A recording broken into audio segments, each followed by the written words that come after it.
All right. Hello, everyone. Welcome to Caramel Action. And thank you for the donation, by the way. I just saw the donation come through. Let me say thank you for that real quick, and then we'll get started. Oh, yeah. Thanks so much, 99 Conundrums. That's really kind of you. Thank you. Okay. So, joining me on the microphone, we've got the legend, the developer, the now he's kind of like a secret boss of Shmup Slam after your commentary and cursing our poor runners. It's Bog Hog.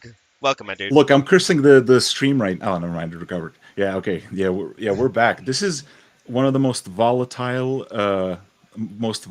games. This is basically a little game I made as a shmup jam. Not a shmup jam.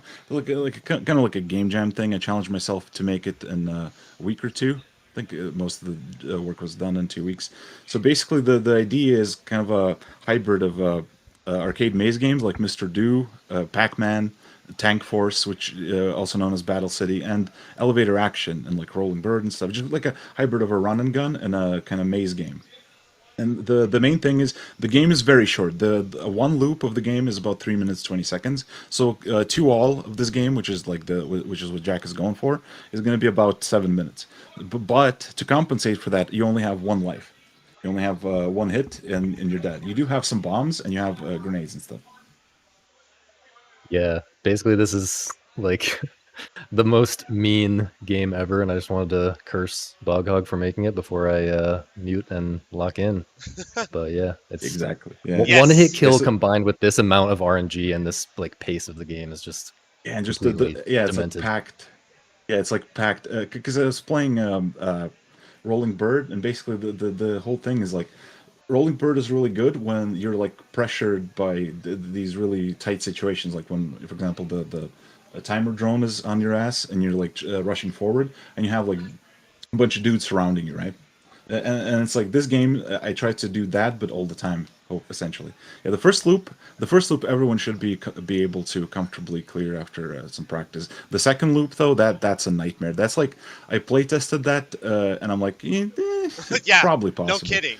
Yeah, yeah, I did that in practice, and I made sure that it's like beatable in practice. I'm like, even if it's complete RNG bullshit, someone will probably clear it. And Jack has cleared it. He has the first two all, as far as I know. First and only two all, as far as I know. Yeah, he's the world champion of Caramel Action. Yeah, so let's go. Oh, yeah. So you walk and shoot, right? You just walk around. The controls are very simple. You have just the directional inputs. The walking is done on like half tiles. So as long as you're walking in the same direction, the movement will feel like smooth, pixel based. But as soon as you either turn or do an action like shooting or picking something up or something like that, you will get snapped to the nearest half tile. So Jack can sometimes maybe exploit this to some extent, right? But then shooting is just like a basic kind of shot that has a little bit of recovery time, and that recovery time is important because enemies will sneak up on you and surround you all the time. So you can't just like spam shots. You have to like think through when to commit and when not to commit. You'll see probably Jack oftentimes delay shooting and just kind of walk around enemies to not commit. The hitbox on the shot is really thick though, really juicy. So you can get enemies from the sides or even from behind sometimes. Like if you time it really well, you can get some enemies if they approach you from behind. There's three types. Oh yeah, the grenade.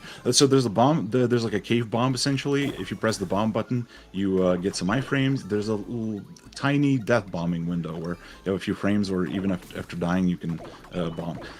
The bomb clears the whole screen, kills all enemies, and it destroys parts of the terrain. So sometimes it might actually not be that good to bomb for safety because it'll just create more holes that enemies can shoot through. So gotta be careful about that. And the last thing is the cherry grenades. I'm still not sure if it's a cherry or an apple or whatever.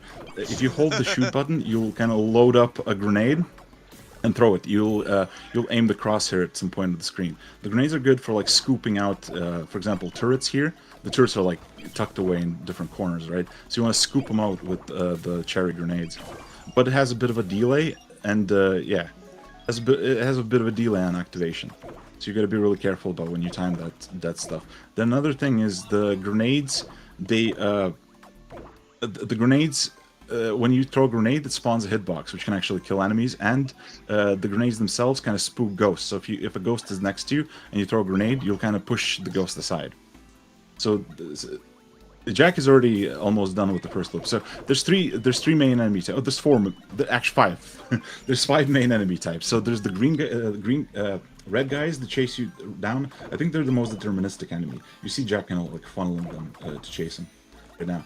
They're the most deterministic enemy, and they directly just go for you. The blue guys kind of walk around in your periphery and sometimes try to flank you, and they have a bit of randomness to how they move around. So sometimes they'll go straight for you. Sometimes they'll kind of walk backwards, do kind of a shimmy, and try to dodge your shots and stuff, right? But they're a bit of a nightmare. They shoot bullets, but if you kill them, the bullet gets cancelled, like a shmup. Like in a shmup, you kill an enemy, the bullet gets cancelled. So if you get the first shot, you'll be safe from them. Then the last enemy are the green enemies. The green enemies don't have a collision hitbox. You can actually safely walk past them, and they throw grenades that explode on the timer.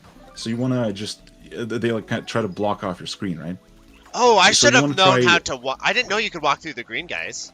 Oh yeah, you can just walk through the green guys. They don't have a hitbox. And the way the blue guy hitbox works is also really funky, where they get a collision hitbox when they start shooting or something like that. And even the red guys have a little bit of a funky hitbox, where they spawn the hitbox every, I think, like couple or few frames. So you can actually, you can actually walk through them if you time it just right, if you like do it at a specific distance.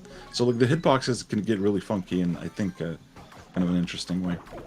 So the goal of the game, the goal of the game, even though Jack is like going through the second loop, the goal of the game is to pick up the honeypots, to pick up all the honeypots, and that spawns the stage exit, which is the staircase you can see.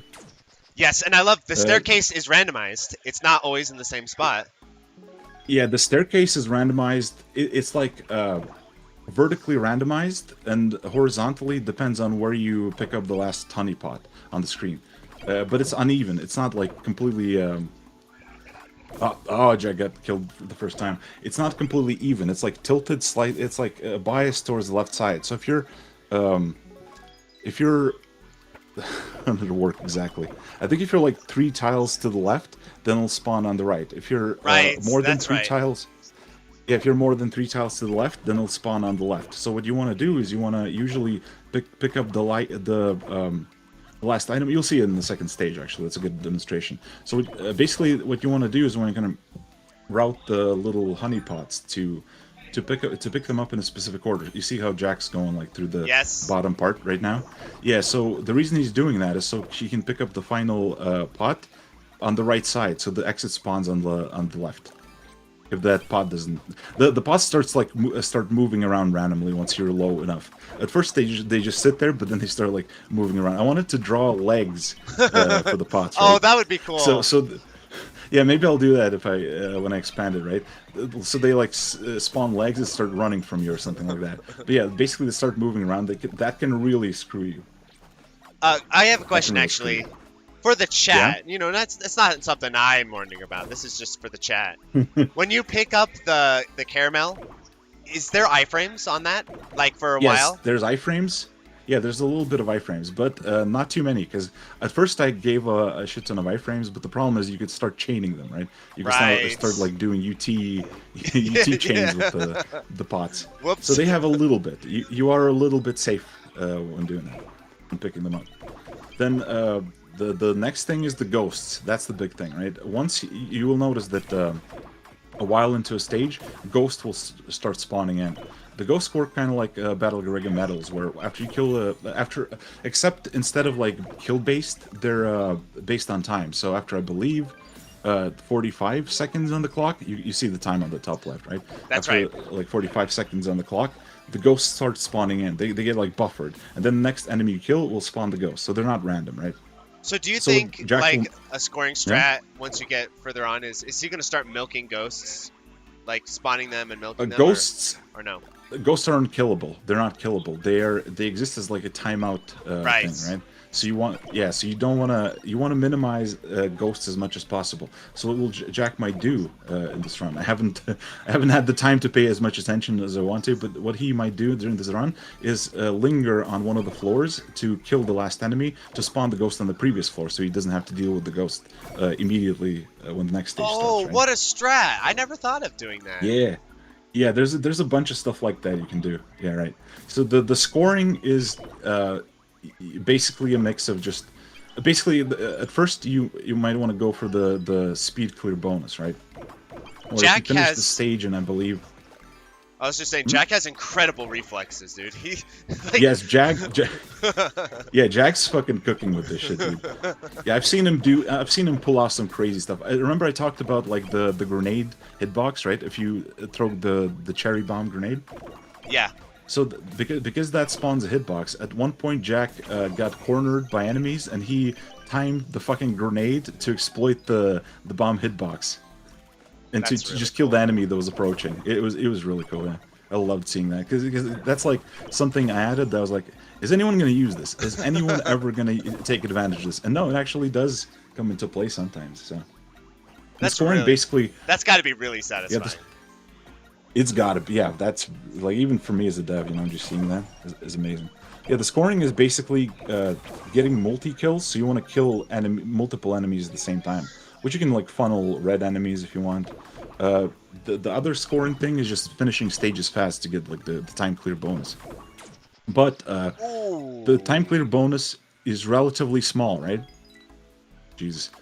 Yeah, no extends, right? No extends. Or yeah, extends? no extends, nothing. There are you get score-based bombs. That's bombs, yeah. I forget the exact thresholds, but Jack already met all of them. So, oh shit. Yeah, so basically what you want to do if you want to score this game, I don't think Jack's going to do much scoring, is basically multi-kills, and you want to stay on the floors and milk enemies for a little bit until the time runs out. But the thing is, like, the longer you stay on the floor, the more the enemies, the more dangerous the enemies become, until eventually they start resembling Loop 2 speeds. Oh. So they... Oh. So, yeah. So the floors get harder and harder, essentially. The last enemy I didn't talk about are the turrets, I think, which basically start at a random angle, and then they rotate based on a timer. And the rotation is randomized. They can either rotate clockwise or counterclockwise. They can't like randomly snap to any direction, but they can turn in either one of the two directions. So basically, what you want to do is you want to kind of time your movement. Time your movement so you don't get clipped by the turrets, because they have really fast shots. Though you can sometimes just kill them before they kill you, and just like a cowboy shootout thing. All right. And the art style, and the art style is just fantastic. I love this art style. Thanks a lot. Thanks a lot. Yeah, my girlfriend helped a lot with the art style, because initially it was just like a lot of my other stuff where it's like mechs, just yeah. Like that. Yeah, she was basically like, this is fucking boring. Why don't you do something more interesting? Like that. Yeah, and I think it really works with and it creates like a cute 'em up type of effect where the game is so evil, yes, yeah, but it's so cute at the same time. I'm trying to bring cute 'em ups back, dude.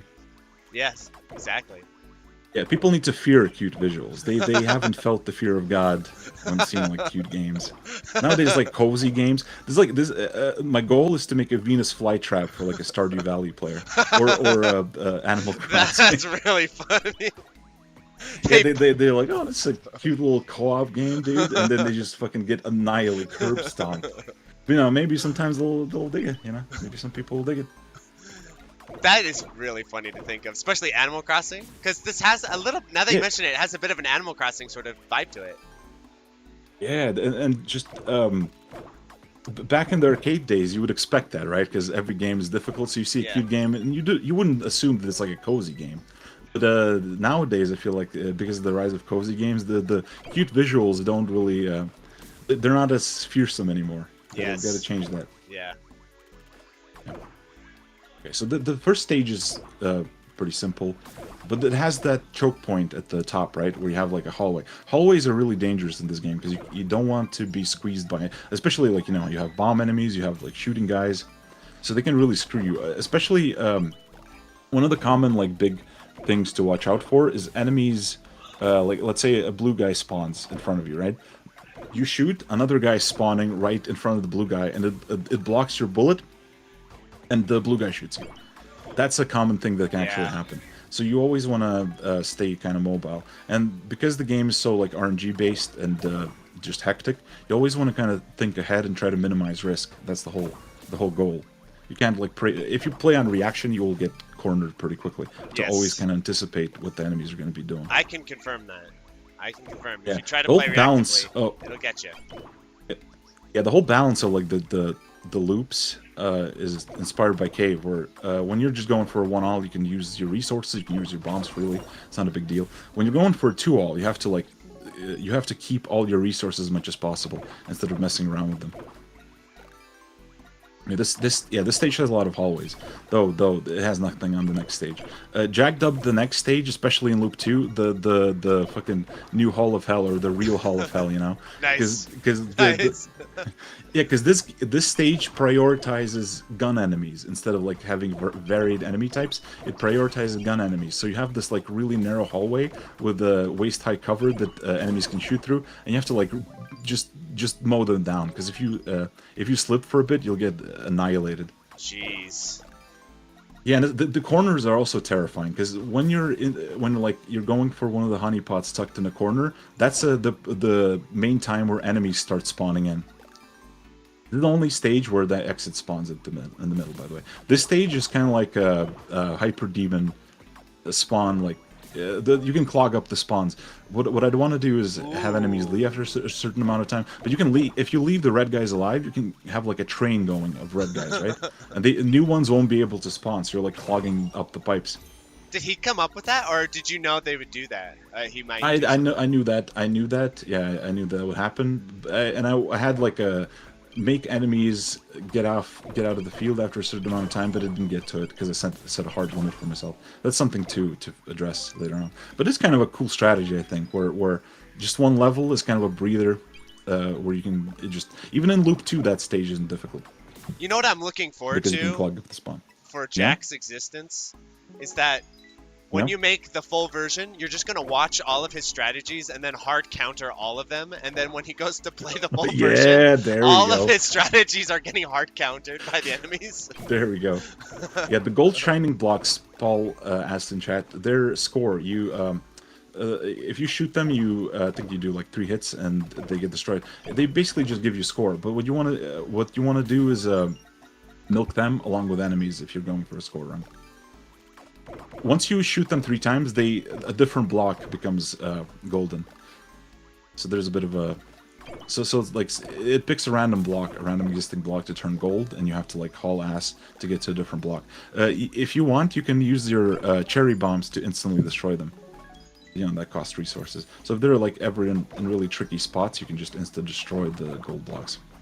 Jack moves with such confidence when he's playing the game. He'll just walk right up to an enemy, point blank. Look at that. Well, gun him in the face. Yeah, that's what I'm saying. Yeah, and you can see him like walking past the green guys, unbothered, just chilling. Yeah. Yeah.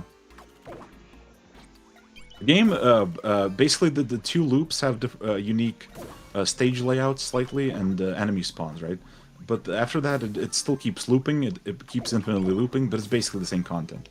That's that point. So technically, you could play this for ages. Okay, so you see Jack like going for safety here, where he's taking out the turrets. Yeah. In the middle. That's nice. With cherry bombs. Okay. Sit. Yeah, the first loop, Jack's just got that shit handled. He's still got time. He's got about... Oh, yeah. Yeah, what, another 10 minutes or something like that? 12 minutes? Go, something like that. He's got time. His first run was really good until... yeah, he got really... PB. He got really deep with the first run, yeah. And then you started cursing him with the RNG. You're like, whoa, wait a minute. Yeah. I was like, oh, this is going too well. Hold on, I was studying like Twista and Buster Rhymes for this commentary. I'm like, all right, Jack, we can't go that fast. Come on.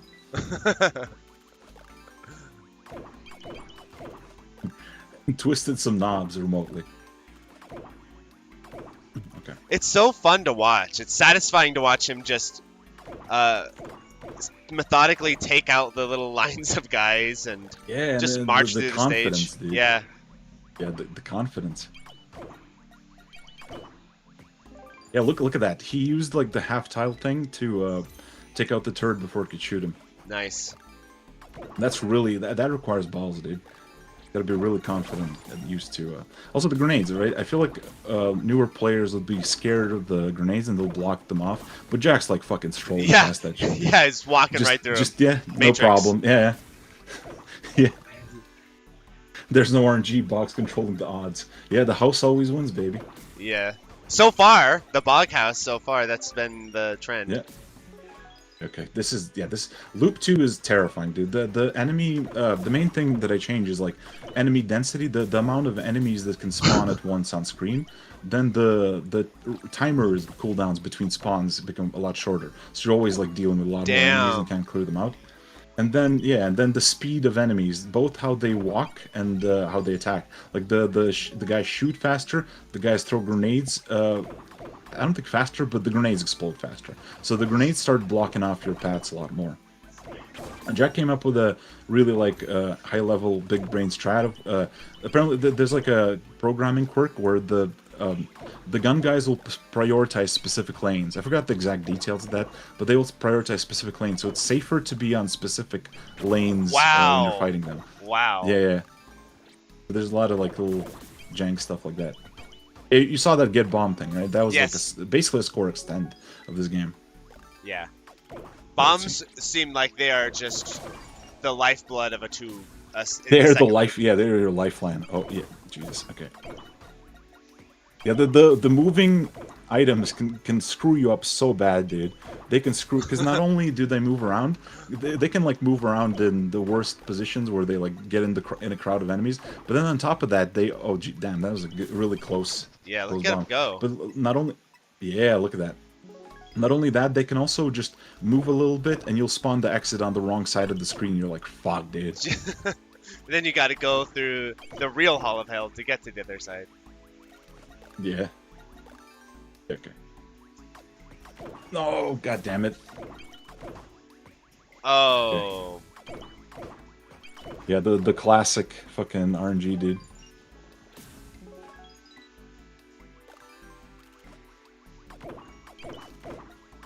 Alright. Let's see. Yeah, I'm really impressed because I know about this game obviously, and I've talked to Bog about it, and I've attempted playing it, and what the fuck? Jack never just casually strolled past the turret. Jesus. Exactly, but I've never seen a player just like walk through this game with this amount of like knowledge and awareness and confidence. It's like it's impressive, like how well he's playing. Yeah, and I feel like it's one of those games where if someone really good plays it, it looks really simple. But then you try to play it, and it's like, holy fuck, exactly. Because so much work is kind of mental, right? Yeah. It's like, oh, by the way, you can play it right. Anyone can play it right now because it's free on the browser. If you go to my itch.io page, it's free there. You can play it in the browser. Though I recommend the desktop version because the browser version is funky. So you can basically appreciate what's happening here a lot more. Hey, you all can play along as we watch. They all can play along at home. Go on the browser right now, everyone, and try it. Yeah, there we go. Exactly. Because a lot of the work is like mental, kind of like predicting, anticipating, stuff like that. So like it's hard to appreciate how terrifying a lot of the stuff Jack is doing is without trying the game. Look, yeah. Yeah. And since it's kind of chaotic, it's like he's routed the game, but he must have a lot of like just situational awareness to be able to adjust his route so quickly. Yeah. Oh yeah, the route thing. So basically, I forgot to mention, you spawn at a random spot from one of 6 predefined spots in the level, right? So your routing will depend a little bit on where you spawn randomly. Yeah. So it's like a mix of enemies spawn. The way enemies spawn, by the way, is something like at least 4 tiles away from you at a random spot, at a random like viable free tile. Oh. Yo, I don't know if the stream's cut up, but do I have time for one more? I haven't been I haven't been timing it. Let me take a little looky look here. Yeah, Look you at the got you. clock, dude. Yeah. You definitely have time for one more. All right, Dude, all right, one more. let's go. Come on, Also, lock in. curse you, Bog Hog, for like 3 of those deaths. My bad, Chief. Be right back.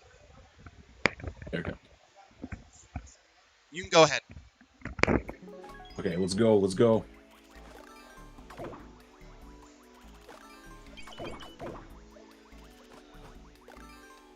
Should have said that the game is free.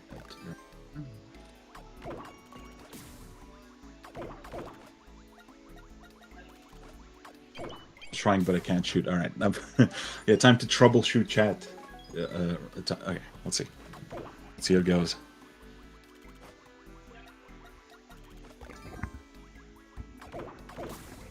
I'm back.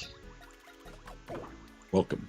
How's our boy doing? I'm rooting for him now. Okay, it was all Just fun started. rooting for your evil game, Yeah. but now I have to root for humanity, and we need Jack to clear this. Come on, Jack. Yeah, let's see.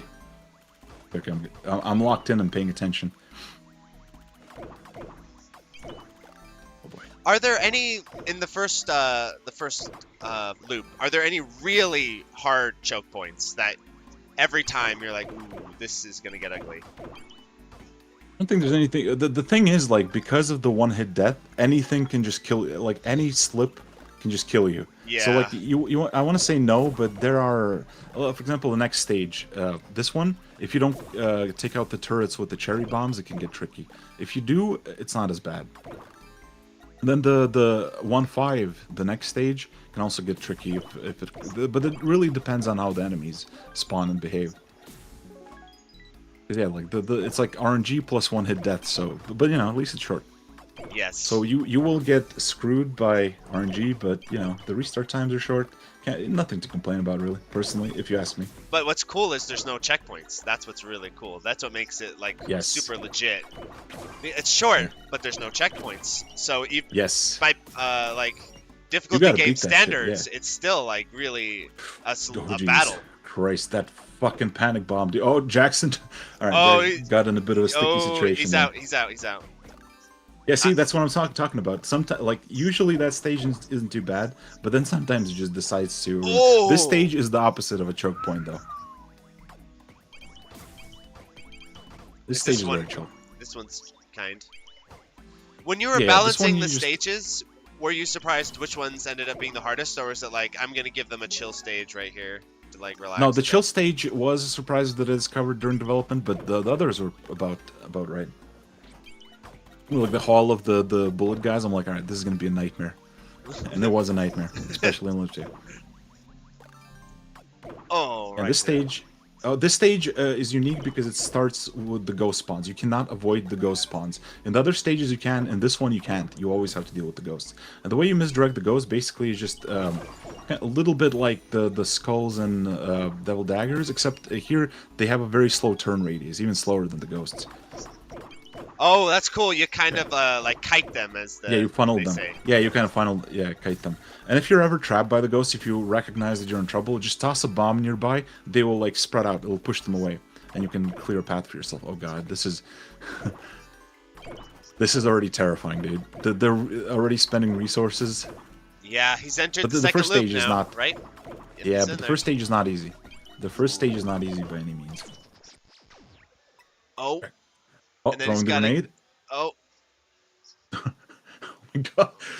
Oh fuck! There- God damn I it. tried, man. I tried. Yeah. Dude. Well, it was a. There were a it was good attempt. There were a few attempts where I had really good resources on like 2-3 or something, Yeah. and just something caught me off guard. And then a couple other attempts where like I played really well, but I just got so screwed by RNG that I had to spend so many bombs early that like it's, Yeah, it's, that's it's all- always yeah, you one got- way or the other. You spend all the bombs or you survive. And Yeah, you got like You got like completely surrounded in stage 1-5. Jesus Christ. I would like a yeah, little I know E Hollywood true story behind the scenes. How did you discover the game? How did you get into the game? What were your initial impressions? Tell us all about it, Jack. Oh, I mean, I've been subscribed to Bog on Patreon for a while, So Nice. I'm in the know about these Nice. things. An I know. enlightened, an Yeah, enlightened one. He's yeah. tracking. Yeah, Enlightened gamer. he's like, absolutely. Yeah. Thanks. But yeah, I mean, first impression, yeah, I think it hit me pretty much immediately. Like I know that I like games like this that are like pure chaos, reactive stuff. But yeah, that's also like surprisingly strategic if you get into it. So yeah, it's right up my alley, and I knew immediately. But I didn't know that it was gonna be like. I mean, when I tried the second loop stages for the first time, like in practice mode, Oh, before I like I think finished I the first saw loop. you. Yeah, I think I saw you on Twitter saying something like second loop is high key impossible. First. Yeah, dude, it seems so impossible. Like even when I finished the first loop, like everyone's first loop clear that I've seen like dies at the beginning of 2-1. Like no one gets Yeah, past 2-1 yeah, like Yeah. without serious practice. And that's how it yeah. was My for me. I had to PB, like crack yeah, the my code. PB is 2.5 at this point, and Oh like I wow. don't know if I'll clear it. Yeah, I've No, been yeah, I 2-5. I gotta mean, get if back to you can playing. see you can see from my personal Oh leaderboard yeah, right here that I have a lot of deaths at 2-5. Like yeah. I 2-5 basically is a nightmare. expect to spend 2 bombs on 2-5, and if I spend less than that, I'm like, that's lucky. That's nice. It's going to be so fun when the full version comes out and you have online leaderboards. That's going to be awesome. Yeah, Yeah, Because it hopefully seems when like it's a done. really fun scoring game. And it's dense and it's compact. It's like engaging. It's unique. I think it's going to be a really fun scoring game when you do the full version with online leaderboards and everyone's going to be trying to win. I f- I feel like I heard Bog saying some things that made me feel like the full version is going to be pretty different from this version, though. I don't know if that's just like No, it's gonna be more or less an expansion. I think just a bit. okay. Yeah.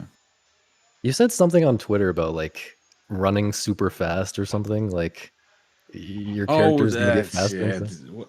Is At that is basically that dropped?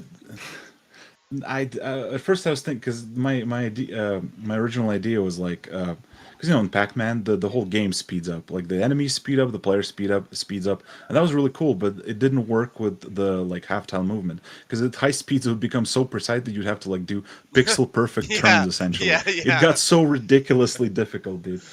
So I was like, okay, I'm gonna basically unlock the movement and have like free movement to get that idea going. But then I thought about it. I thought about myself. I'm like, and then I asked you about it. You're like, oh, I love the halftime movement. I'm like, you know what? Everyone who plays this game a fair amount, like my friend Cass, Mark, likes that. I like it. Fuck everyone else. I'm keeping that. Fuck Yeah, y'all. it's awesome. I wonder if there's Yeah. a Yeah. So it's way to basically. sort of make the higher speed halftime movement a little more lenient without removing it. Like if there's some sort of I intermediary think way. I'm gonna focus on like the more interesting stages and enemies because the speed stuff is good, but I feel like it's for like some kind of different game. 'Cause it's already really fast, by That's default. true. It is very fast, especially when you're watching Jack in the later loop, and he's just. It seems like he's Yes, just he's like playing sweating, an dude. RTS and doing like 7 things at once with this one character. It's That's kind of what impressive. it feels like. That's Yeah. that's that's kind of what it feels like. That's what I like about it. By the way, if you want to see an actual 2-all, since I failed this one, you can see that on my YouTube channel, and it's Yeah, probably easy Jack's to got a find. Just really searching good camel guide. action. Yeah, Yeah, Jack's got a and it really good also guide. explains like how I think about the game and stuff. Yeah. Well, that was really fun. All right. Yeah, thanks for having me. It was fun. Awesome. That was an awesome run. Even though Yeah. didn't clear it, still good fun. Well, is it clearable? I mean, It is. I mean, Jack did clear it, so multiple times. yes, but when you're watching, were you watching when he cleared it, Bug? Yeah, it didn't account for the bug, RNG hexing. That's That's what I'm saying. So true. With you watching over it, yeah, is it actually clearable? I don't know. Maybe not. exactly. I got to do that in co-op, dude. Just the other players like tweaking the RNG and enemy spawns. That's really funny. Alrighty, everyone. Well, Okay. we're gonna swap over. Speaking of cool indie games, we're swapping over to a demonstration of a new indie shmup that's going to be coming out called Infinity Lancer. So, uh, stay tuned for that. Hold on.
Hello, everyone. Time for the Infinity Lancer demonstration by the developer, Tyler. This is going to be really cool. And so I'm just going to hand off the headset to him, and I'll let him get started.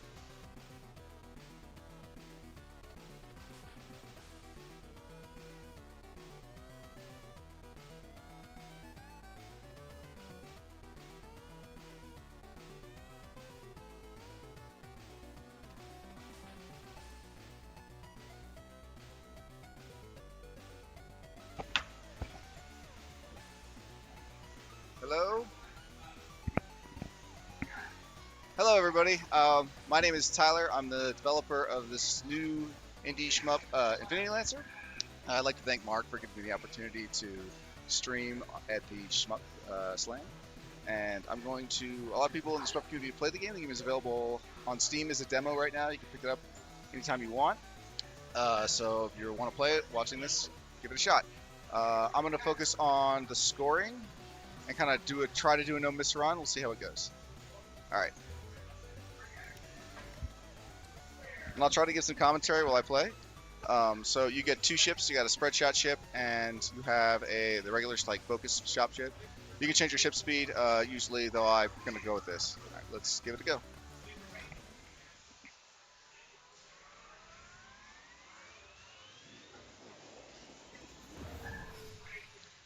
And all right,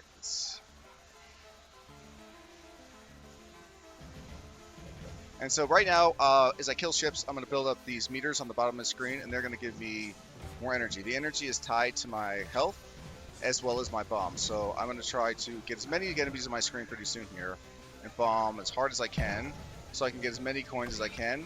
Because the more enemies you chain and kill at the same time, the more you score coins, and coins are integral into the scoring system. So you're going to see me, and you'll see people online when they score it, they're going to wind up having a lot more... So actually I'm doing this kind of wrong right now. I should probably bomb right now. And then bomb... Well, I actually used my energy and kind of messed up. So, but I'm going to go for no miss. But and see, if I wait for a lot of these enemies to get on the screen, I can double wait for all these guys to fill up. And then I can actually immediately bomb again before the energy drops. And refill... So I can actually, like, get another bomb in while my energy meter is low and use the energy drop by enemies to refill my meter as it goes. And you'll notice that I switch my weapons. Every time you kill a large enemy, sometimes they'll drop a weapon change. And the weapon change is like, so you can constantly be mixing up your weapons in the levels. Now I'm at 84 coins, which is, well, it's only okay right now, but I haven't taken a hit, so maybe I can get that no miss bonus.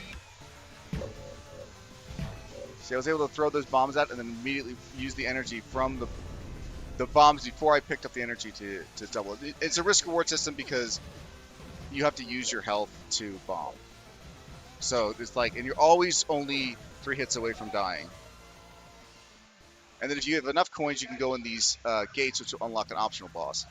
So, and there's going to be a bunch of these in the full game, and by defeating these guys, they will rank up the main game, and you will wind up making the game more difficult, which will lead to more unlocks and more secret bosses that will reveal themselves. But the game will be much more difficult as a result. And this guy is sort of like the first sort of tutorial of these type of charged up bosses.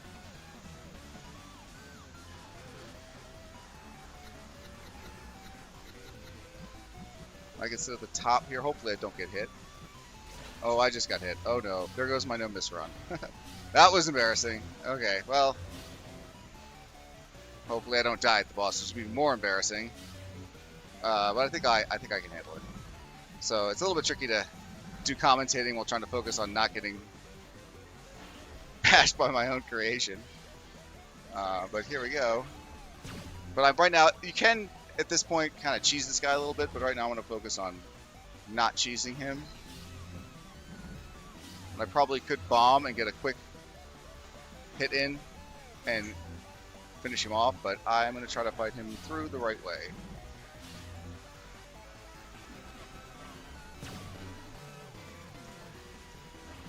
Yeah, there we go. Okay, and so now, once I defeated him, I'm going to rank up. I have 107 coins, and now the game is going to be more difficult. So this section will be more difficult. So now I'm back, and everything is going to start leveling up heavily.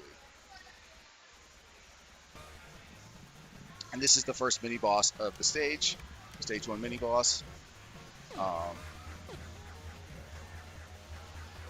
you got to be pretty focused as you stay on top of it, and then you're gonna sort of, and then stages. But every state boss has destructible parts, and these can be used to like recover your bomb and your health in mid-fight. So I can time my bomb right here and get most of it back by destroying the parts on the boss. Ooh, I just got hit again. That's not great. Oh well. And this is the little escape sequence for when you're fighting the boss. We're getting, I don't know.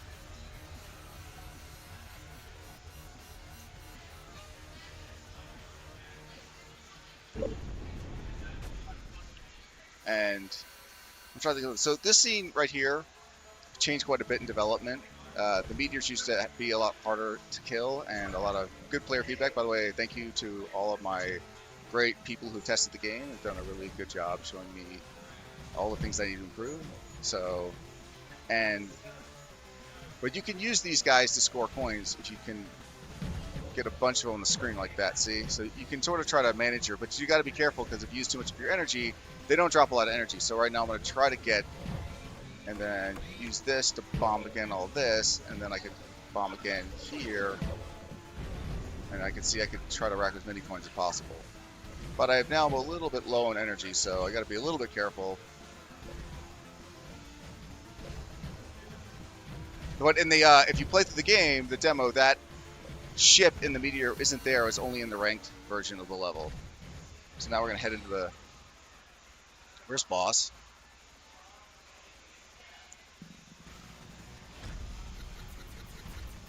I'll probably have to focus a little bit instead of talking.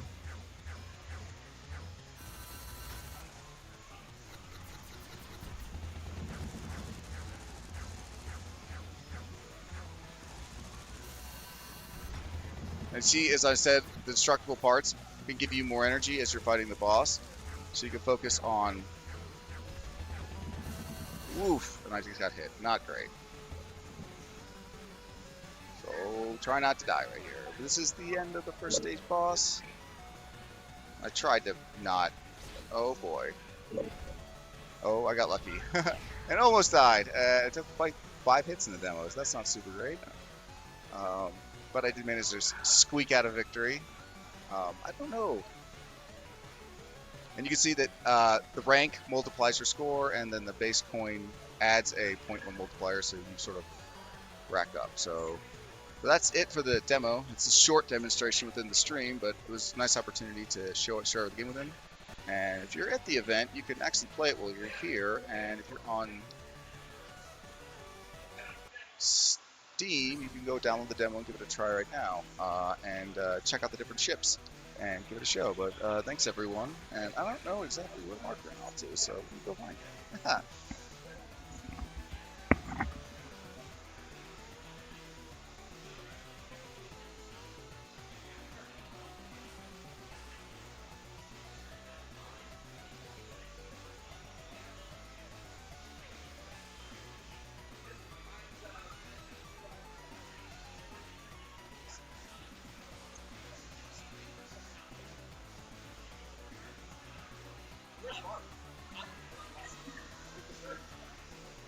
I think I'm done. Oh, awesome. Yeah. Awesome. Hey, I think the mic's live now, right? yeah, I'm trying to think if there's any follow-ups or I'll ask any questions. Hello, chat. I'm gonna let you guys type in some questions real quick that you want to ask the developer, and then I'll give the mic back to him if you want to ask him any questions before he heads out. Okay. So I'll pull up the chat.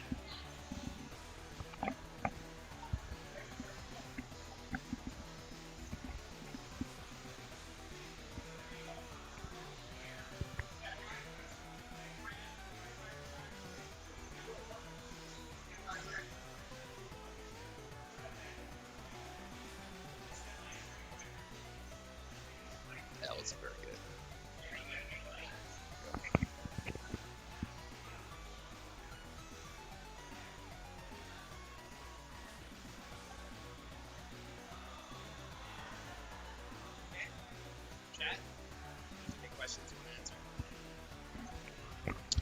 Okay, got some questions. Let me see. It says, what are the biggest inspired you with this one?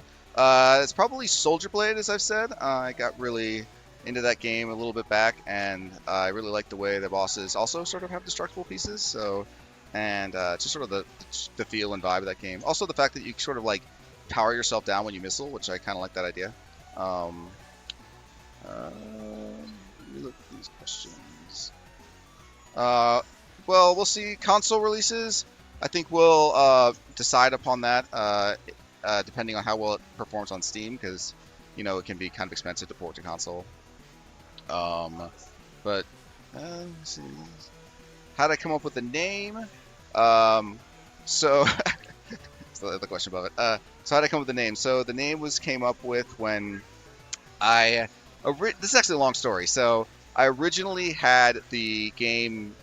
I kind of had this idea of doing like a Cannibalt style shoot 'em up, and it wasn't all that great. So I was like, but I like the idea of the name Infinity Lancer, so because it goes on forever. But the story of the game also kind of matches that, so it's kind of an answer. And it says development process insights. I generally like to think up a way a sequence works and then prototype ships of various types and then build like sequences and then kind of make a bunch of them and then kind of play the ones I like and stick the ones I like into the levels. As for the art style and the pixel art, I generally do everything in black outlines and then fill it in with gray or something similar, and then I kind of like find the color palette and then kind of stick with a pretty strict color palette for each individual section. Do I like lasers? Yes, I like lasers, maybe a little too much. The laser is very strong right now. My favorite Shmup OST: Soldier Blade, Zeroranger, and the last one. Oh, probably Gunnack, because I really like the shop music, which is kind of silly.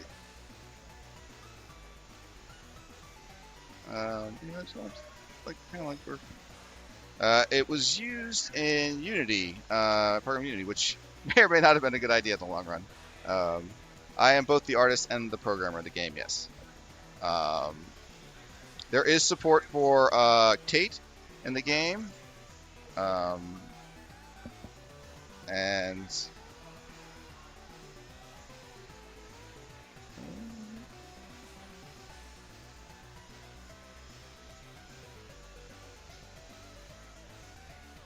Zeroranger mentioned. Yeah, I'm a big lover of Zeroranger, but I play a lot of shoot 'em ups. And really like Devil Blade Reboot. That one was really good.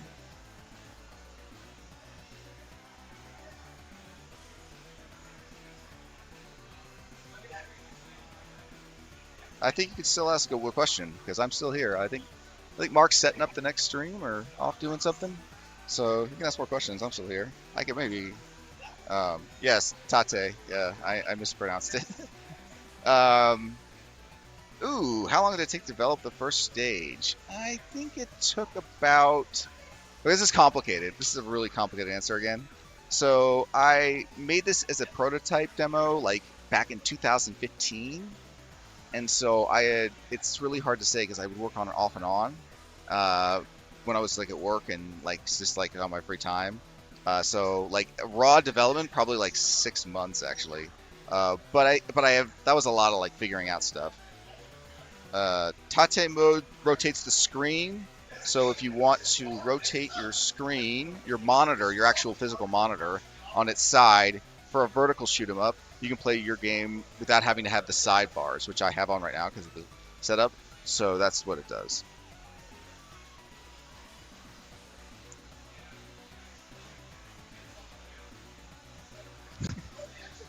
I do like that shop music.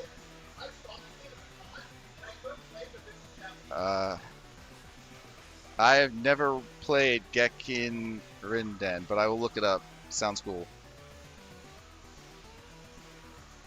So the game, so a little complicated. So basically, there will be 4 main stages, but the rank when you beat up the side bosses heavily changes the stages. So if you beat all of the side bosses, the final stage will be very different, and that will end in the true last boss. But you will have to not die as you take all 3 side bosses. Why was Unity an issue? Okay. Right now, it's because of the input system on Unity. It's a real pain. I had to actually rewrite the input system.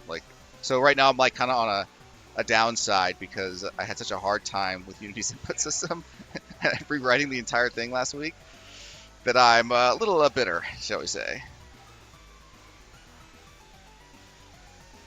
It will get released hopefully next year. But indie game development. So practice mode. So every stage will be a stage select. All of the optional pod bosses will be available for selection to practice in the main menu.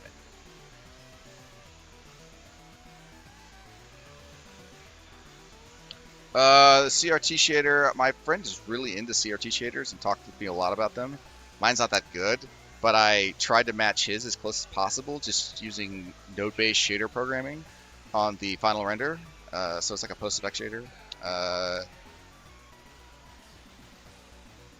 I have played a lot of bullet hells. I played pretty much most of the cave games and various ones. I don't know if you would consider like Crimson Clover and Blue Revolver and a ton of them. And then I like a lot of classic shmups. I would be all day naming shmups, but yeah. Yes, that's the boss intro animation. Anything that isn't pure shoot 'em up action time will be skippable in the end. So that's the plan, is to make all that skippable. The field of view resolution is 1600 wide, 2240 tall. Oh, well, thanks.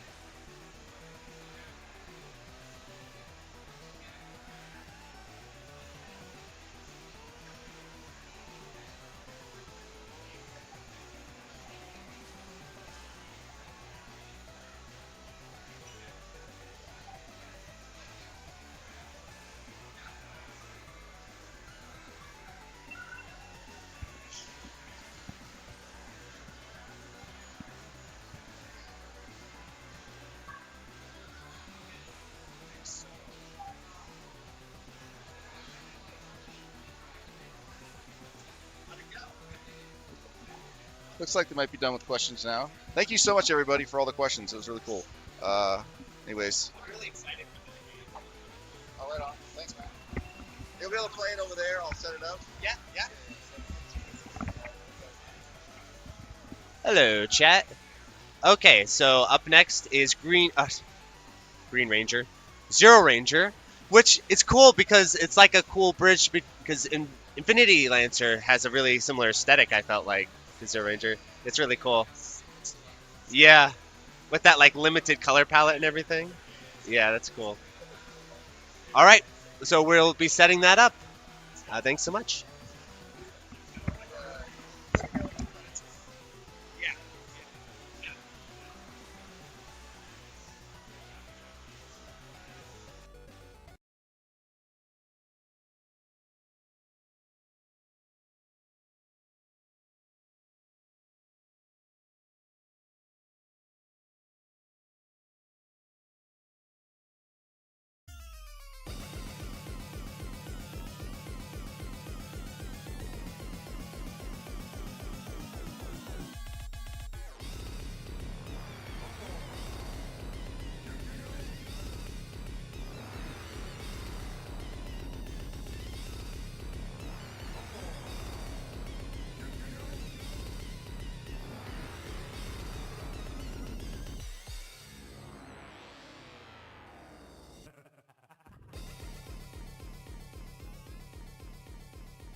Hello. Okay, chat. So, oh, hold on. Get back here. Up next, we have Zeroranger played live by Yakiback, and he's going for a big old score. This is going to be really cool. And joining Yakiback on commentary is his fellow commentator, Akishik. I hope I'm saying that correctly. Hello. Did I say that correctly? No, it's Akashic. Hi. Akashik. There we go. Yep. There we go. Alrighty. So I'm going to hand you over to Yakiback.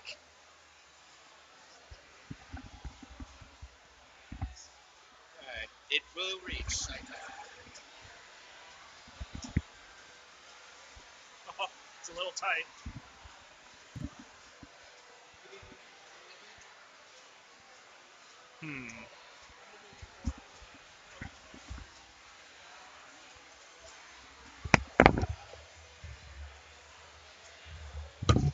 Perfect.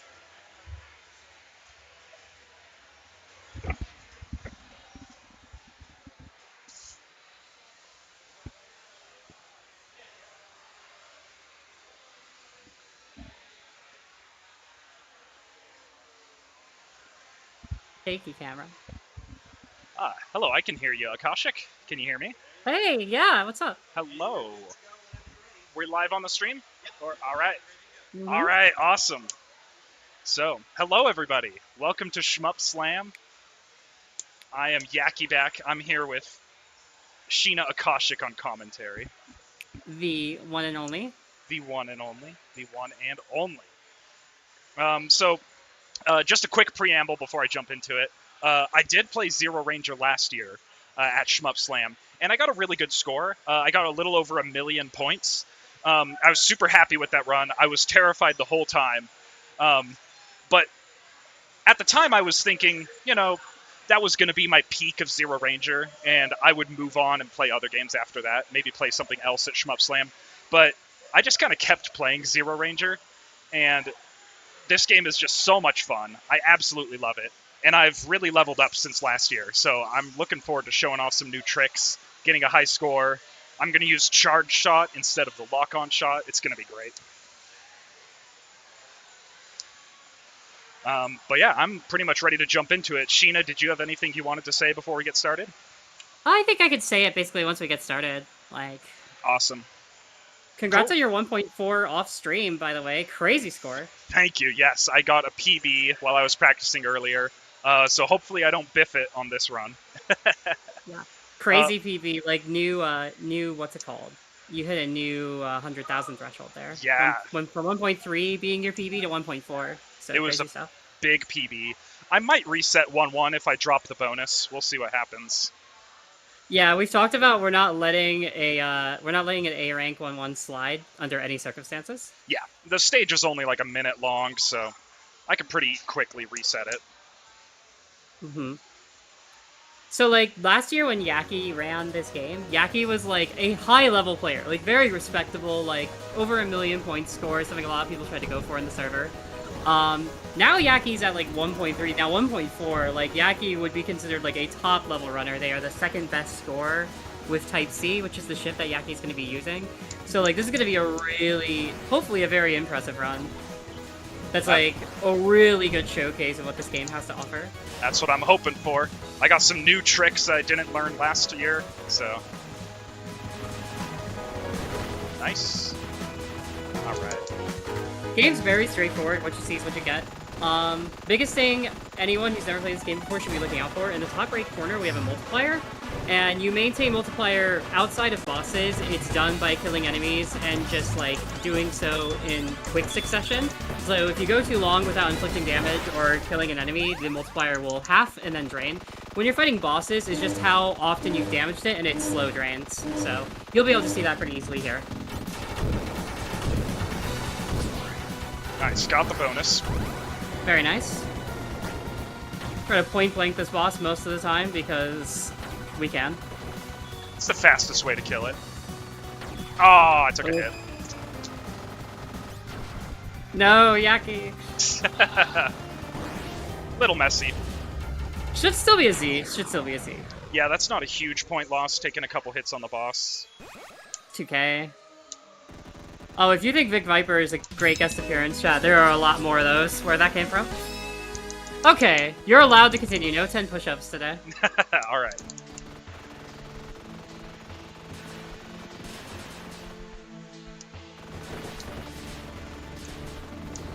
So stage, like, 1, 2 is, like, very claustrophobic compared to stage 1. Like, a lot of auto-scrollers, a lot of walls. Thankfully, in this game, you don't take damage from walls, so Yaki can actually kind of get right up in there. But this game doesn't generally allow for a lot of wall hugging as a tactic. The enemy bullet patterns, you see it's a lot less dense, so it's a lot more dynamic. So, you can't really hide, because enemies are still going to get you. And for the sake of scoring anyway, Yaki needs to be in the thick of it. This game's scoring really rewards the player because of how the multiplier system works, being just constantly in the thick of it, very aggressive. Some later stages are going to require Yaki to slow down and like try to delay enemy kills to hold the chain, and I think that's what the coolest part about this game is that every stage is very different about what you have to do to hold on to your multiplier. Yeah, this stage is very methodical. Like, it starts really aggressive, and then, like, starting here, Yaki has to start getting really smart about how fast they kill enemies. So you're gonna see a lot of delays here off the back shot. People who've played the game, there are 2 shots Yaki could have taken at the end of stage 1, a back shot and a side shot. Yaki is kind of the back shots champion. I have cleared the entire game using only the back shot weapon. It was hard. Yeah. Only back shots. I've done the same, but with Vulcan, so Yaki's kind of like my challenge runner, brother in arms. So. Oh no. No, don't take that there. This is like the big point, like, kind of part of the stage, and getting hit there and losing your multi is like pretty tragic. That was a big point loss. Yeah. Okay. Shoot these golden ringies up here. You let one go, but not too bad. 97's like, okay. We're still good. Oh. I messed that up a little bit. Got a little messy. Our typo sucks, and we do anything we can to not fight our typo.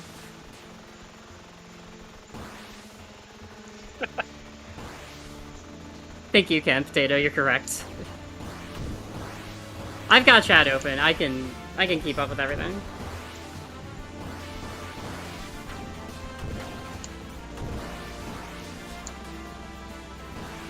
So, like, Yaki has to be careful to not, like, this is another very big point section. Also, there's a bonus in up there, and if you get all 3 bonuses in the stage, you get a lot more points than if you just pick up, like, 1 or 2. This is called Crab Hallway, and Yaki's gonna go for what's called, like, Hallway Extend here, where it's just trying to make sure we kill this enemy slowly enough to keep the multiplier. Didn't get it all the way, but, like, considering that the combo multiplier drops to half and then it starts to drain, holding on to half a multiplier is still pretty good. Yeah, it wasn't too bad. Got max multiplier before the bonus ships again, so that's like most of the points are on the gold enemies there. Yeah, couple point losses in that stage, but nothing too terrible. Still is 8 for sure.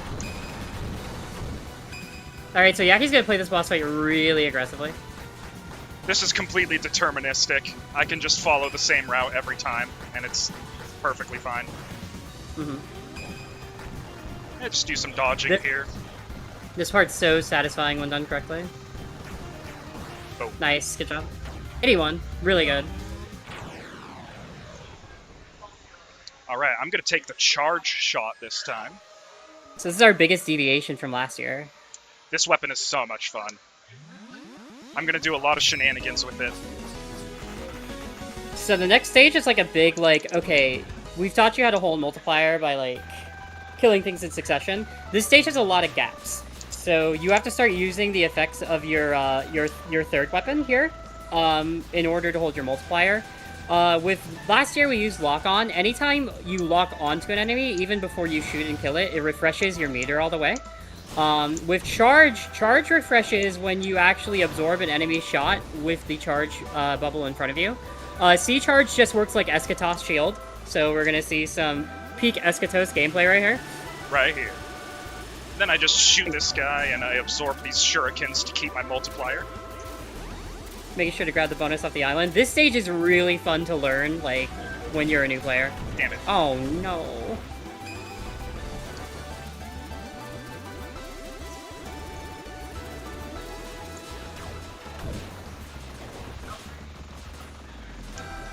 So Yaki's going to delay killing this as long as possible, because those enemies in the background are going to eventually make it to the foreground. But see, holding on to a good multiplier using the charge here.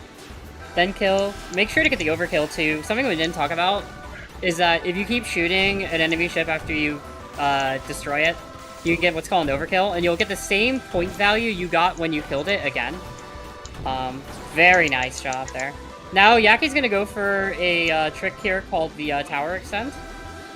Needs to kill this ship fast enough. Oh no. Got a little messy. Yeah, I'm not sure if I'm gonna hold it. Let's see. At least it's Snake, it's a little easier. Yeah, the You'll drop. Damn it. Get some partial credit.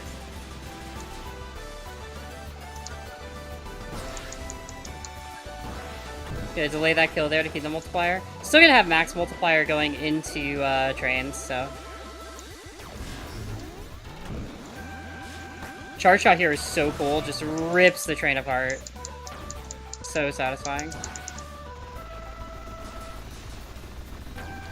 Then there's a glitch here. If you actually kill the train head and then kill a different part of the train that you left alive, you'll get the overkill on it for free, which is really cool.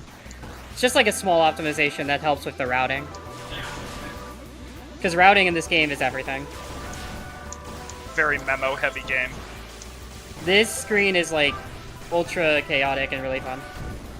And Yaki does it beautifully. Perfect. That was nice. Alright, this is the easiest boss. Can Yaki not get hit? Yaki got hit here the other day. I think that was. I have to make fun of you for it. I think that was loop 2, right? No, you got hit in loop 1. Oh. You just stood there. It was so funny.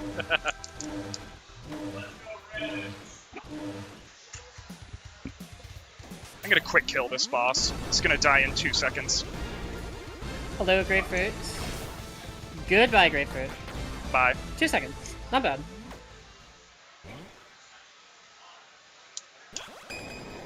Alright, so we're picking up the melee weapon here. That's gonna, like, change the game completely. Also, really cool transformation sequence. We never skip this.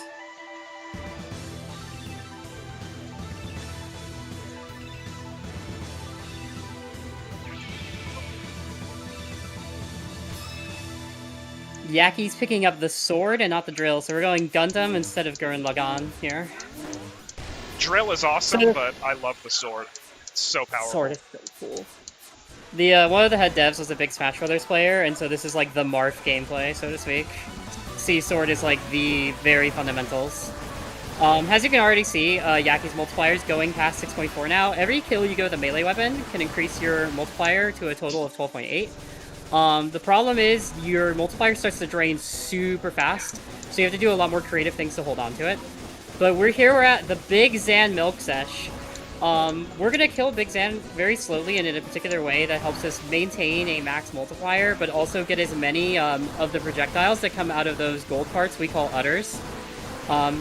Just to optimize the score here, Yaki is going to get a ton of points here. This is like a huge part of Loop 1 scoring.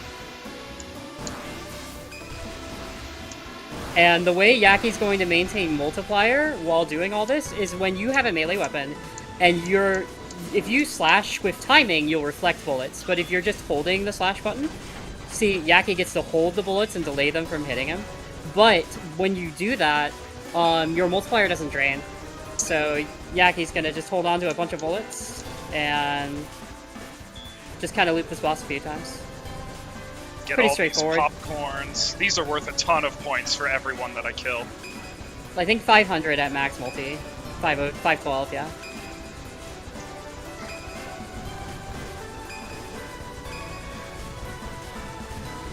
This is not an easy farm, by the way. Like, also using the back shot there to keep the multiplier up as well. Because when Yaki is going in on the sword on those parts to kill as many of those daggers, we call them, as we can, Yaki's doing a ton of damage to the udders, and the point is to keep the udders alive as long as possible. And so Yaki's done a great job here. This is like the best Zan milk we could have gotten, as long as Yaki doesn't get hit at the end here in the dismounts. Very good. Now Yaki's gonna quickly burn this. Make sure to kill Zan with a shot type. Oh my goodness fucking gracious, Yaki, you scared the shit out of me. I had almost escaped. Oh my god, that would have been a tragic point loss. Yeah, Yaki started that segment at like 270,000 points and ended at 360. It's like gigantic. Great milk. Good job. Pretty good As you can pace. see in the notes, Big Zan milk sesh complete. Entering stage 4 on max lives too is really good. We're in a good spot. Comfy score pace, comfy life pace. Yaki's bringing it back. This is stage 4. It's just like a cinematic masterpiece. It's so fun. This is the best stage. It's so cool.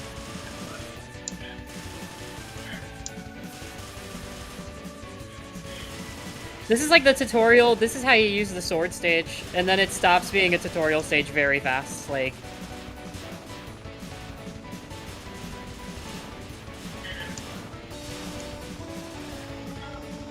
there's a billion things I could explain about this stage, but like some of it's pretty self-explanatory. These gold chips, we want to burn them as fast as we can because we can get 4 to spawn. But Yaki also needs to like pick and choose how to like destroy parts of it to keep the multiplier fresh.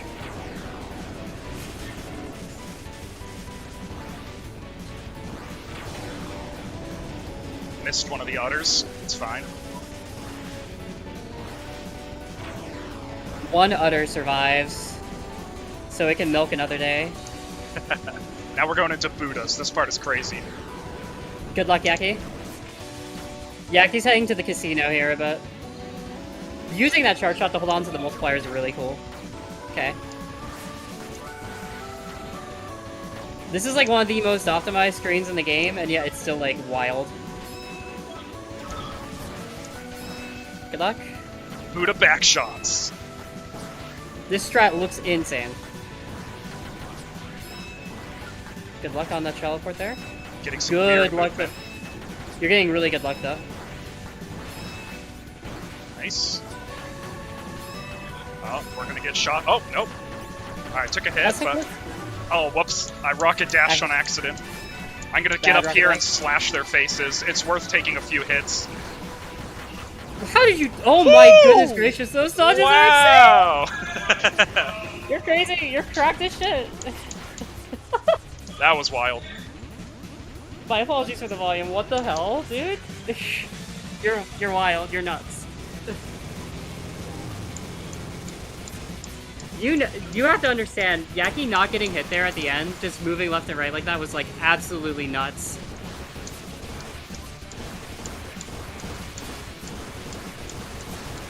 Chat reactions finally catching up to that. Oh my gosh, so good.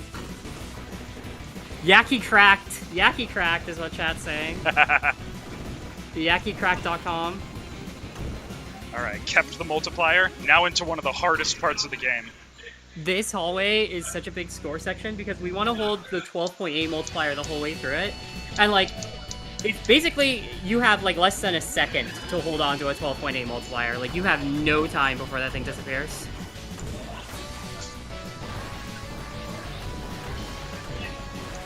This technique here to get max score is really cool.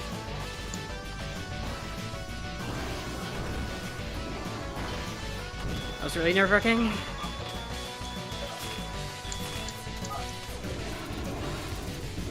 Uh-oh. No! You can still get it up here, yeah. Can rebuild my multiplier on these guys.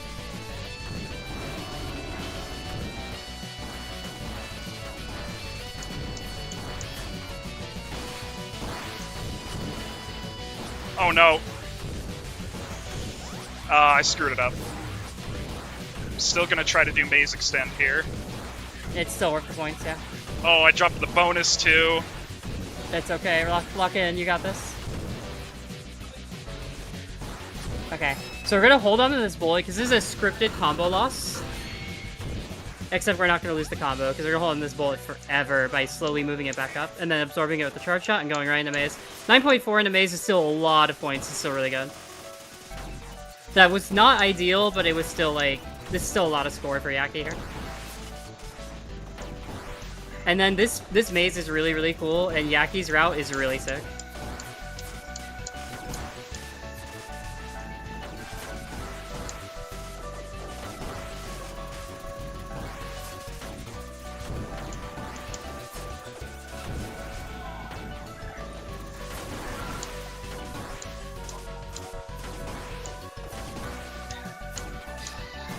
Oh my god, so good.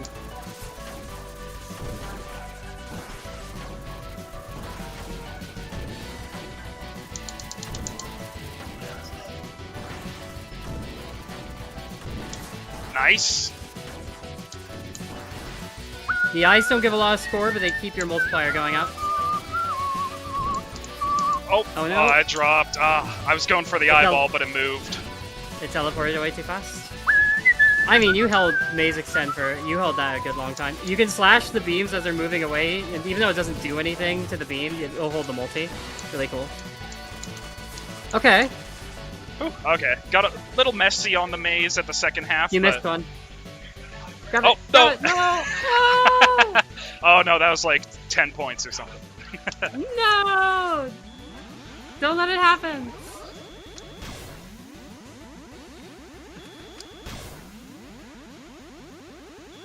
This part is trivialized by Charge Shot. I just destroy these orbs before they can do anything. And they don't even give any score, so just safety. Nice deflect after you messed it up. Good job.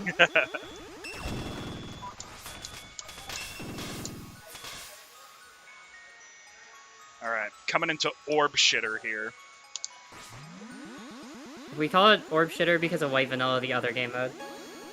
I prefer to call the green-orange Orb Spewer. This is Orb Spewer in my eyes. The other one's Orb Shitter. If you, in the other game modes, like a speedrun game mode, and if you get here at max rank in that mode, this fight's like 4 times faster. It's really crazy.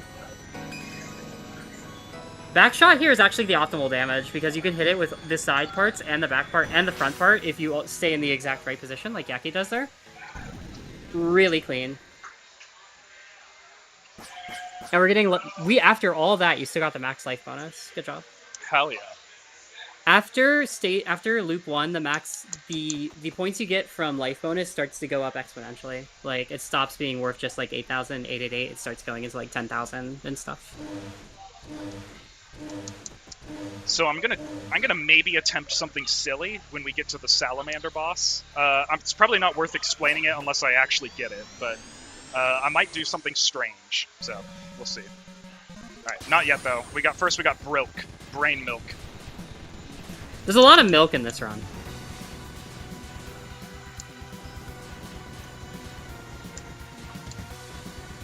Okay, so brain is really straightforward. Every time the brain comes out, it spawns these ads, and there's different ones depending on the formation.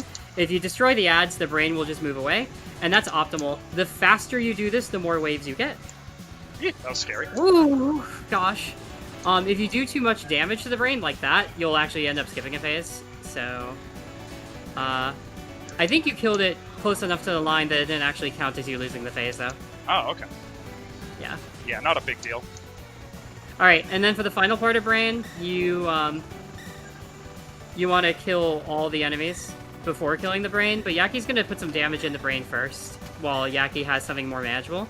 The longer you stay in Brain fight, the higher the rank it gets, so you can see it's getting, like, real crazy. Oh! Woo! Oh, it's the That's how I spinners! The spinners! Ah! Ooh! Yaki, you're cracked? Cracky back?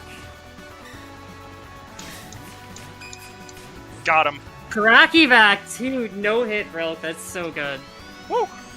That got scary. That was insane, Yaki. Alright, who's next? Oh, it's Sans. Are you doing it? I'm Aw. gonna skip it this time. Not feeling it. Not feeling it. Okay. This fight is optional. If you do it, you actually don't get any points, and you lose your gold medal if you're going for a medal run. So we just don't do it. People tend to like doing it at live events, but like... Yaki's gonna do something more interesting here on Salamander, hopefully. We'll see. Okay.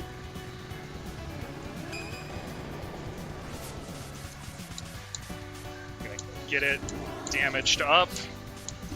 Whoops. Careful. Alright, let's... Oh, whoops. Come on. Never mind. Oh well. Died in the fire. I messed it up. I'm supposed to pay attention to how much health it has left, but it's fine. So if Yaki had killed it with a charge shot and bumped into it at the right frame, it would have got counted as 2 kills and given Yaki more points. It's really weird. Alright, this is the fun boss. And ironically, the most points you get in this segment if you do it well enough. Oh, Nice. wow. Oh my god. This is beautiful. Nice. Very good so far.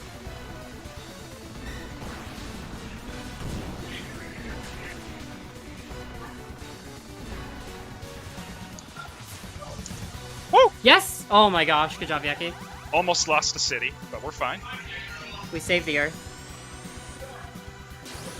Alright, and we're through. All right. Stage and that's 4 is stage 4. over.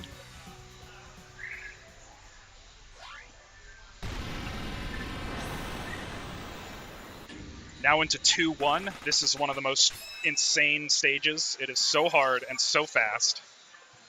If Yaki makes a single mistake, the score plummets. No pressure. Because it's just stage 1 again, but with more enemies, so there's just no time to build a multi. Like, you have one opportunity to get close to 12.8, and if you lose it, there's no recourse.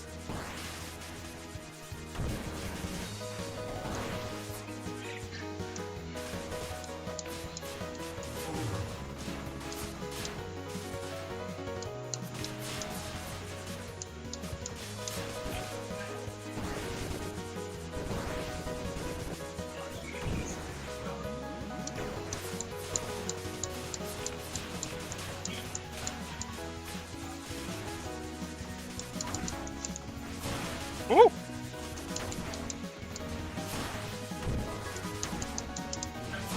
Hell yeah. Oh my goodness gracious.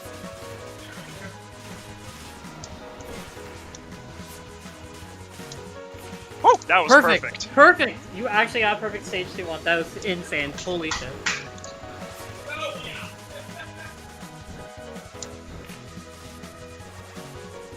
Gotta milk these missiles a little bit. They're worth a lot at this multiplier. Oh, missed some. And then to get the bonus, Yaki needs to fly through a set amount of rings that Arcadder's gonna shoot out. Like so. Bad overload, but that's okay. Still a ton of points there. Okay. I wouldn't say bad. A good overload, so. There we go. Gonna fight the first boss again. No problem. Should be super easy. Yeah, the sword destroys this guy. Then we're gonna do a couple deflects, and it's gone.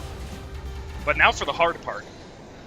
Yeah, the hard part of stage 2-1 is that there's more stage 2-1. Max life Also, bonus. max life bonus. Good job. So there's a phase 2 of this fight, and it's our last milk of the run.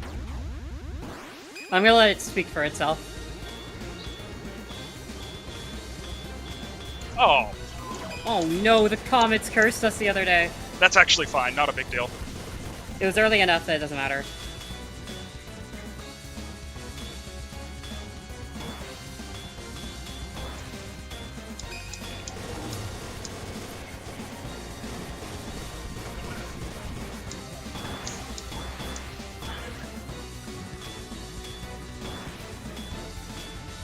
This is so stressful. Woo! Nice, very good. Z, easy Z. Woo! Holy shit. Comets, you warned us that the charge shot would betray us one day. Why here? Why here? Oh, I have to turn off Top Chat. Top Chat's so silly. Top chat is the worst. I keep forgetting. F's probably been here uncensored the whole time.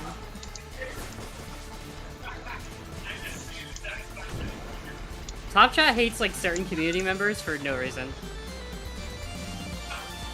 Everyone said hello to Gooey earlier, and I was like, I don't see Gooey, and then I realized.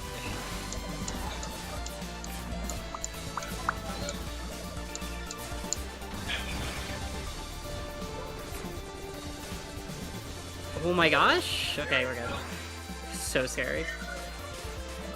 Ooh. Yeah, this stage again is like, okay, it's straightforward, but now try doing it while using melee for everything so you get a multiplier, and that's what makes this stage really difficult. And also that everything is shooting you. There's so many bullets in 2-2. Thankfully, my sword takes care of that. Okay. Alright, We got the bunny bonus girl. 20. These refill my molt.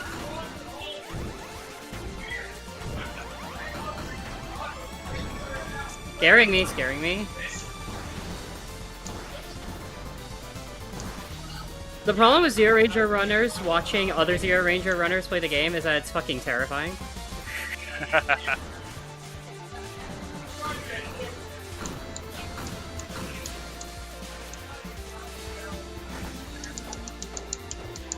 We're gonna pepper this guy a little bit here. Use the forward bar to backshot to kill that slower. And then we're gonna just slash everything up here. Just reflect slash, reflect slash, reflect slash. Ooh. Oh no, I dropped. Oh, Damn it. no. At least I had the 12.8 for boxes. That was the important Yeah. part. Use my sword to adjustment. rebuild molt Good. here. Good adjustment, yeah. Okay, we're gonna prepare for our Taiko 2. There we go. Nice, good job, much better. Alright, I'm gonna hold these bullets here. Then we're gonna absorb him with Charge Shot. Cool. Yaki's gonna have to try to rebuild some molt here in Crab Hallway. Just changes their route a little bit. This hallway's really tight to try to get every box while maintaining a multi. It's even worse when Yaki now has to fly up and manually slash so many things. Because the blessing of having max multi is no longer needing to use sword to maintain it. Okay, using the charge shot to grab that bullet, really nice. Very good.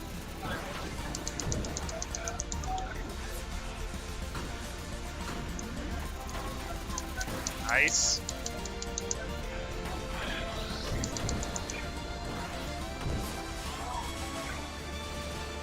Nice. Phenomenal job, Yaki. That was crazy. That's a tough one. That was a really good hallway. You got the harder of the two hard hallways. Redemption, fully redeemed. It's gonna do this boss the same way, pretty much. Had to make a little adjustment there, but good job. Now we have a sword. Boom. If you guessed that there is more, you're right. This boss is so cool. This boss is really cool. I love this boss. And It's blurry. I'm gonna do a pretty lame strat for it.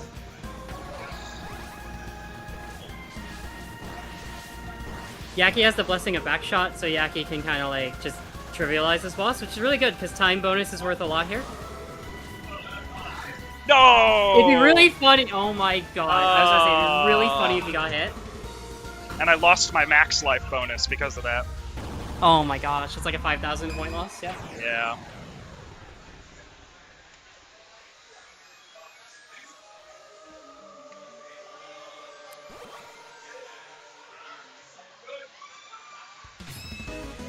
Yeah.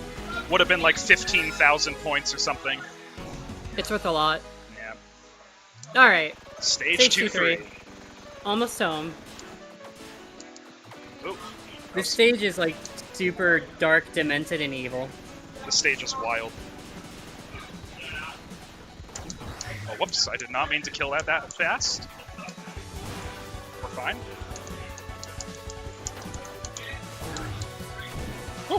Okay, good recovery.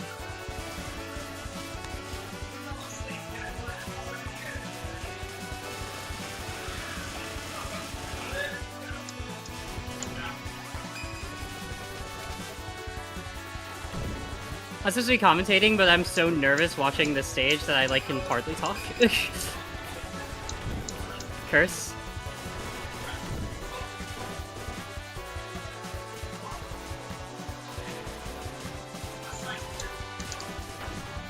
Oh.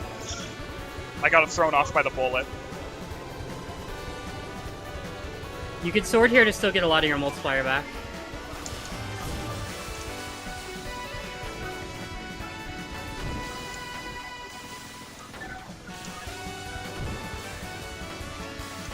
Oh my gosh, barely got the credit. Sword this one.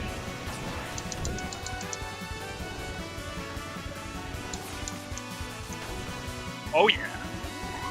Still Woo! getting a partial tower extend, very good. This is good. 8.0 is good.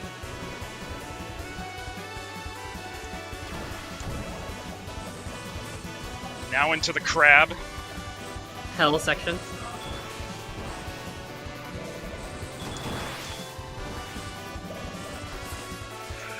How greedy will Yaki get? Very. I'm always greedy.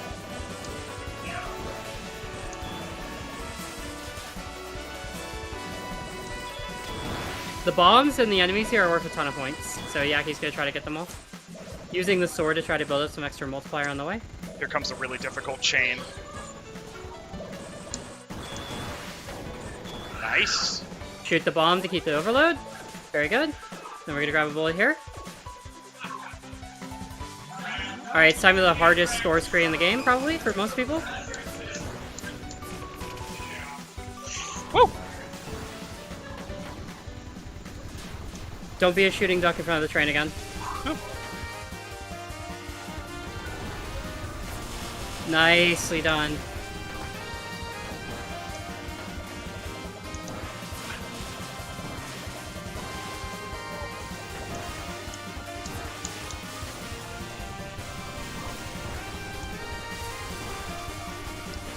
Oh, Yeah. got a little tight there. Dang.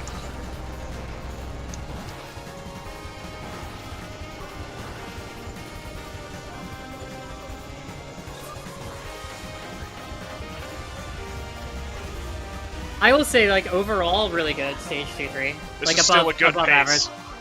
Yeah, it's still a great pace, above average 2-3.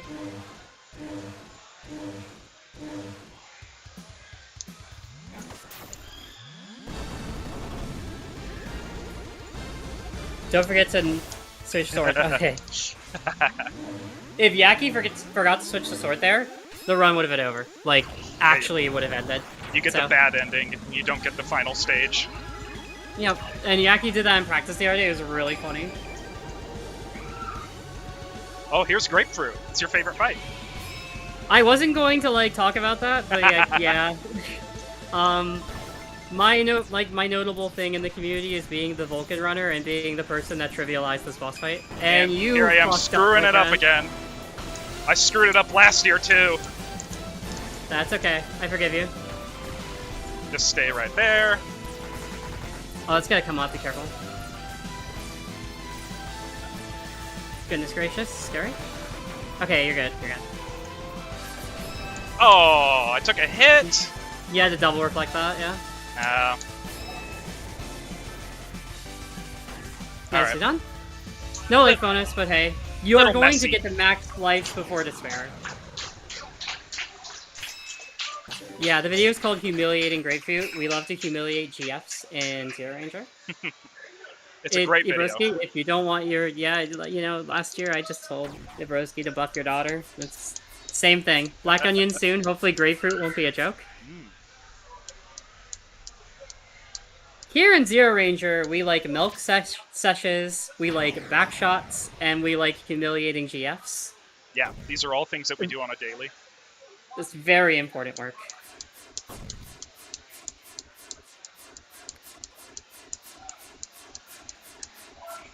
Coming up is the amoeba section.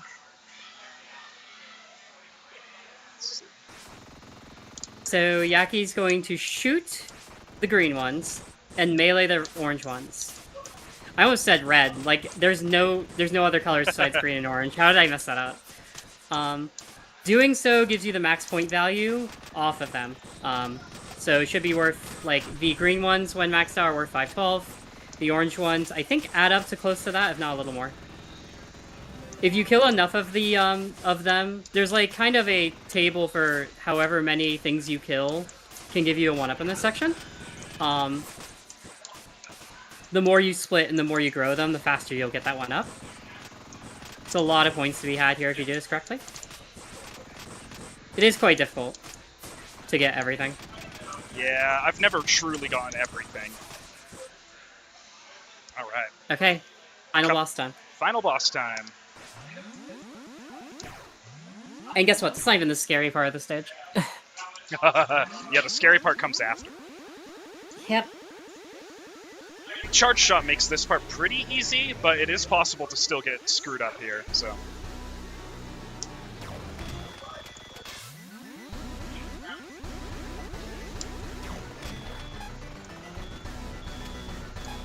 Oh! Good sword. I was about to say, please sword that.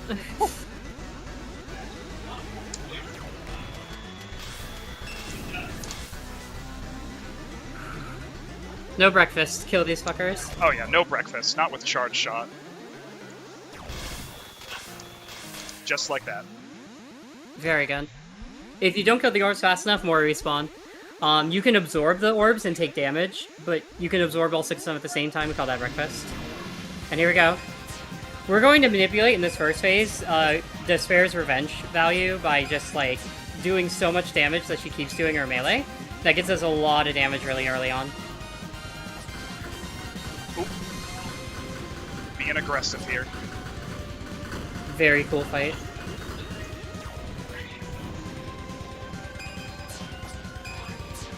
Very nice. Should have her locked down here, basically. Yep, Oh, perfect. yeah. Very nice. Nice sword. Nice sword again. Oh, whoops. Oh, she was fast as hell there. Yeah. Caught me off guard. She's smart. This bitch is very smart. I hate her.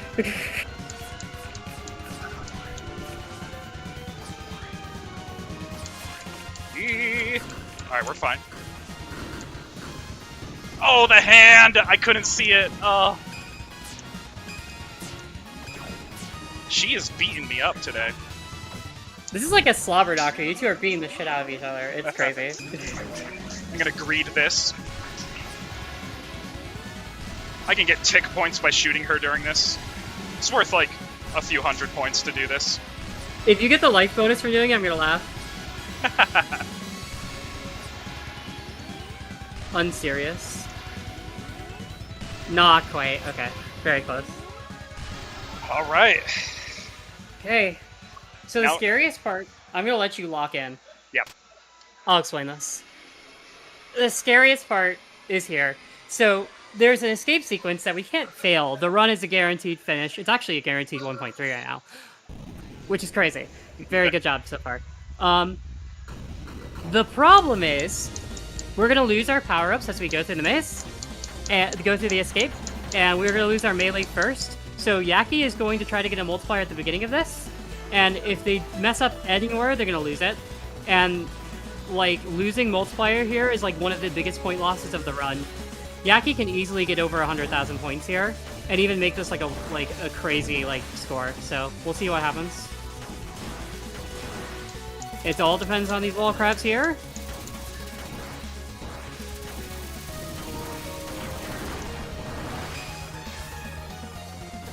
Nice. Okay, we're locked in. We're locked in. We're through the hard part.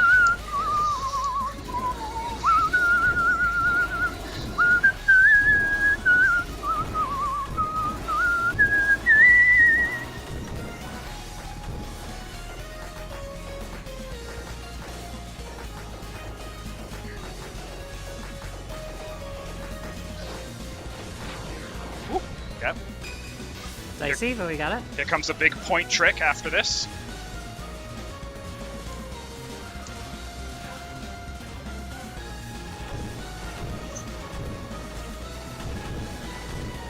Oh yeah!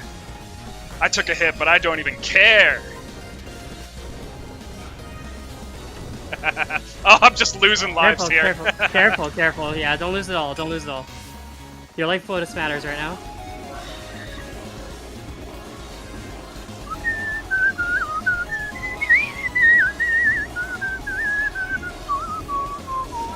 We're riding high out here. It's the final screen.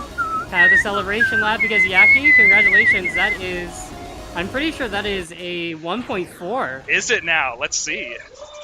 Woo! Yeah, your thingy was Yeah! incredible. You got almost max score off thingy. Depending on your lives here. Oh, no, 3,000 your lives short. mattered. Your lives mattered. So close. Congrats. Crazy. That's better than your PB, your original PB though, right? Yeah, that is, So yeah. That's a couple thousand above. Yeah. If it wasn't for your 1.4 off stream today, this would have been your PB. So in other words, you did fucking awesome. That was great. Woo! That was great. I'm super happy Oh my about goodness. that. Let's get to the end screen here. Whew. Oh my gosh. Not even gonna let the credits roll. You just want to get there, yeah? We point out it would have been 2,000 over your original PB. Hell yeah. We will take that every day. Yeah, awesome. Well, thank you so much, Akashic, for commentating this. And thank you, Mark, for putting on Shmup Slam. This was awesome. So, and thank you all for tuning in. Congratulations, Yaki. You did so good. Thank you so much. And thanks everyone else for tuning in as well.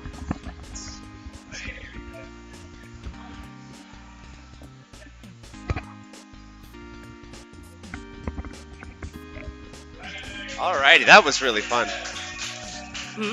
That was a really fun run to watch and listen to. Yeah, that run was sick. Yaki did an incredible job. Yeah, and live too. That's always impressive to do it live. Under that much pressure, like that's still, I believe, like that would still be the second best Type C score. Like, you know, if not counting Yaki's better record that they got off stream.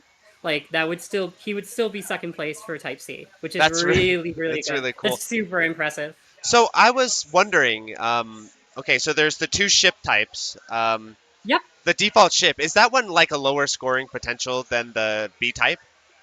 See, we used to think that the ships had like different scoring potentials, but like in the past few years, people have revolutionized the meta so much on both ships that they're like they've kind of gone back and forth. Right. Over the past, that's cool. Yeah. That's cool. I've been inactive the last year, so I'm not entirely sure where it's at, but I really wouldn't be surprised if any ship like was able to get high score. In the past year or so, Charge Shot has really become like the new thing. Like everyone thought Lock On was like kind of the only way to go.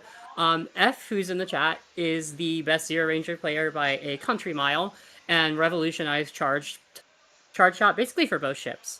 That's cool.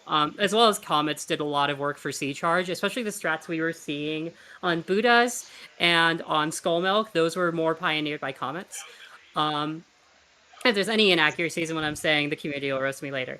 But so what's cool about Zeroranger is there's like a dedicated scoring community. But I was just thinking, it doesn't have online leaderboards, right? Zeroranger? No, we we have a video index that has like the best scores. Oh, and stuff. That's cool. That's so cool. like we definitely know like who we know most everything, but there's not like this online leaderboard that people are submitting to. What's the video index called? The video index is on the Shmups wiki. That's maintained. Oh, that's awesome. Yeah, I know about that. Yeah. Yep. So that's really cool. Maybe someone could post a link to it later in the YouTube or something. Fun fact, the video index began on my website. That was the origin point of its birth. So that's cool. That's living on. I'm going to be honest, that doesn't surprise me at all. Yeah. Me sitting in the office just indexing various runs and compiling them on my website. Mm-hmm. That's really cool. So yeah, definitely check out the Shmup Wiki, everyone, and check out the Zeroranger page. Yeah, you can find lots of runs on there. We've even started categorizing challenge runs. So Yaki Back's backshot only, my Vulcan only. There's a type rank E white vanilla runs where people don't like kill anything. Like there's a lot of really cool stuff on there too. So there's way more Zeroranger to be watched and played. And if you really, really like it, there's a Discord that's like super, super cool, and the community is amazing. I highly recommend it. The one thing I just can't help but think about is, when you go into the menu select, there's white vanilla. Mm-hmm. Then there's the middle green-orange, and then there's that one to the right that's like not there. Mm-hmm. When will it be there? We have been asking.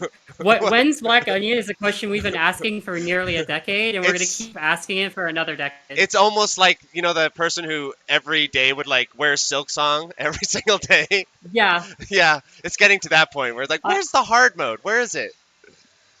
It's gonna be 2066. I'm gonna be watching Fast and Furious 27 in theaters. We're finally gonna get Yandere Simulator, and then Black Onion will come out a decade after that. There you go. So, Well, awesome. That was a great run. Love Zeroranger. yep. Thanks Oh, for having us. yeah, it's really awesome. And so, yeah, great job on commentary as well. And Yep, so thank you. we'll get to Bakraid next. That would be really cool. So stand by, everyone.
Hello, chat. It's time for some battle Bakraid, and I'm really excited about this run because not only is it going to be an awesome demonstration of the game, but I love the creative use of overlay on the right side of the overlay here, where you can help understand what's going on in the game, and we got the awesome hand cam. So yeah, and I will now hand you off to your commentary, which is FPS Failure himself and Light Hexagon. You are now live. Hello! This is a really fun game, Battle Bakraid, and I'm here to show it off. If you don't have an Arcade 1cc, and you've got a couple Novice Clears on your belt, or maybe a couple Toho Normals, you can beat this game. I'm going to show you a little bit of how. Yeah. I'm here to commentate, and I'm also in this episode. Battle Bakraid is a game released in 1999. It came out a year after Batrider, and it is basically the sequel that no one talks about to Battle Garega. Kind of because it's slightly janky, but also it's just very unknown in general. No one really paid attention to it. But it's a really cool game, and it has a bunch of mechanics to it. It's basically a slightly expanded Garega with a slightly IMO better balanced rank system, and some multiplayer chaining shenanigans, which get exploited to extreme degrees. This game's FPS also will- extremely short for the normal clear. It's like the Yes. perfect hit of shmup dopamine. Telling you. FPS will be demonstrating some of those chaining techniques and routing, and Yeah, I got enough time for 2 runs. First run's gonna be survival, kind of going low rank strats. Second run's gonna be we're going for glory. You see that 7.6 mil? I'm trying to break that. I know I can. I just need to do my scoring strats right, and I can do it, and also not choke. But yeah, those are the goals. yeah. Max has a small intro to the game here. I'll let him get through that. Yeah, a lot of this works very similarly to Battle Garega, so if you're already familiar with that, you can tune me out, but item pickups will increase your rank value, which is basically the dynamic difficulty of this game. You would usually want to like avoid picking up too many things, but this game on normal is pretty lenient, so FPS will be picking up pretty much everything at the start. Yeah. Other than that, there is the like bomb system where you can hold down your bomb button to throw out a bomb for a certain distance in front of your ship, and that also affects the chaining system in a way that it basically just pauses the chain timer while the bomb is active.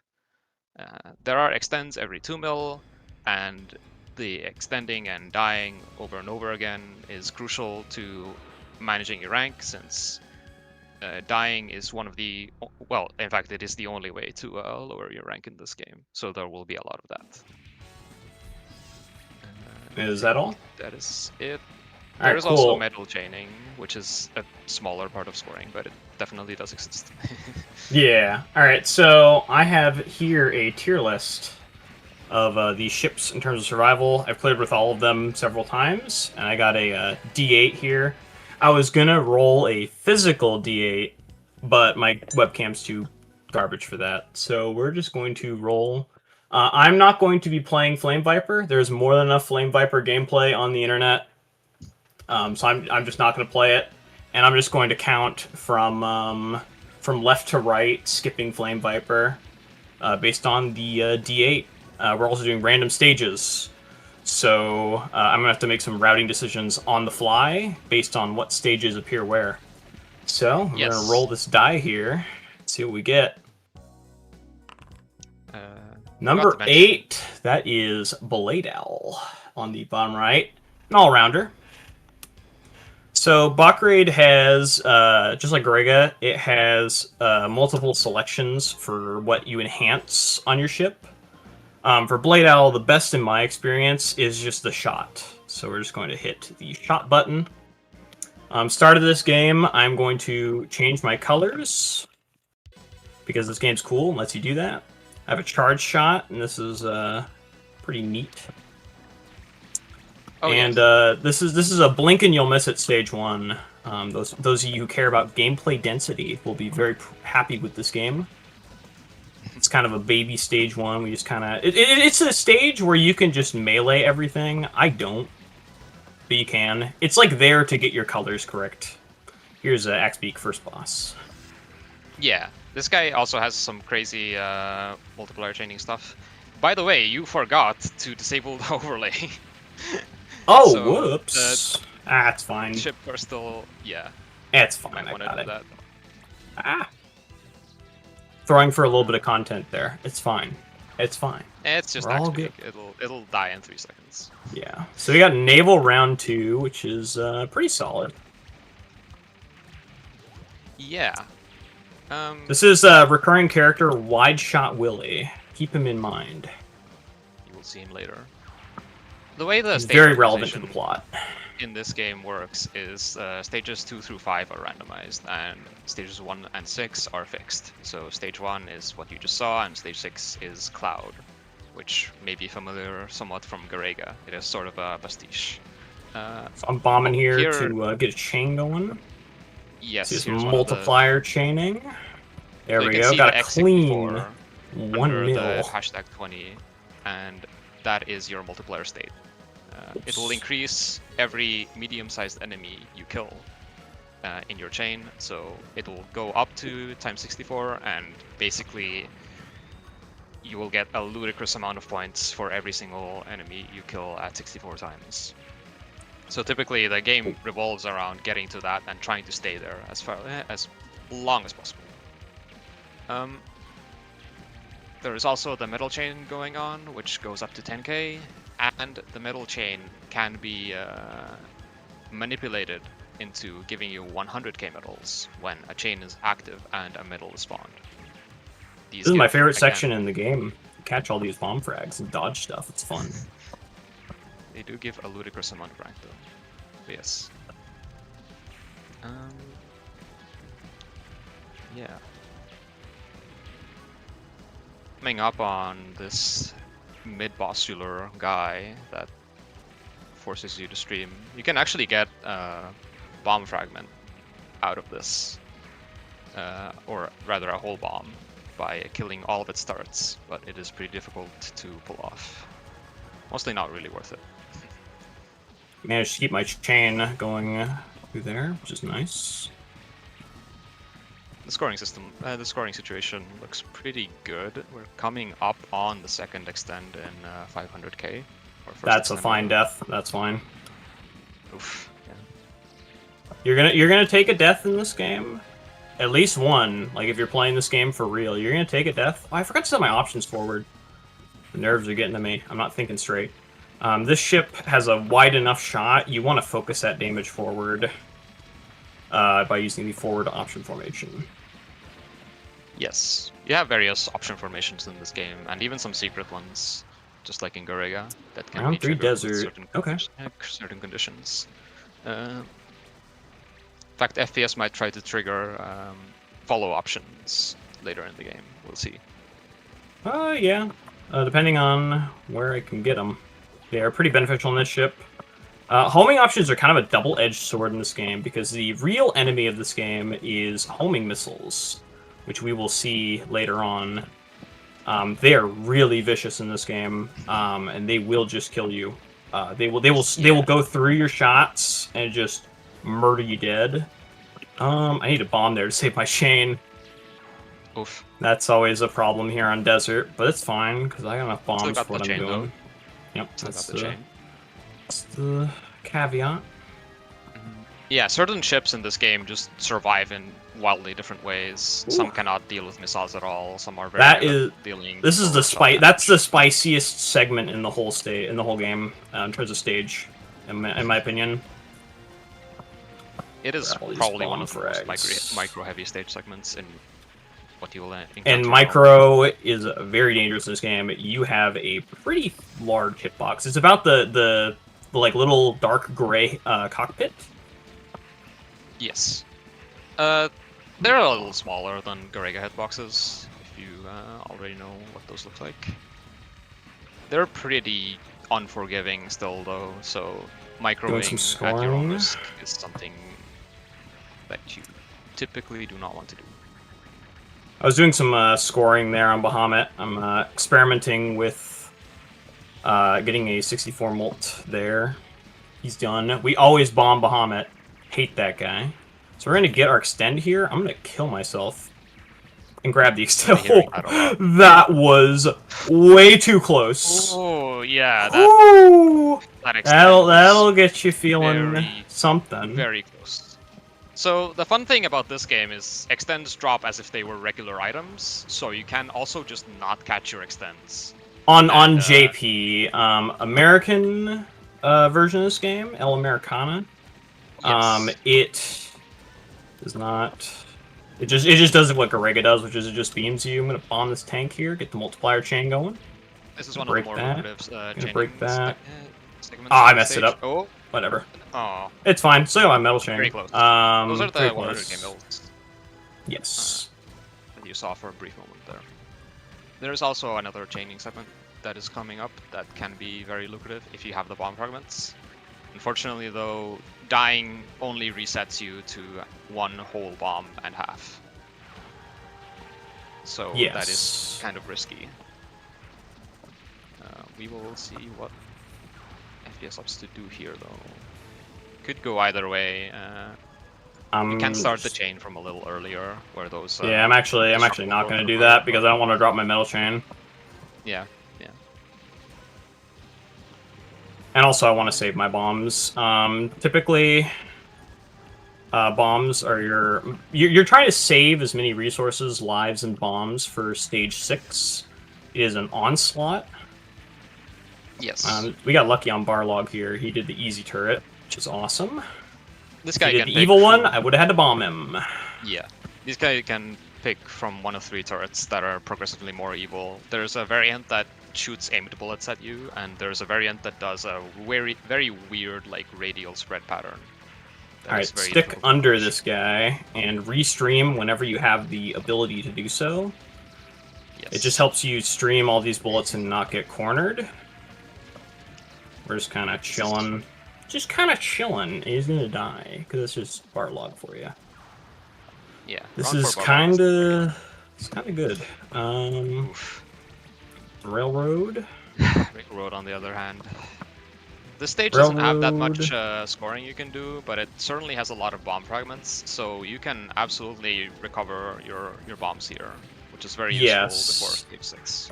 This is like the gas station, where you put some more fuel into your run. Ooh, careful, though. This is where we're going to use a weird little misdirect thing to just sit here and kind of conveyor belt the bomb fragments into my ship. It's very fun to do. You just kind of like go off to the side and you cut back.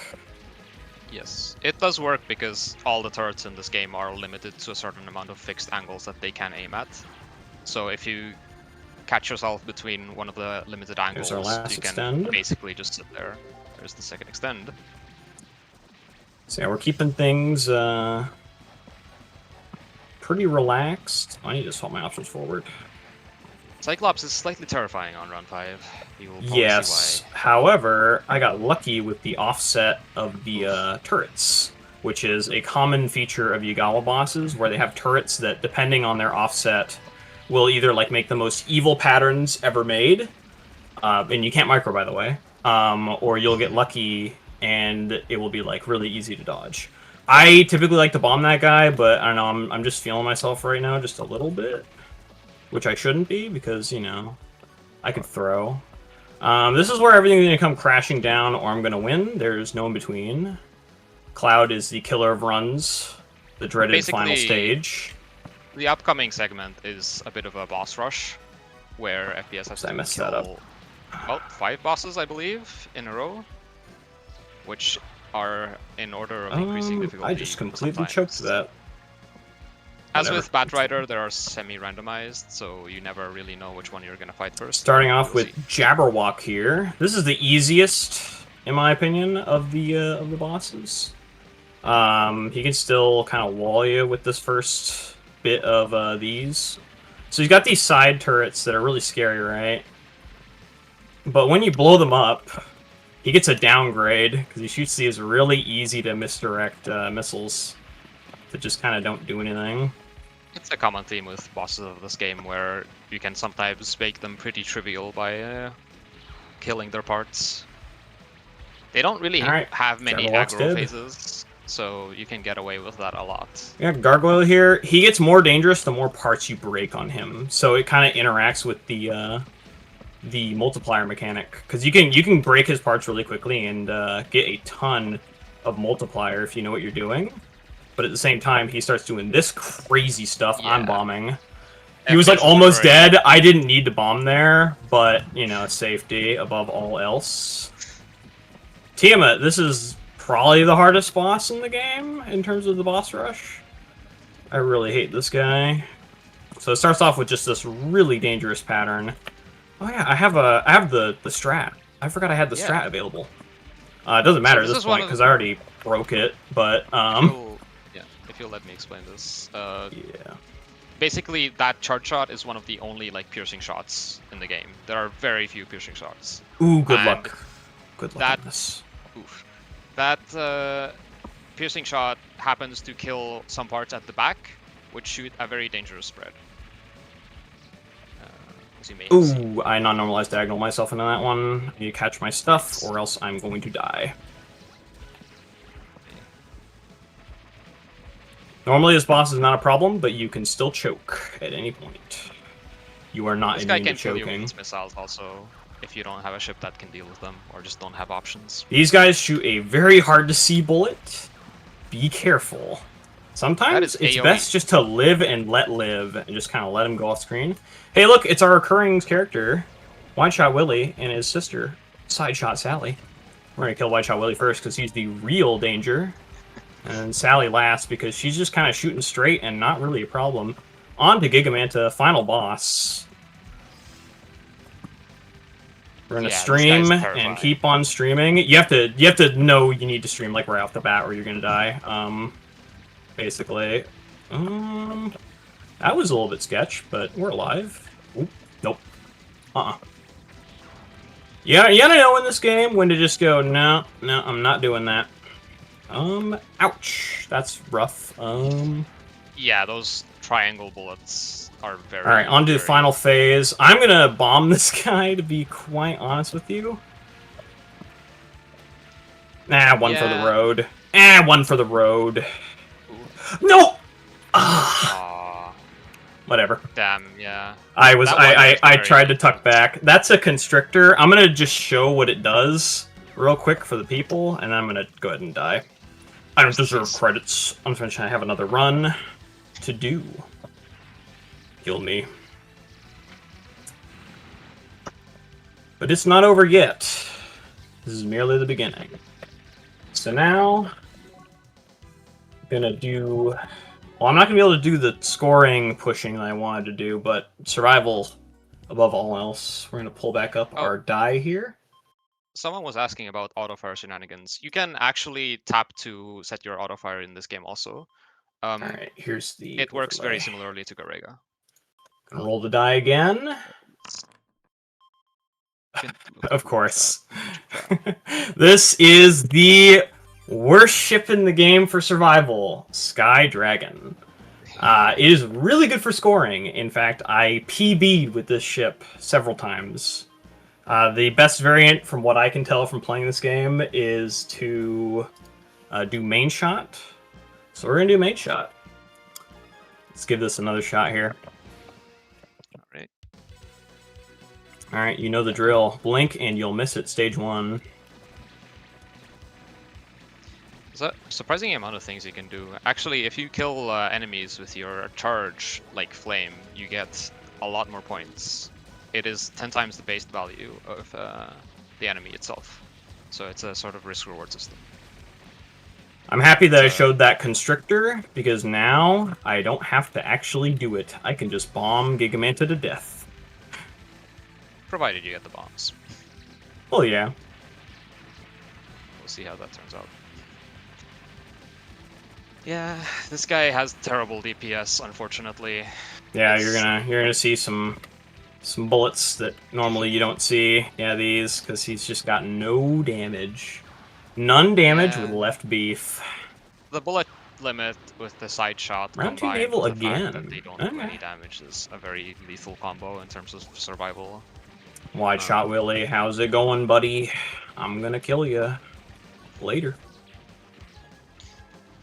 Speaking of side shot, this game adds side shot power-up items, whereas Gariga only had main shot Oops, power-up dropped and my- options. I don't care about my metal chain on this level.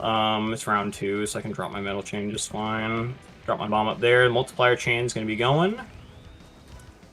Dies, gives me 32. Breaks 64. Yes, okay. And big score. Very nice, very nice. Oh, yeah, that special power-up, that's trace options. That mercifully does not give me rank. Some option formations do not give rank because Yagawa decided to be merciful and say, this is not actually helping the player that much. Yes, they do give what's called frame rank, which is a rank increase every frame. So every frame, the rank gets incremented by the frame rank value, which can get very high. And so it basically just controls how fast the game starts trying to murder you. Certain special option formations give you more frame rank than others, but it isn't really important in this situation. It's more so of a consideration when you're playing advanced mode and have to complete the entire 8 stages of the game. Right. Getting back to the mid-boss guy. Yep. Oof. Which is kind of hard with this ship because I need to be directly under him to deal damage. I'm going to grab these bomb frags and start tippy-tapping. Gotta be, like, Yes. under him as much as I can get to kill it. There we go. You can What's that? sort of restream this guy, but it's very scary considering the density of the bullets. It's Oh not yeah, very one fun thing about Leviathan is if you have a metal chain going, which I don't, because I'm going all in on survival. The metal chain keeps going. As you can see, the items are popping out of these little popcorny spawns from his little launch decks. So you can even get an extend during this boss opening phase, which is very funny. Yes. Alright, I'm gonna go for the funny grays, and if I die, that's cool, because I need to die for rank anyways. Yippee! The funny Kill grace is me. this thing. It's an intentional death, don't worry. Fun fact, grazing does lower your rank in this game. That's why I died. In fact, I kind of want to die again. That is a that is why Can I I was die? lying Thank you. when I was initially explaining rank. There's a very small per frame rank decrease that grazing does. It basically means if bullets are inside your graze box, which is a different hitbox than your main hitbox, they will reduce Alright, so this scoring segment is you want to leave these two alive, kill them, kill these two bungalows, bomb on the green tank. Kind of aim it low so it sticks on the turrets. Because the goal is you want to break these turrets. Ah, I didn't do it right.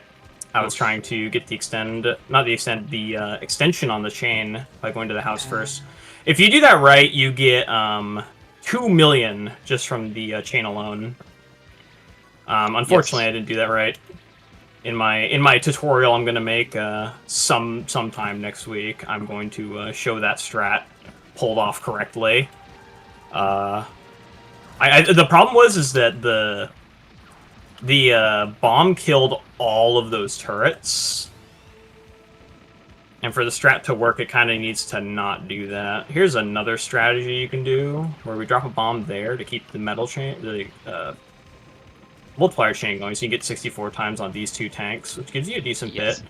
If you have an active multiplier chain or metal chain up to the 10k point, you can get the 100k medals from the guys up top. So you end up getting around, like, I don't know, 600k, probably somewhere in the realm of like 500k for one bomb, which is pretty neat.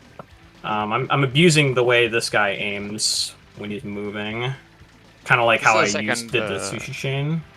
Second slightly more evil turret that this first phase can pick. Yeah, he didn't Also- do the evil one, which is nice. That main body will kill you if you stay inside it. So Yes, that- like where the that's what you propeller want to run. is on this guy is the active hitbox, and just like you imagine that in the debris, and then if you touch that, you die. Stage 4 railroad, pretty solid. I need to get my bombs back, so I'm gonna go ahead and suck up some bombs. Careful though, it is a dangerous stage. If you lack coverage, it's a very tricky stage because you can't kill all the turrets, and they are all firing at you. They do not give a rip about your existence. They will shoot. We're gonna do that misdirect and little sushi belt. I'm gonna tap up so I avoid getting shot by the guys from the side. Yes, Mid boss, he's kind of scary. He shoots that really fast straight line of bullets, but he dies all the same. a lot of the little shitters will absolutely just end your run if you don't have side shot or options on the start of the stage. They just have so much HP. Got the trailing options yet again when I do not really want them. All right, Also, we're getting. While picking up items typically does increase your rank, it does not when you are maxed out. Yes, if you're gaining a benefit besides points when you pick it up, it gives you rank. But if you catch a option power up, it gives you 500 points. You're not going to get any rank because you got was merciful. Round 5 desert, hard stage, but it does have a cool tech that we're going to use here to make my odds of winning a little bit better. Yes. These first two guys are very tanky. Really don't like them. There is a very long chain you can start from about these guys and the two smaller turrets ahead that last basically the whole middle of the stage. That is pretty lucrative. Unfortunately, it's very difficult to pull off. Ooh, I hate these turrets. They don't die. Tippy Yeah. tappy. Those turrets will kill you if you panic. The trick is you gotta tap dodge it. My extend's gonna drop here. Oh, okay. Oh yeah. That's pretty bad. Gonna bomb because my mental rank is now at a maximum. Yeah, now we're nowhere. I close to should that. have bombed, but I didn't. Yeah. Well, we're gonna do that trick here. But I have homing options now, which is very useful. Yeah. The way you set up your special option formations in this game is basically by not picking up certain items and letting them drop off screen. I believe homing is dropping 5 bomb fragments off of the screen, the bomb icons that you can see on the ground sometimes, and then picking up an option. That will cause the options to home in on enemies and point blank them, which is very, very powerful. It genuinely affects your DPS by an unreasonable amount. You will probably see on the upcoming mid-bosses that there is a huge difference in how fast they die compared to everything else. You can also kind of try to set it up on these guys, but it's pretty inconsistent. Most of the time you do want to have it when going into Cloud and not... This is Kraken. I really hate him. not I'm coming out of the gonna other do ones. some emergency strats here for survival. He does this radial when you piss him off. Oh, I hit bomb! And that is it. Rest in peace. Well, that's how it goes. I got to show off Gigamanta. I wanted to dodge it. I went for glory and I died. And then that was just unfortunate dropping the extend. That's how it goes. But I'm just happy I got to show off this whole game. I wish I didn't mess up the scoring strat. And I wish I got to push for score, but oh well. Sometimes you can't win them all. That's just how it Roll goes. the punches. Absolutely. Quick shout-outs section real quick. Shouts to Actane, Chinop, the rest of the Shmup, Ram Shmup Junkie Detectives. Found this game because of those guys. Shouts to the Shmup Junkies VC regulars, Mimo, Alessa, Taro, Greg, Pornod, Some Guy, Duke, Frames, Lazy Light, Mileto, Soup, Shouts to Lyhex here for That's me. giving me some great commentary. And shouts to you guys and the rest of the Shmup community for being so cool. Oh, and shout out my sister and fiance for watching this. That's Shooting game that's never about it die. for me. Shooting game never die. Please check out this game. I choked badly. That's how it goes. But in general, I think this game's a very approachable intermediate clear. If you don't have an arcade clear and you want one, come play Bakraid. I'm gonna make a guide here next week, telling you everything you need to know. Cleared this game like 50 times. I think I know something. But yeah, whatever Mark is, we'll close out. All right.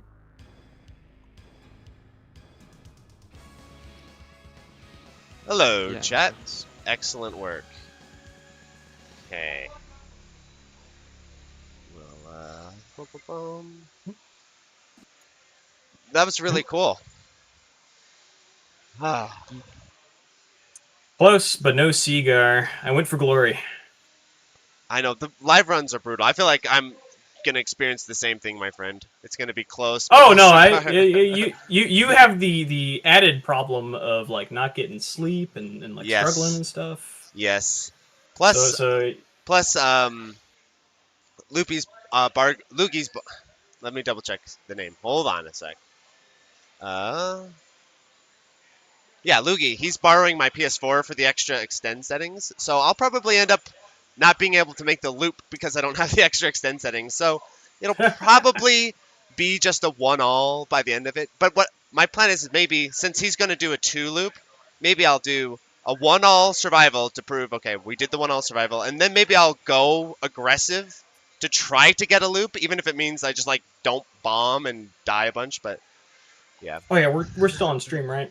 Yep, we're still on stream. Okay. I'm telling you my By the stories. way, this is the second of the rank game random choice trio. Tune in tomorrow for Batrider random characters, random courses with Nightwing's the best ramen. I'm going to be doing commentary on that. It's going to be really exciting. Check it out. That'll be awesome. Yes. Alrighty, everyone. Well, we're going to swap over to Ketsui here, and I'll get that set up. And yeah, see you shortly.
Hello, everybody.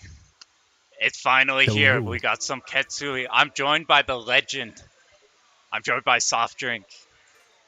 Hey. Pleasure to be back on the mic. And it's a pleasure to have you, dude. I'm really excited to have you on. Yeah, I'm very happy to be here. So, And we got something pretty spicy here. Because not only is Ketsui pretty good, we got two Ketsuis on here. We got Loogy. You can see him down here right now. He just recently hit his Omote 2 wall. And now he's got to try to do it again here. all right. And we have Mark. Never heard of him. He's going to be going for his as well. All right.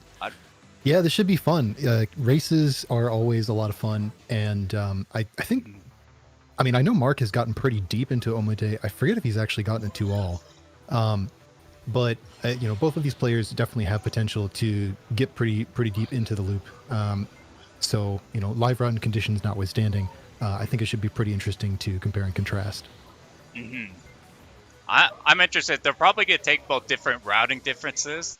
They might have different inspirations that they want to take. Even both doing like a survival style routing. You'll see a lot of different stuff. I do think there's going to be a bit more of an emphasis on survival, which is completely understandable given that it's a live event setting. And my understanding is that Mark is going to be playing on the emulated PCB version.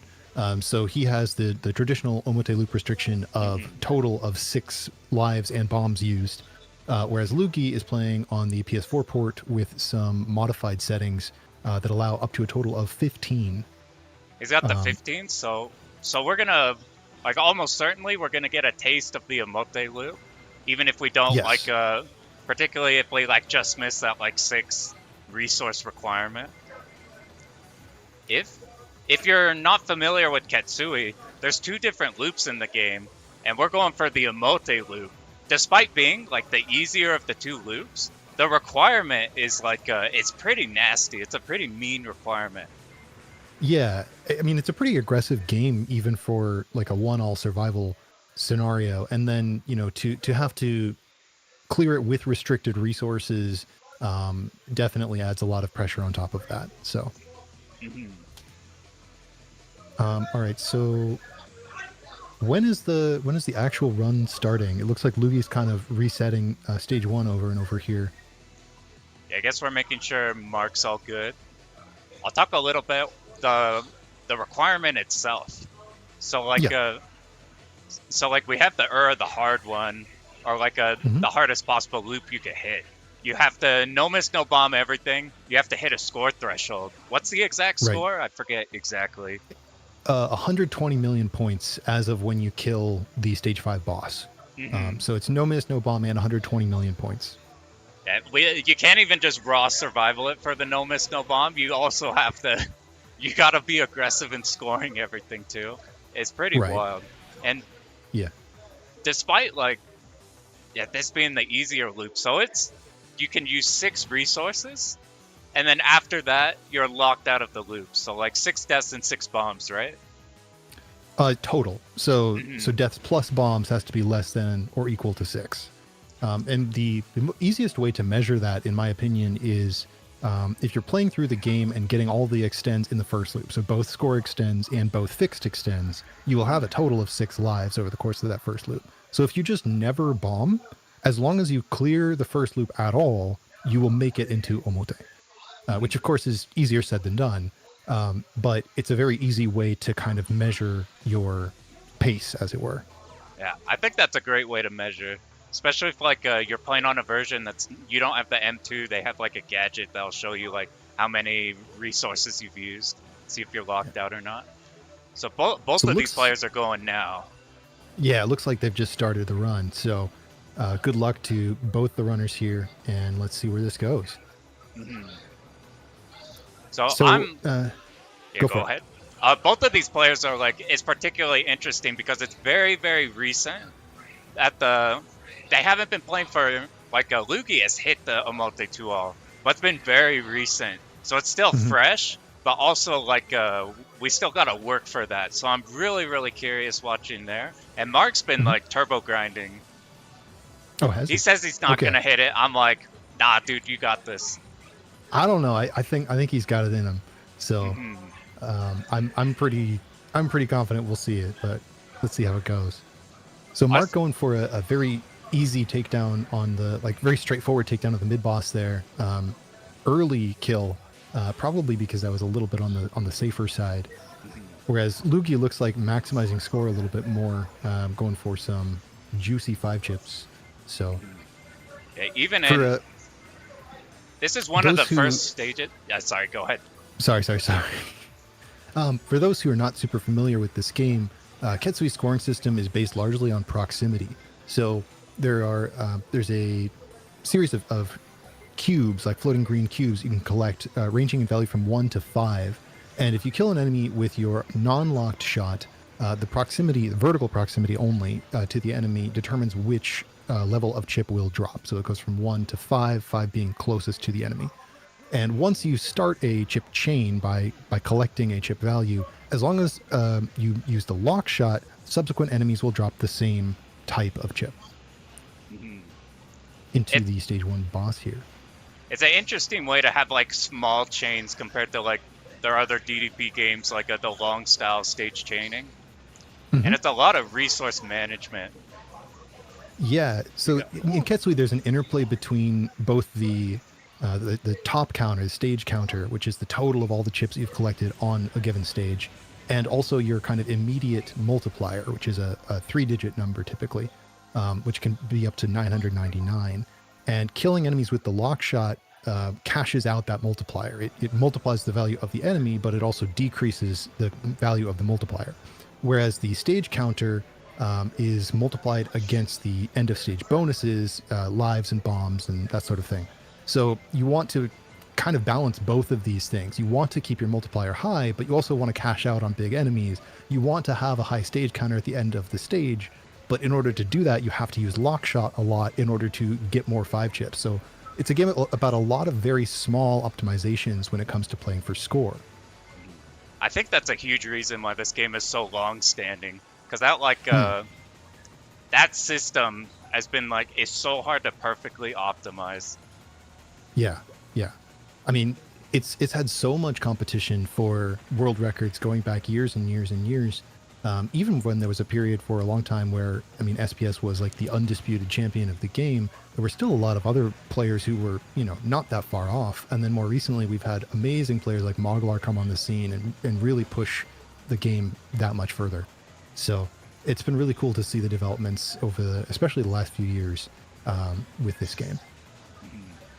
We've seen a little stage 1 differences between these two players, but you can see Mark goes for, instead of shooting down these huge enemies right away, we'll just keep the one alive so that none other of those can spawn. So we'll just deal with this one. Whereas we'll see Loogy opt for, he's just killing those right away. There's already a bunch of routing differences despite them being so close together. Right. Well, and the score difference as well is massive. They're at nearly the same point in the game, and Loogy scored fully twice the points that Mark has by this point. So Mark mentioned that he was going to... there's bomb from Mark, and it looks like Loogy also has used a bomb. So they're both at count 1. What makes that count so scary is you have this impending threat of stage 5, which can demand all of them. So we're trying to last as long as we can throughout the first part of the game, so that we can have much leeway as we can later. Yeah, and then you also, stage 5 is terrifying. There's very, very, very easy to take a stray hit and get really thrown off there. So you also have resources are very important for score in this game, and though neither player is intentionally going for particularly drastic scoring, from my understanding, it will play a role for sure. So life count and bomb count will dramatically affect the end of stage bonuses. Okay, so there's another bomb from Mark. Actually, it might be 3 count from Mark already, because he bombed once before the boss, picked up a bomb, and now he's back down to 1 bomb stock. So I think he's at 3. Yeah. So for some insight, because because both of them are going for the 2-all, Mark's like, I'm gonna go for the 1cc and just like, if there's a problem, I'm just bombing it. And then like if Loogy like loops, then Mark, instead of sitting there, he'll be like, all right, we'll do one where we're going for like the raw Omote one. So that's why we'll see a bit more like aggressive bombing from Mark. Makes sense to me. And just another nice thing to contrast here between the two runs. Looks like Loogy did take a hit there in the start of stage 3, so he's at count 2 from what I understand. Well, what I do like in the requirement is since like instead of treating them as like lives and bombs, it's like that many mistakes. So it's like if you had to use a bomb somewhere or if you had to use a life somewhere, it's not like oh, I have 6 bombs or don't die. It's like, oh, if I died, then that's one of my resources, as opposed to like just dropping it. There's another bomb on Loogy. So we're gonna have to. Both players at count 3 now. Really interesting to note also, I mean, Mark playing with almost no locks here in the section of stage 3, and that's something that I've talked a little bit about in the past. I think, in my opinion, when you play Ketsui from a survival perspective, using the lock shot less often can be a really powerful technique, especially in busy sections of stage 3 or throughout the kind of the first half of stage 4. Yeah, so they're both on the stage 3 mid boss here, Vinogradov, and this mid boss has the first 1-up of the game, and in order to get that, they're going to have to destroy all the parts of this boat. So Mark is in position for it. He blew up all of the main parts, and now he has to destroy the main body. And once that health bar goes down to 0, the 1-up should drop. Loogy also just took out the back turrets on there, and there's the 1-up. Oh, you don't see Mark look really relieved once he popped the cruiser here. This is a pretty spooky one because you cannot bomb it. Right. And like that ending pattern, like you get all of the setup and then the very end pattern, it's not so free. It stents the entire way there. Yeah, it can be really disorienting for sure. And depending on kind of like where the boss is on the screen, I feel like it can be much easier or much harder. The other part of that is that there are pieces of that boat that will scroll off the screen pretty quickly, and if you don't destroy them in time, then you're just out of luck. You can't get that 1-up anymore. So yeah, it's very easy for those top turrets to be missing those as they get off. So speaking of extends, both players have just hit a score extend. Mark hit the first score extend at 20 million points, and Loogy hit the second score extend at 45 million points. All right, so one more bomb from Mark. I believe that's up to count 4 for him. So this stage 3 boss, Jamadar, if I'm remembering correctly, can be a bit of a doozy. It's got some really like unintuitive patterns and things that you really just need to kind of figure out. In particular, the final pattern that we'll see here in just a sec is kind of famous for being very visually disorienting. You kind of just have to know that you need to stay close to the center line and kind of follow the blue dots well elevated a little bit up from the bottom of the screen. And lo and behold, that's totally safe. You can see the exact position Mark used. I've been watching people all day today on the Ketsui cap here, completely dying to this pattern exactly. You see both of them got it perfect though. They're at that right vertical spacing. Well, you can see literally both of them. You saw Loogy there. Both of them were like, "Oh, yeah." That's a very clippy one because it's hard to react bomb if you've messed it up there. Right. It's very unintuitive and it feels awkward. So like you're either in the right place or you're not, and if you're not, you can't really deal with it in time. So I find first half of go for it. This first half of stage 4, I think this is where I'm most interested in how their survival routing is, because this is a vicious spike. Yeah, this first half of stage 4 approaching the mid boss Black Draft is really aggressive. Like lots of enemies come down. They have kind of combination of like walls and spreads that really lock down your movement. If you don't take out the enemies quickly and in a controlled way, things can get really messy really fast. So you'll see both players taking a lot of advantage of the kind of wide unlocked shot here because it helps to control the screen space in this opening section. You see, they're both handling this tank differently. Like Mark opted to pop the first phase and then just let it live. We see Loogy's okay with taking out these additional enemies that spawn because of that. Now this mid boss is something. Yeah, Black Draft. Oh boy. So there are strategies for Black Draft which involve intentionally delaying the kill of the first phase such that the second phase starts at a slightly easier pattern. It does not look like either player is aiming for that strategy right now. But in the first loop, it's not as important. So there's Mark coming through it. This boss, it's like the same patterns for each phase, but so you want to kill it since it's on the same cycle when it's on like an easier pattern. But it's not like it's not super easy to time that. Now we got the nightmares coming in, be the key part of the second part of this stage. Yeah, these giant planes are really distinctive. It does look like Loogy used a couple bombs recently, so I believe he's at count 4 now, if I'm not mistaken.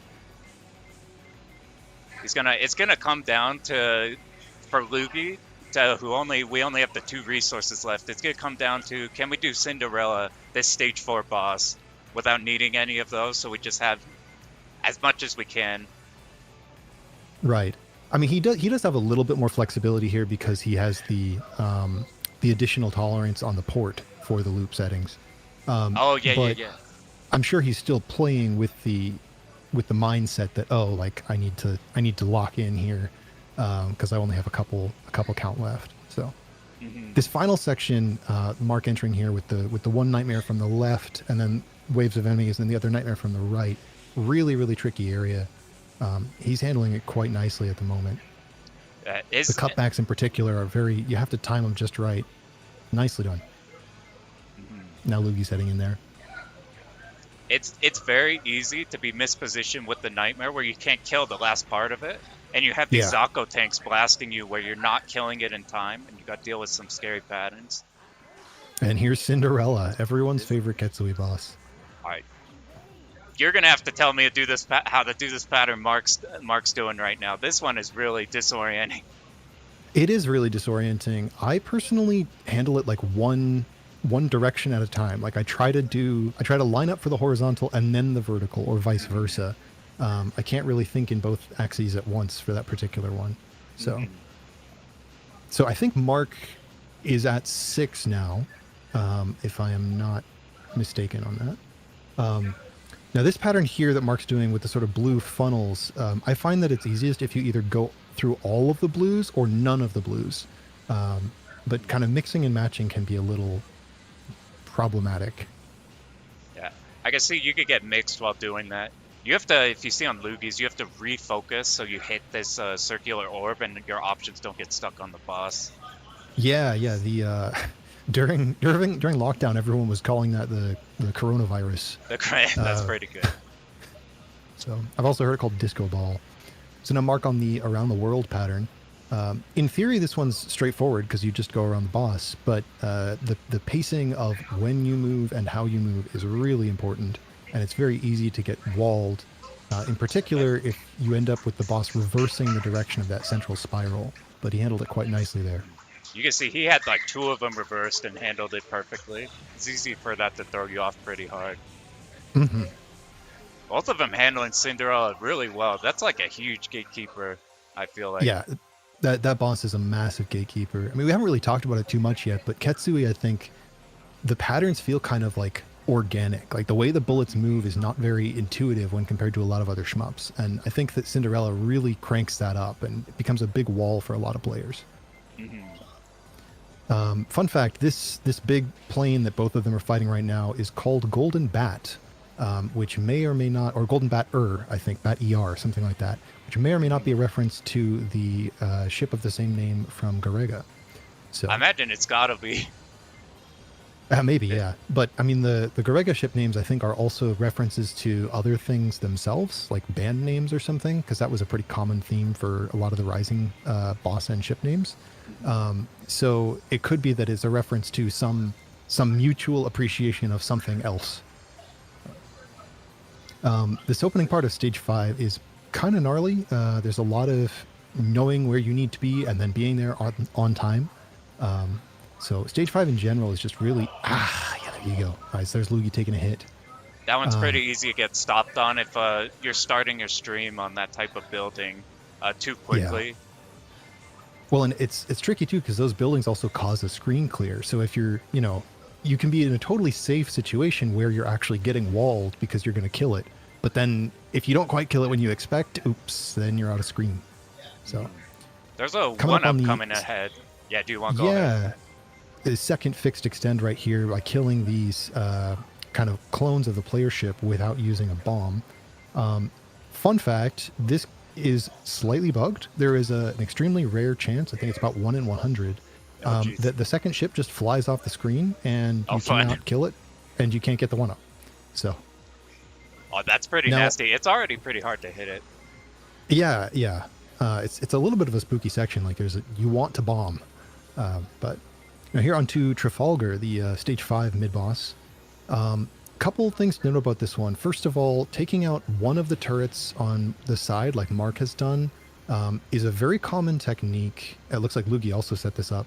Very common technique for the loop because it makes some of the other patterns quite a bit easier.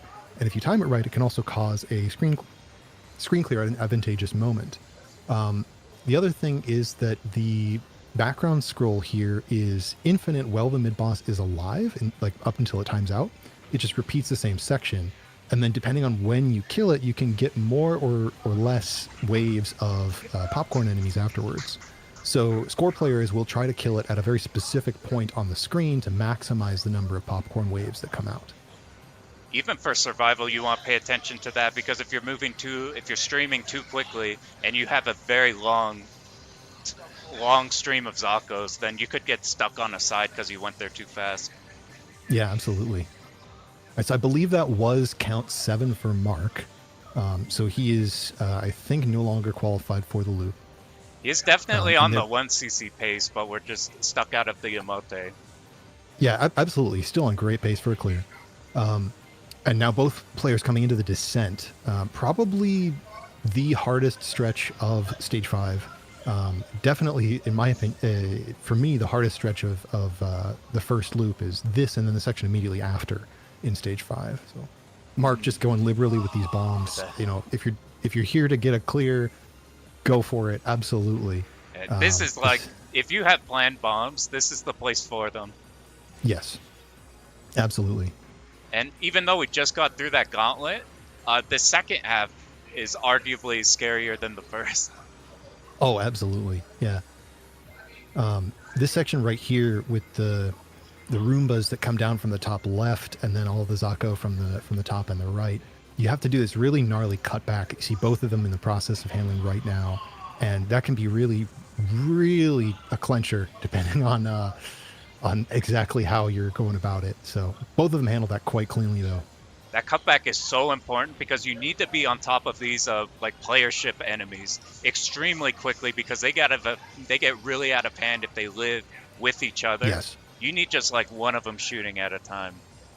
Yeah, and that's especially true in this final approach section after this big tank here. You really want to kill those kind of clone helicopters right away as they're spawning. So we'll probably see both players sitting kind of right on top of them to get those locks as fast as possible. There's a slight benefit for lock speed, just based on the proximity, from what I recall. All right, bomb there from Mark. Personally, this section right here, this is the Ura Gatekeeper in my mind. I have never done this without a bomb. It's the scariest part of the stage, in my opinion. Yeah, it's really, really scary. All right, and now both players onto a Vacaneer, 1-5 boss. So we will probably see... Yeah, so Mark went for locks on the back leg, which I think is slightly better for damage over time. And Loogy just went for the nearer leg. Is that because his back legs, like you see with Mark, it's like up closer now? Now that's like finished rotating? That's exactly right. Yeah, so it'll kind of stall in front of the boss during that section of the fight. And so you do a little bit more damage, just kind of cumulatively over the course of the fight if it happens to be, or not more damage rather, but you do the same damage faster if you happen to lock that one instead. I think it's important here too to like lock the one you want, because you really don't want to be seeing the end of the second phase. Yeah. Like dealing with more of these patterns over and over. Yeah, the second phase is really, you kind of want to take it out in one cycle if you can. or just at the that was so mean. I haven't seen that before. That's rough. Oh man. All right. And now both of them onto the final phase here. There's a few different ways to handle this pattern, but it looks like Loogy just opted for throwing some bombs at it. So I do think that we will see the loop from Loogy due to the modified settings. Oh no. Yeah. All right. Neither of them qualified for the loop, but hey, they both cleared, so right on. This game is it does not let up. It's pretty nasty, especially in a live event. Trying to hit that requirement. It's no joke. Yeah. That stage 5, it really needs a lot of your bombs. Yeah, stage 5 it's such a delicate thing. Like, at least for me, I feel like if one thing goes wrong, I lose like 5 lives. You know, it just does not come back. So to do this in a live setting, you know, stuff happens. Excellent play from both players regardless. We saw both of them clear here and clear pretty comfortably. So well done. Gotcha. Alright, so Mark just came up. So since we got the time slot available now, they're both going to try for another loop entry. Oh, hell yeah. So we get to talk some more Ketsui. Let's do it. This game goes by really fast. There's a lot of stuff we weren't able to hit the first time. Let alone Absolutely. even if we see the loop, that's like a whole nother beast. Yeah. Yeah, this game is hard, and it comes at you fast. So, lot to cover and a lot for the player to try to handle. Mm-hmm. So, curious how the approach will change now that they've kind of had the warm-up out of the way. They've gotten, you know, shaken it out. And see if things will change on the second run. I know Mark mentioned before that he might really go more aggressive in the second run if he had time for it. So I'm keen to see what that looks like. Yep. Mark was playing like, if I'm in a dangerous spot, I'm just gonna bomb because it's first time I'm going for the clear. On Loogy's end, I think a huge aspect here is I'm not sure if they played like on a live stage. They know a bunch of people are watching. They know what they're doing is hard. But now that we have like, okay, we got that first time out of the way, now I can just play. Because we got that out, all the jitters. Oh, I mean, the nerves are so real. It's live events are insane and incredibly intense. So, you know, huge props to the players for being willing to go up there and put on a show for us. And congrats to both of them for, you know, clearing the game successfully on that first go. So, Both of them had both a bunch of shiny moments in that first one. Yeah. And now they probably are going to have a feel with what they can and can't get away with more. Any of the mistakes that they just had in that recent run, they're currently thinking about right now. So they probably have like adaptations that they'll be all the way up until that point once again. Absolutely. You get a couple other small things that we can mention that weren't able to bring up in the previous run. At the very start of this, we saw Loogy do something called an empty lock, where at the large planes that came in at the start of the game, he attacked them with the rapid shot up until they were right about to die, and then switched to the lock shot while they were in the process of exploding. This exploits a kind of quirk of how the system works, where every explosion that an enemy generates when it dies will produce a chip if you are using a lock shot. And it's possible to start a chip chain, like to get the chips to go up to 5, and then also generate all of those chips from the continuous explosions by switching immediately into lock. And there's a little bit more nuance to this, and there's some ways that it can be applicable to score relating to how the multiplier cashes in and cashes out. But it can be very satisfying, especially in the early part of the game that you're playing a lot as you're going for a run like this, to find those small optimizations and try to work them into your route. And it's like those small, it seems like small, just getting like, okay, we get a few chips here, or like this enemy, we could get like some chips and some of the real thing with that is like, this is a finite game. We only have so many enemies. Being able to get like a double resource there off like something finite is so incredibly huge. Well, and it's a game where at the high end, it's all about these tiny optimizations. It's all about like, oh, are you empty locking this set of Zako and not that set of Zako? Are you, point blanking here and not there? And, I've had the great privilege of talking to Moglar quite a bit in the process of commentating for some of his runs, and it really opened my eyes to just how much nuance and how much depth there is to a lot of the kind of the higher level optimization in this game. So extremely satisfying game at the high end, it looks like, when you can really get into the nitty gritty with all of that stuff.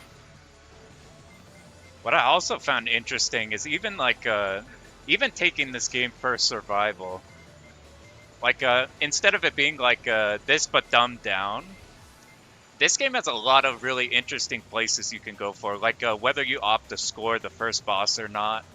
Whether you see Mark right after this boss is gonna opt for, we're gonna just ignore the big enemies so that we despawn any more big ones.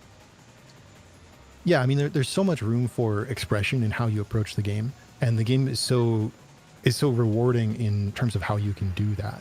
I think that's really cool. Yeah, like you're saying here, like stalling out this big helicopter so that the other two don't spawn, because they only spawn if you kill it quickly enough. You can choose to make the game easier for yourself in that way. I think that's really cool. Mm-hmm. You see from run to run, you can see how different these two are. You can see how different two similar scoring routes might be. And usually it'd be okay, are you doing the scoring or the survival? Here we're seeing two different approaches here. You see what high level players will opt for like you said, which sections are gonna empty lock. There's a lot. It's a huge playground in this one. It's so interesting. Mm-hmm. And I find that, at least for me personally, I think the Ketsui system is mostly pretty comprehensible and intuitive. And as you play it more, you will naturally want to take more risk and approach enemies more aggressively. And it rewards that kind of exploration as just something that will happen naturally as part of the process of learning the game. I think some other scoring systems can be a little less approachable. Chaining and whatnot can be really satisfying once you get into it, but it can feel like a very uphill battle sometimes to learn the initial chain or learn the initial route just to kind of get your foot in the door. And I think Ketsui is great because it lets you play it kind of at your own pace and build at your own pace, and the ceiling is still so high if you want to go there. I think you're absolutely spot on, because since just shooting things, you're getting the chips. You're inherently pushed into it. There's no mechanic that there's like you said, the DDP chaining. You're not gonna accidentally chain, but here, just by existing and doing things, you're getting that immediate feedback, and you're naturally finding okay, here I can get the 5 chips, and there's this whole sweeping thing. I'll shoot this one for 5 chips. Here's a chaining bit. I'm not even going for score. It just felt right to do. Absolutely, yeah. Just a quick update on the run. It looks like Loogy's at count 1, and Mark is still at count 0. So far, both players on very good pace coming into stage 3. Mm-hmm.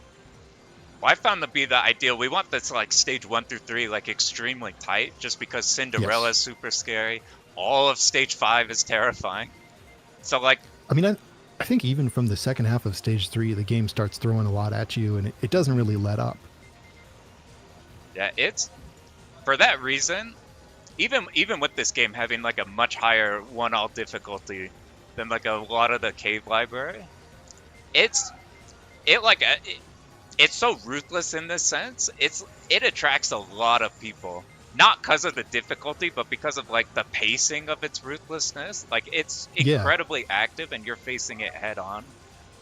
Absolutely, yeah. And I think the difficulty is interesting because the game, on the one hand, it is very difficult if you just look at the patterns and try to throw yourself at them. But I think it also gives you a lot of resources, and as we've seen, there are places where you can make it easier. You can choose not to kill this. You can choose not to go for the bonus enemies. Speaking of which, if you kill this Vinogradov mid-boss quicker, it will actually generate some bonus enemies, bonus mid-size helicopters. But if you delay that, you don't get as many of them, or you don't get any of them. There's these different ways to approach the game. You can make it much more achievable, I guess, if that's what your desire is. Ketsui, I think, was one of my first Cave 1cc's, if I remember correctly, and I was just bombing like crazy. I cleared with almost no resources left and throwing bombs left and right, and it's a game that you can really grow with, I think, and that's a lot of fun. And then as someone mentions in the chat, it's never boring. DJ 420, it's never boring. It always keeps things interesting, no matter what your skill level is. It's a game that you can find something satisfying in my opinion. I think this is by far the game where I've seen people who clear, instead of like, okay, I got my clear and I move on, they're like, no, I'm still thinking about Ketsui. I'm thinking about like Hidden Fortress has kind of documented his journey, and this is like a game he thinks about a whole bunch. Yeah, it's really an awesome one to come back to.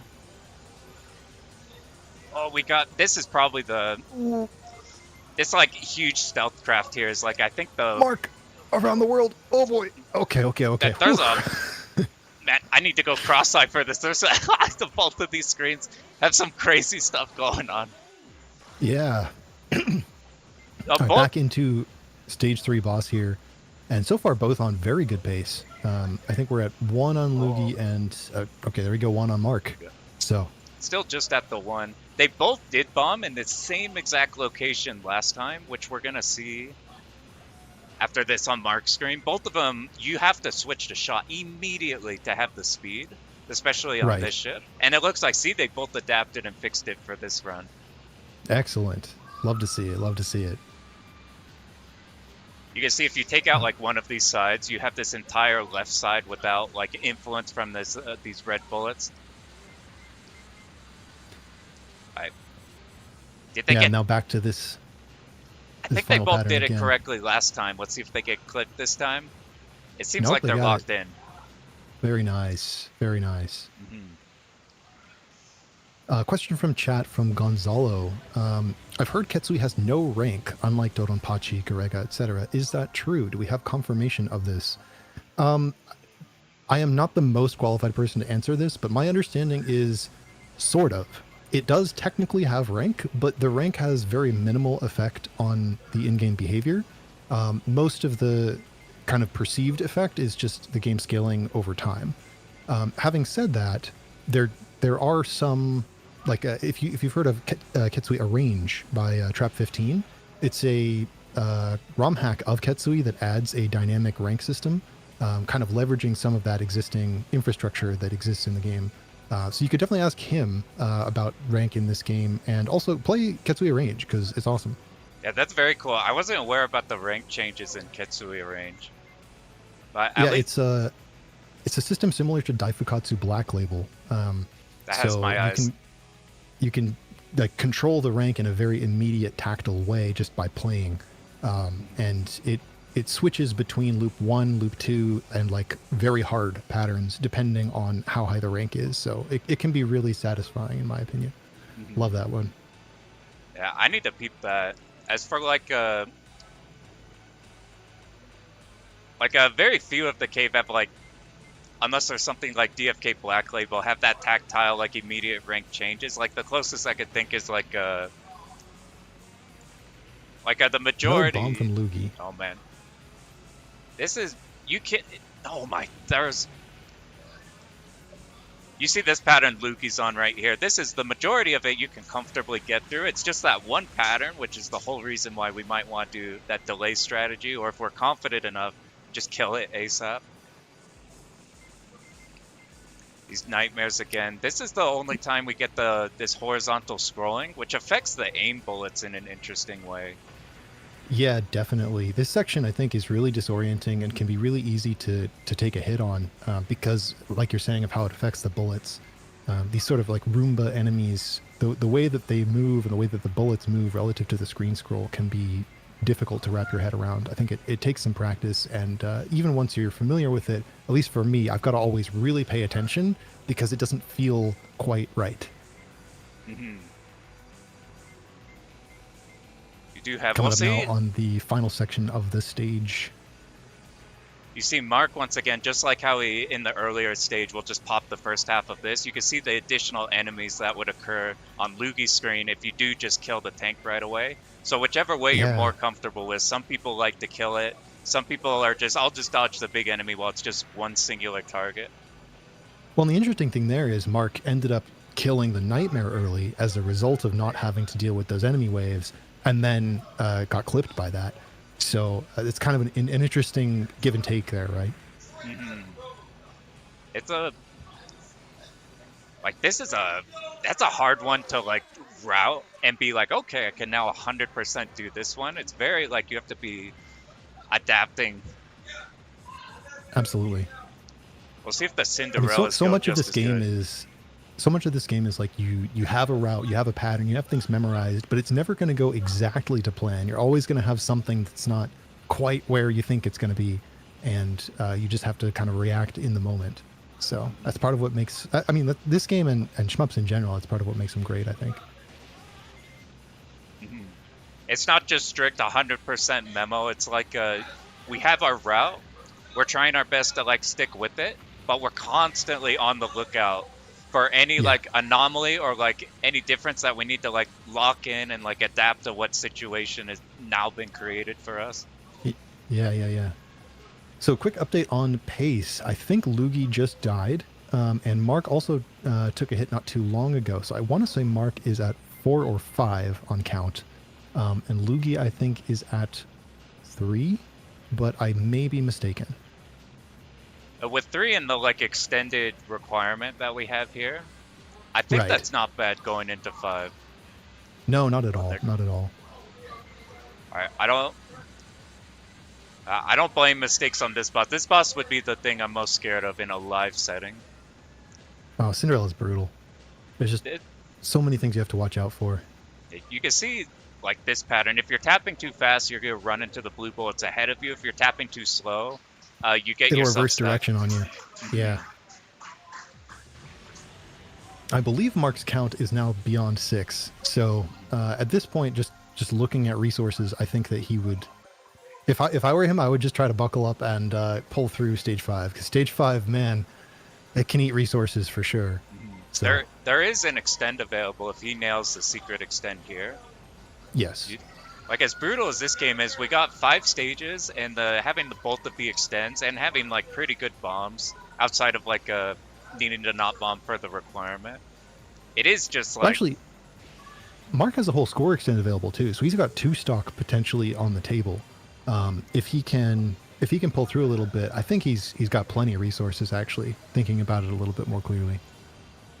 so he's probably, if he nails both of those, that's 6 bombs from just those. I believe there's bomb drops on this stage. Oh my, that cut was nuts. Whoa. Okay. Oh boy.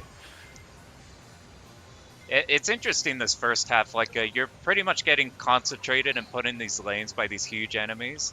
But like that's where the Zakos are the actual like those are the things that are actually popping you because of that. Yeah, the air conditioners are really locking you down. That's pretty good. All right, so both players coming up to the fixed extend here. So again, they need to take out both of the kind of clone copies of the player ships without using a bomb. And there's a little bit of leniency to it. Like technically you can use a bomb under some circumstances, blah, blah, blah. But the gist of it is you don't want to do that. So like you can see Mark going for it where like as long as you don't hit that blue player ship with it, you're fine. Yep, and he was indeed fine and was able to get that one up. So both of them collected that just fine. That one's not a joke to hit. Both of these players have been really good at hitting those secret extends. Yeah, absolutely. It looks scary being up there, but like it's really important to hit that top turret. It is really scary. I mean, I've gotten hit. I don't even know how many times trying to do that trick. Yeah. So I think if you're like up too high, there's like something like it locks weird. I could be lying. No, I think that sounds right. Like if you're in the wrong position, you're not doing damage as quickly. Because you're doing damage not just from your lock shots, but also from the kind of like central shot. And then if that hits the shots while they're locked on, if they all hit the same target, you do a little bit of bonus damage from what I recall. And so if any of those factors are not in play and you're not doing damage quite fast enough, you can very easily just get point blank by that turret as it's popping off the top of the screen. So I've been incredibly impressed on how they handle both phases, but especially that second phase requires an enormous amount of reading to not have to spend a bomb there. Wow, this is impressive on Loogy's end, getting like all the chips here, just hitting them as they're at the bottom. Yeah, yeah. I mean, they're both handling this section really smoothly so far. So, Loogy did just use a bomb. I'm going to be honest, I've lost track of his count a little bit, but I want to say he's at 5. I think that sounds about right. You see how like much this section tries to prevent you from cutting across the other side. I thought Mark was stuck. He did a hole around the world. Loogy managed straight through. And now again back into the descent. Oh, Mark taking another hit there. Okay, well he's got to extend in. There you go. Right now, he's got the next extend. Time. Yeah. And coming into the big nightmare. Oh, that's okay. Yeah, bomb it. That initial dodge, like right there, is spooky. That does just count for like one of the resources. So at least for the requirement, that's one that would probably need a bomb. It's very hard to do that without one. It is very tricky, yeah. I find it super inconsistent without a bomb, but then you watch players who are super practiced at this game, and it's like, okay, well, they can just do it every time somehow. So, yeah, I'm unbelievably impressed with like high-level Ketsui. That's like a whole nother game. Yeah, it really is. Loogy got stuck. Oh my! Oh, okay. Good bombs, guys. Good bombs, guys. That was spooky. He adapted to the fact that like he made the hero dodge, but then he got stuck in another like unwinnable spot, and he didn't just keep trying to go hero again. Oh, like. Okay. Right. Well, so we can kind of got in that situation we mentioned earlier, where he didn't kill the clone helicopters quickly enough. Which again, there's RNG involved in that. It's not just on him. But if the helicopters don't end up dying on time, you can get in really messy scenarios where you have 2 of them and your locks are split, and then you have the Zaka waves coming in, and it becomes really problematic to try to stay alive. So, good bomb there. Especially here, if your locks get split in this section and you're just not hitting them, they stack so hard. Uh-oh. Oh, Mark. Oh, boy. Okay, nice. You got this. We talked about how intense this game is to play and how aggressive it is. I'm just looking at it and I'm scared. Yeah. All right, here we go. So Mark locking the same leg, Loogy locking the same leg he did last time. So it looks like they're both kind of getting back on route, back into the headspace for Evacueer here. Oh, they did some good dodges. Yeah, this boss is there's just a lot going on. Yeah, things got a little tight there for Loogy. I think Loogy's riding the line. I don't know the exact count. Yeah, it's gotten popped up here. Last time they did get clipped in like an unfortunate situation. It could not happen again. They could dodge like the ending pattern very well. He's got plenty of resources right now, so if he does make it into the loop, we might see a few stages. Mm-hmm. This pattern Mark just dealt with is kind of a favorite.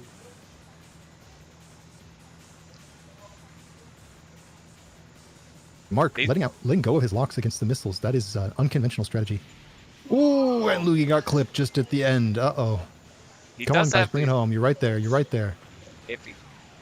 Does he have enough to one bomb this last pattern?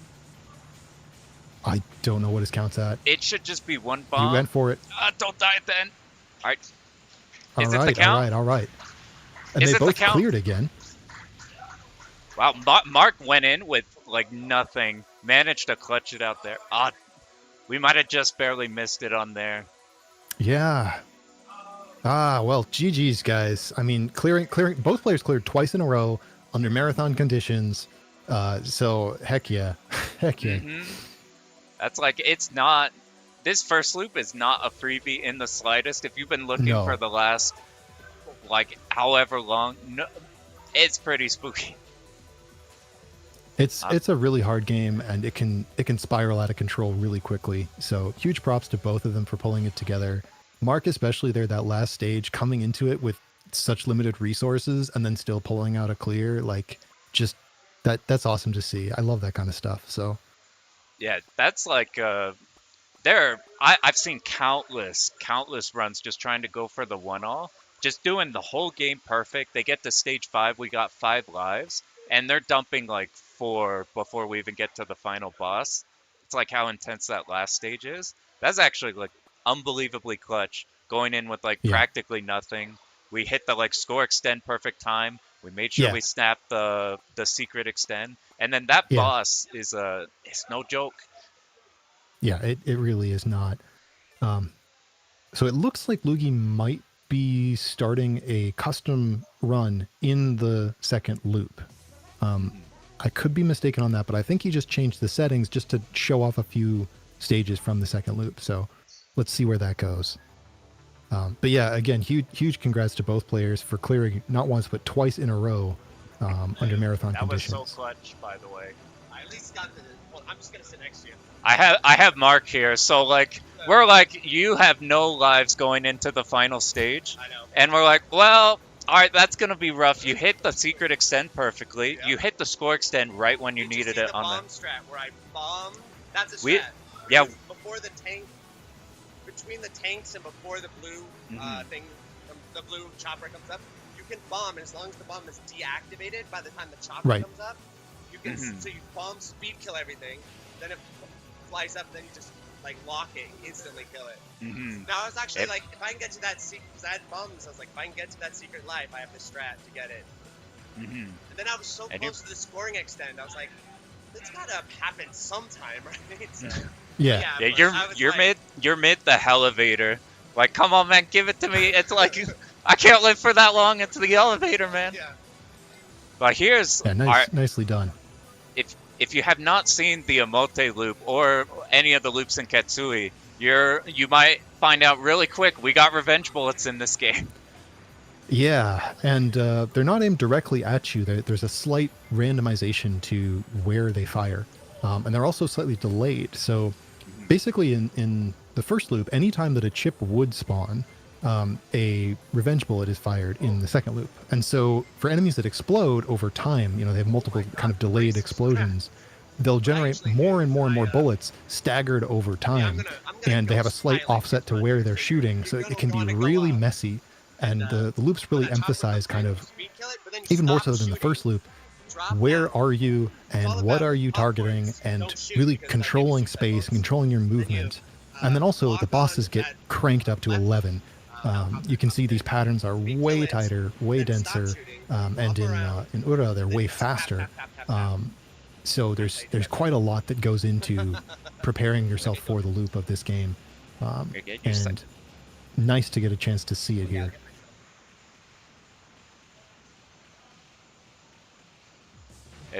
This game changes pretty dramatically. Like, there's a bunch of, like, the DDP games a lot of them are like this, where the loop 2 is like pretty much the loop 1 severely harder. The loops, whenever you have these revenge bullet games, you have to treat them so differently that they effectively become like a brand new game. Yeah, absolutely.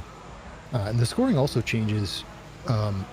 You don't have chips anymore in the loop collected in the typical manner. Instead, you gain counter based on bullets that are fired at you or bullets that are sealed by your proximity to enemies. I know. And so, like, if you're going for an Omote high score, for example, you actually want to generate as many revenge bullets as possible and avoid sealing revenge bullets wherever you can. And so you just end up with these like ridiculous clouds of bullets coming over the screen. So it's really an intense change to the game, and there's a lot of sections where like, oh, you want to stop shooting now because if you keep shooting, you're going to wall yourself into a corner, or like planning ahead for a cutback that doesn't exist yet, but there will be one because the enemies that you're killing right now will wall you if you're not careful. Really interesting to look at the game with like a completely different set of rules. Yeah, it's no longer I need to kill the enemies as soon as they pop up on screen.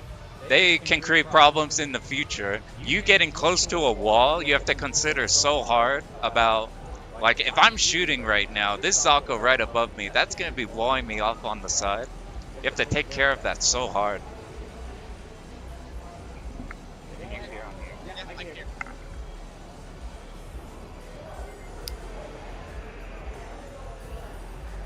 Yeah, you will know you hit the Omote route, or if you hit the route, the easiest way, looking at these revenge bullets, we're getting these red ones here. You'll see in the loop, you're getting like, welcome to special loop. You're going to see these be blue instead, and pretty fast. They're already pretty fast. Yeah.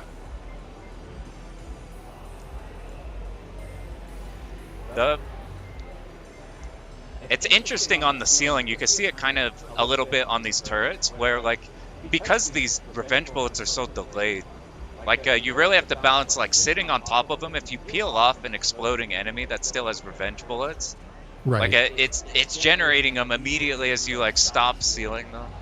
Causes some to be And there's some considering really that. funny ones too, like the stage 4 mid boss Black Draft. He has like one extra revenge bullet that's fired like way after everything else because of that last explosion, and so you can think that you've dodged everything and you're all safe, and then that one last bullet comes out of nowhere. So That's particularly nasty. yeah, that stage 1 boss pattern gets really gross in the loop. A lot of the boss changes are like, everywhere there was one bullet in the first loop, now there's 3. Or now there's a pair, but they're delayed slightly in speed or in time. And so it ends up really, like, everything becomes much tighter and much more difficult to wrap your head around. A lot less breathing room in the bosses, and some of these bosses were already pretty darn tough in the first loop, so. We're gonna see that a lot upcoming on this boss. Now this initial section, there's so many enemies that you have to. The cutbacks are not being created for you. You have to work really hard in how you kill I these. love the around the world on the helicopter there. That was really cute. And yeah, see, stopping the fire and giving yourself an opening, like, okay, I need to make a hole for myself to cut back, so I'm going to stop shooting for a second to allow bullets to make a hole for me, and then keep shooting again. Making those openings and really aggressively planning for that stuff is really important. That's really well done, because that section is so unrelentless with just keep having enemies spawning. Mm-hmm. Oh, managed to make it work in the corner. And now bonus enemies come through. We might see Loogy stall out this helicopter to avoid spawning more of the... So there's one more helicopter, but he probably won't get the third one. Yeah, there you go. Oh, you This really do section not can want be the third really one to tricky. spawn here. Yeah. That's took a nasty. hit there. Okay. And this section with the helicopters coming in from both sides and the big tank, it can get really hairy. You see a lot of players bomb here, even at high level. And if I remember correctly, there are actually a couple score bombs in this area. So, like, it kind of wraps around to you want to bomb again. Is he just getting one bomb in the loop? I don't know why he just has the one bomb. Maybe. It could be with the custom getting into here. Okay, really tight there, really tight there. Which means now we got the extra hard version of the Omote loop. We have the dip switches set or something. You were talking about the doubled bullets. We see that a huge amount on this one. Yeah. Yeah, and see how they're fired with like a speed offset relative to each other. So one reaches you before the other, and it locks down the screen so much more than you might expect initially. Oh, that was good. Yeah. And then in particular, the patterns here get really tricky. This boss, Sphinx, has a pattern where he like shoots a missile or a bomb off to the side of the screen, and then it fires this sort of like firework waterfall cascade towards you. And here, that all has twice as many bullets, so it really locks up your movement way more than it did in the first loop. That one's already a classic for being like a huge wall on people. Now you got to deal with that, but they're like twice as thick with the double bullets. You treat it like the same way, it's just way, way less lenient.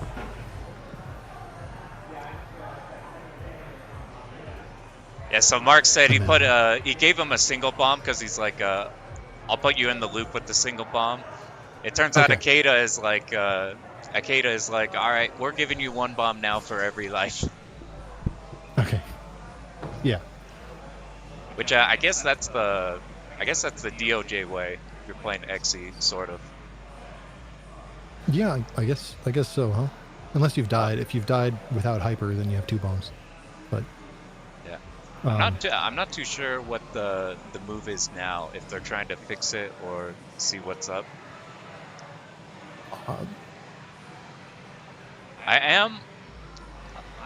I'm enjoying a lot seeing the different Omote strategies because there's so many different ways to handle the revenge bullets.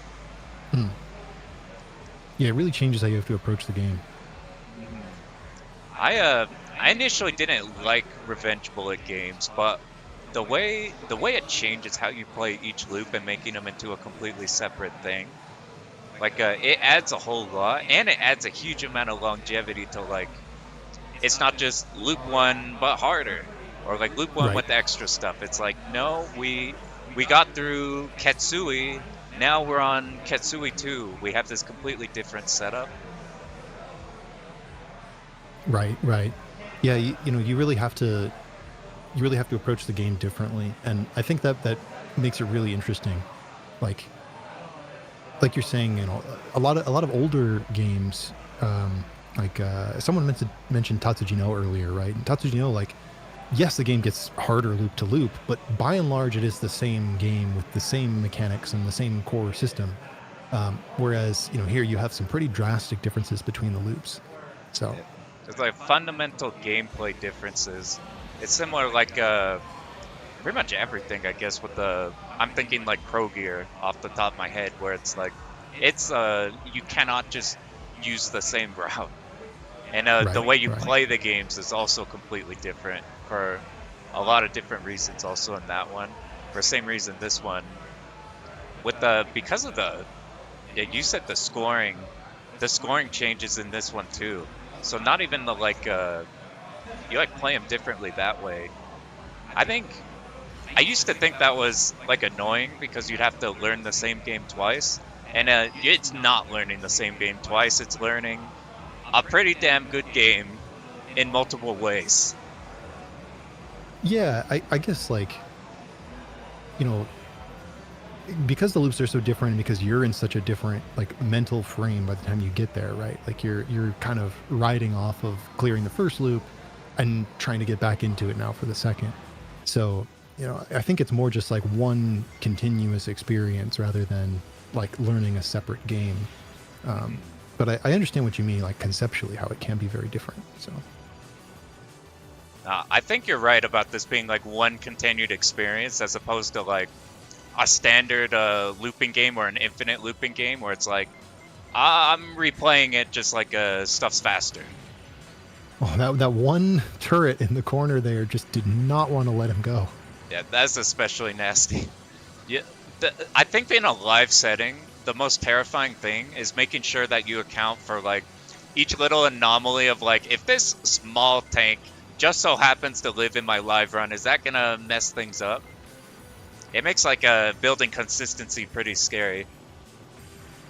Yeah, I mean, consistency, I think in general is just maybe, at least for me, the most difficult part of this genre. Like, of good runs, but having good runs consistently is really the thing that sets it apart, like being able to see players who are able to deliver like run after run at a high level is really, really cool. And I think it's always super inspiring to see that can be achieved in a reliable way. Sometimes these games really do feel like they have it out for you, like, it's just I'm having a bad day, or the game really wants me dead right now. And at the end of the day, that's usually not the case. I mean, sometimes, yeah, you are having a bad day. But, it is possible to play these at a very consistent level. And I think it's always really cool to see that and to see the different ways that people approach the same problems. I mean, like you said earlier, it's a finite game, but there are, so many different ways to play it. That's so huge for the longevity of this one. Yeah. That's why when people talk this game, they talk Battle Garaga. These two are like constantly up there at the top for people. And I think it's for like that exact reason. Talking the stage 2 real quick, there's in the first loop, these Zako don't pose too much of a threat. You mostly kill them before they shoot. But whenever they become a revenge bullet problem, you have to treat Zako waves extremely differently. Yeah, and I mean, there's so many opportunities in stage 2 to just really get walled by revenge bullets in the loop, right? And so, you know, positioning and timing, and when are you cutting back? Where are you cutting back? You know, even noticing like, okay, so Loogy, the previous run, I thought that the around the world on that helicopter here, maybe that was like something that happened as a one-off in that run, but seeing him do it again here, like, oh, okay, I think that's actually part of the route. That's part of how he's approaching that section. So I think that kind of thing's super cool. I always appreciate confident strategies like that look inherently risky, but you can feel the confidence of the run when you go for something like that. Yeah, like absolutely. they've accounted for what could go wrong. They know that, like, I'm doing this on a live setting. I know this is gonna work. This is why that helicopter in this section is nasty to get. Yeah. Well, now here the recovery, right? Like being forced into a bomb because the place you recovered from, you know, one thing that's really scary in the loop is that, like, if you do die, how do you get back on route if so much of the route is dependent on where you were a few seconds ago relative to, you know, the revenge bullets, right? So you can often end up in situations where one death will require a bomb afterwards to get back on route, and that can be really spooky. Yeah, you can like line yourself up with where this is where I would be if I had not died, but because stuff is alive now, like you often just need that bomb to stabilize. Right, exactly. I always find how people handle this initial section interesting because you can damage both these parts or the middle in completely different ways. You could just go straight for the middle. You could damage a part and then peel off it, or you could just go for him immediately for the cancel. Right, yeah. And there's, you know, advantages and disadvantages to everything. Like, it changes how some of the patterns form, it changes what you have to dodge, and it can have huge implications for scoring. So it's like Yeah. because of this death though, let's see, I didn't cut into this pattern, so we still have to do this one raw. Yeah, we'll just get ahead of that to kind of reset that a little bit. Yeah. Yeah, even the simpler seeming waves can be really tricky in the loop. You know, the bullets accelerating on top of each other and overlapping in ways that really restrict movement. So, especially in early stages, like if you've only done just the one loop, and like you're used to stage 1 and 2 being like, let's just get straight through those.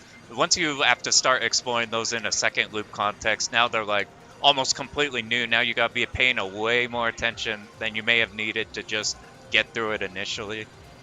yeah.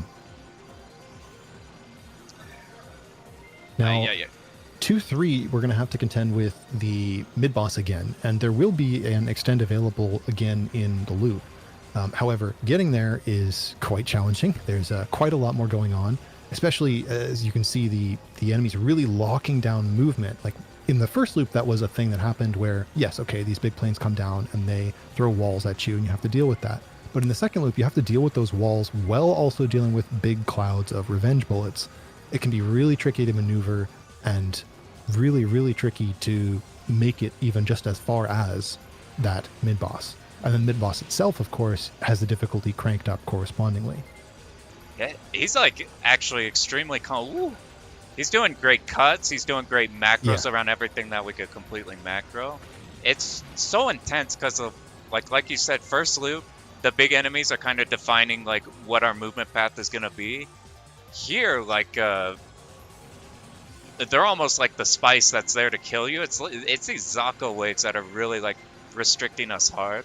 Finding those cuts is so impressive. Yeah. And now Loop 2 Vinogradov, you can see the density is just way higher. There's so much more on the screen, but the rules are still the same. You have to destroy all the parts of the mid-boss, and you have to not use a bomb in order to get that one-up. So the final pattern is broadly similar, but it moves much faster, and it can be very disorienting to switch between them. Nicely done by Loogy here to manage that one-up. Look very clean. I've liked the way that both him and Mark have been handling that pattern of like trying to stream sort of leftish going to the right, because if you're trying to dodge that straight up or in the corner, you got to do some like extremely narrow dodges. You could Okay. do, man. Yo, Loogy is clutch in the crazy dodges. Yeah, Oh there you my go. God. Yeah. Now we have some Omote loop stuff going. Here we go. And so this is the best part of having no bombs. You're like, well, I'm dead. I can just go for stuff. Yeah, exactly. Well, I'm already on my last. I don't have any bombs, so I'm just gonna go for it. I'm like, this is... Yeah. You know, watch out here because the revenge bullets can really lock you off. Almost made it. That was an incredible life. Yeah, that was really something there. Now Jamadar, so he's doing the cool thing. So strategy. there is a trick where you cut into the stream of bullets on the side there, and that supposedly makes this fight a little bit more consistent in the loop. So you also will often see players using bombs in that first phase because it's just so gross, and it's very difficult to get consistency with it unless you kind of speed through it with the bomb. So It's the interesting. same general strategy will apply here, in the sense that he wants to keep a fixed position on the screen vertically and then move side to side, but the position actually does change, and you'll notice it's a little bit lower and on the right side this time instead of on the left. And that can be a little bit of personal preference, like where exactly you end up anchoring yourself in that pattern. But I think pretty much invariably players do change where they are between the first loop and the second because the pattern is so radically different. I think you're right. I'm pretty sure he was doing the left side on the first loop. Yeah, I think so. Maybe I may be remembering Mark actually, but oh well. And then 2-4 really gets nuts. Nice, yeah. It can really wall you off in all kinds of places, and especially this opening section before Black Draft, it's just kind of relentless. Ooh, okay, bomb. You're good. There's a huge, you can't just have you can't just have this is the movement path we'll take. There's a huge timing element because you can see how these openings get locked off depending on when he's like popping these revenge bullets. Now, the stage 2 mid boss, I alluded to it in the first loop, but there is a trick that you sometimes see where players will delay the kill on the first phase of the mid boss, particularly in the loop, because it will cause the attack waves of the second phase to get delayed such that the most difficult pattern doesn't happen. I'm curious if we'll see any of that from Loogy. Usually when I see that strategy, they've stopped shooting. This is the pattern that we're trying to skip. Right. Those bullets are not okay. Yeah. No, so he did not go for that skip, so we will get that pattern, but maybe he'll just power through it. Mm-hmm. Oh, or bomb. Yeah, there you go. Your bombs are pretty. They don't last that long, but they hit a wide area, and they're pretty chunky damage. So they will kill the pattern that you are worried about. And now here's the first nightmare in loop 2. These guys are quite a bit trickier in the loop. Yeah, but before it was everything around the nightmare is causing the problems. Here it's the nightmares can kind of solo you. Something I found to make this one make a bit more sense. The red bullets are aimed at you, but since the screen's scrolling to the right, you do have a slight amount of leeway to your right. So if the blue bullet's directly to the left of you, you can make a slight back. You have to get a bit comfy with it, with the way the screen moves. Right. The horizontal scrolling can be really unintuitive. And now the final section of the stage, multiple nightmares. Here's the first one. Loogy's making Ooh, nice. That's a good recognition. That was about to come in and be an undodgeable. And here's the second nightmare. No bombs. He'll get a bomb if he manages to make it through this. Doesn't want to get pushed too far to the right. Here. Oh, so close. All right, now we get to see Cinderella with the... We do have the 4 bombs. Yeah. Second loop Cinderella. Oh, boy. I think there's something you see how he was holding shy, he's not holding lock all the way. Oh, he's going for it. Oh, it's so sick. I respect it. I respect it. Yeah. Yeah. That is not. It looks like you're cheesing the pattern, but like the timing on that, if you go off slightly, you are no longer baiting one to the left, one to the right. You're now just spraying them everywhere, and then you die immediately afterward.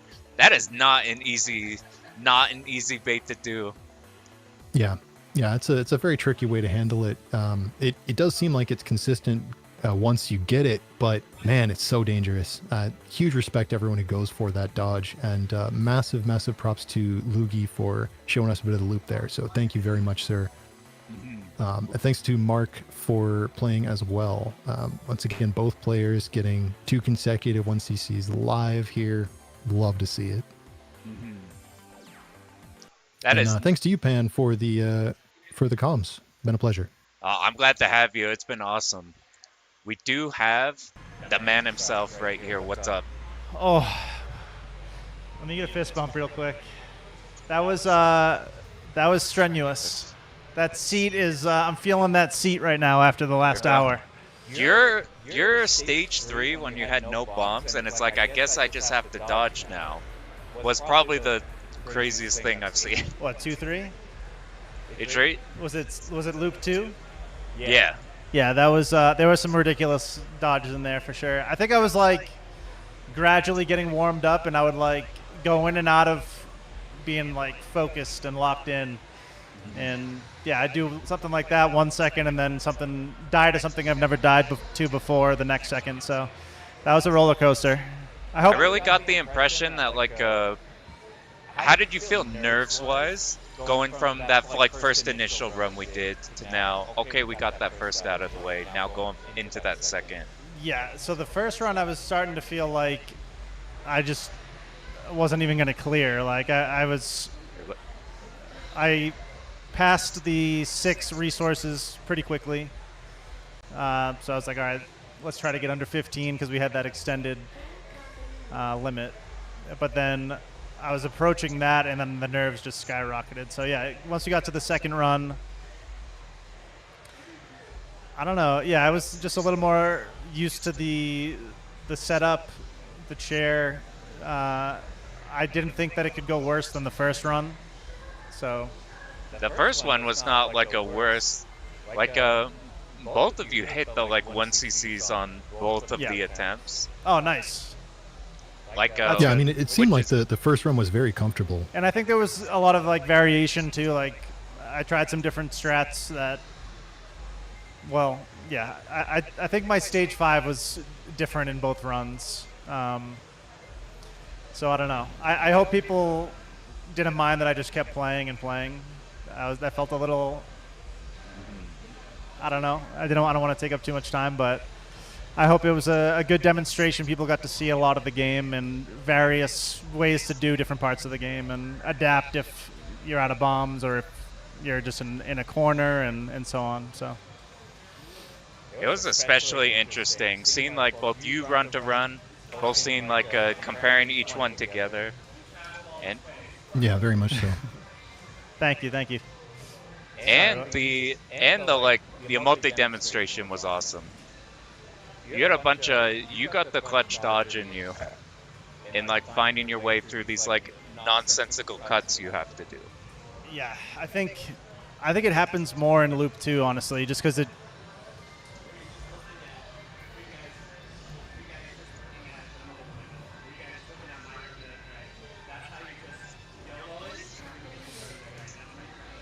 No, yours was.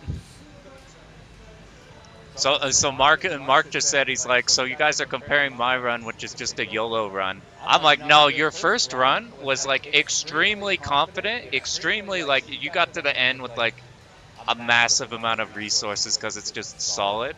And then the second run you had the crazy clutch. Yeah.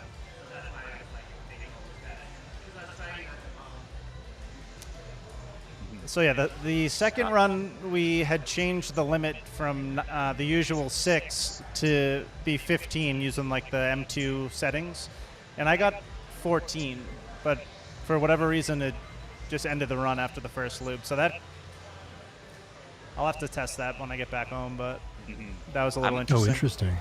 I'm glad at least we got to see, we got to I'm glad you got to demonstrate a bunch of the Omote loop because it's so interesting in how different it is. It's super and, different. Yes. And seeing how you handled it's super interesting as well. Thank you. Yeah, I mean, yeah, the custom mode settings, more testing needed. And if you want to see Loogy has a 2-all and a 2-all commentary on his channel. You should look that up on YouTube. Yeah, commentary of the second loop specifically. Yeah, that stage, the 2-4 boss is just. I got there with like no lives left, and I was just like, "Kill me now." Just no, but you went me out for of my it. misery I mean, because doing that. I mean, I had 4 bombs, so it's definitely doable, but that's just how it goes often with that boss. Nah, I respect going for that. We're talking about that like spot up there. That isn't like a cheese or anything. That's like also intense to also do that. Yeah, but it like the worth it to avoid doing the like regular dodges, but it's still like it's tense. It's a small margin of error to like starting that strat. Like you gotta start going left to right at the right time, or else you just die. So yeah. So that was fun. I mean, I need a drink now. I'll say that. I hope everyone enjoyed. I have good news. You guys see down there? You go right that way. There's a bar right next to us, connected to it. It's a pretty incredible venue. Yep. So. That sounds awesome. All right. Signing off. All right. Thank you. GG's. I want to say thanks a bunch, Mark. Loogy, Mark. That's a blast. Thanks a ton, Soft Drink, for popping in awesome. on here. Yeah, thank you. That's extremely a blast. And you have tons of incredibly insightful commentary in general, but also like a ton in this game. So we appreciate that a whole ton.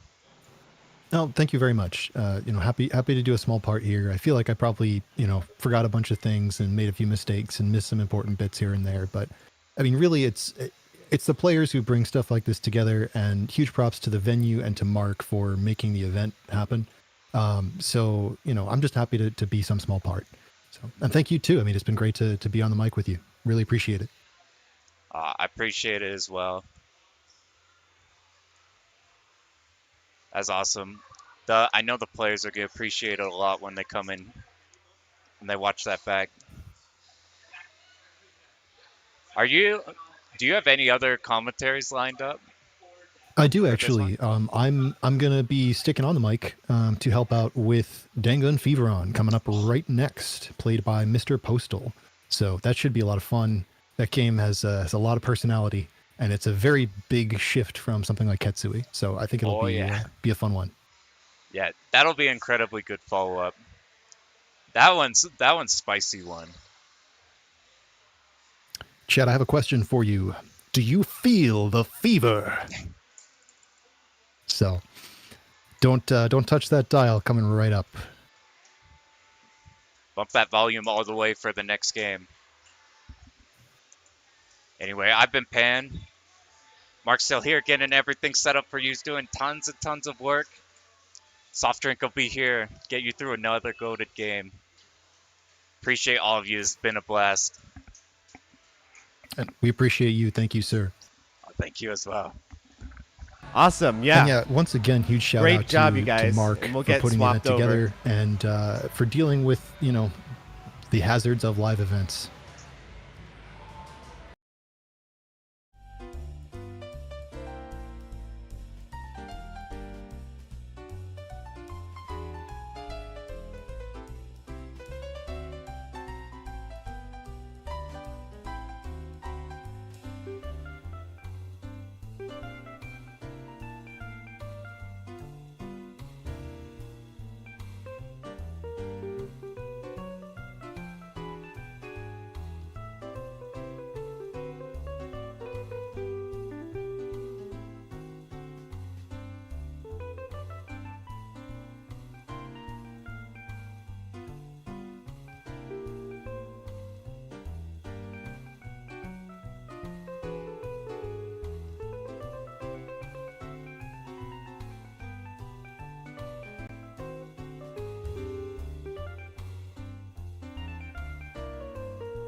Hello, everyone.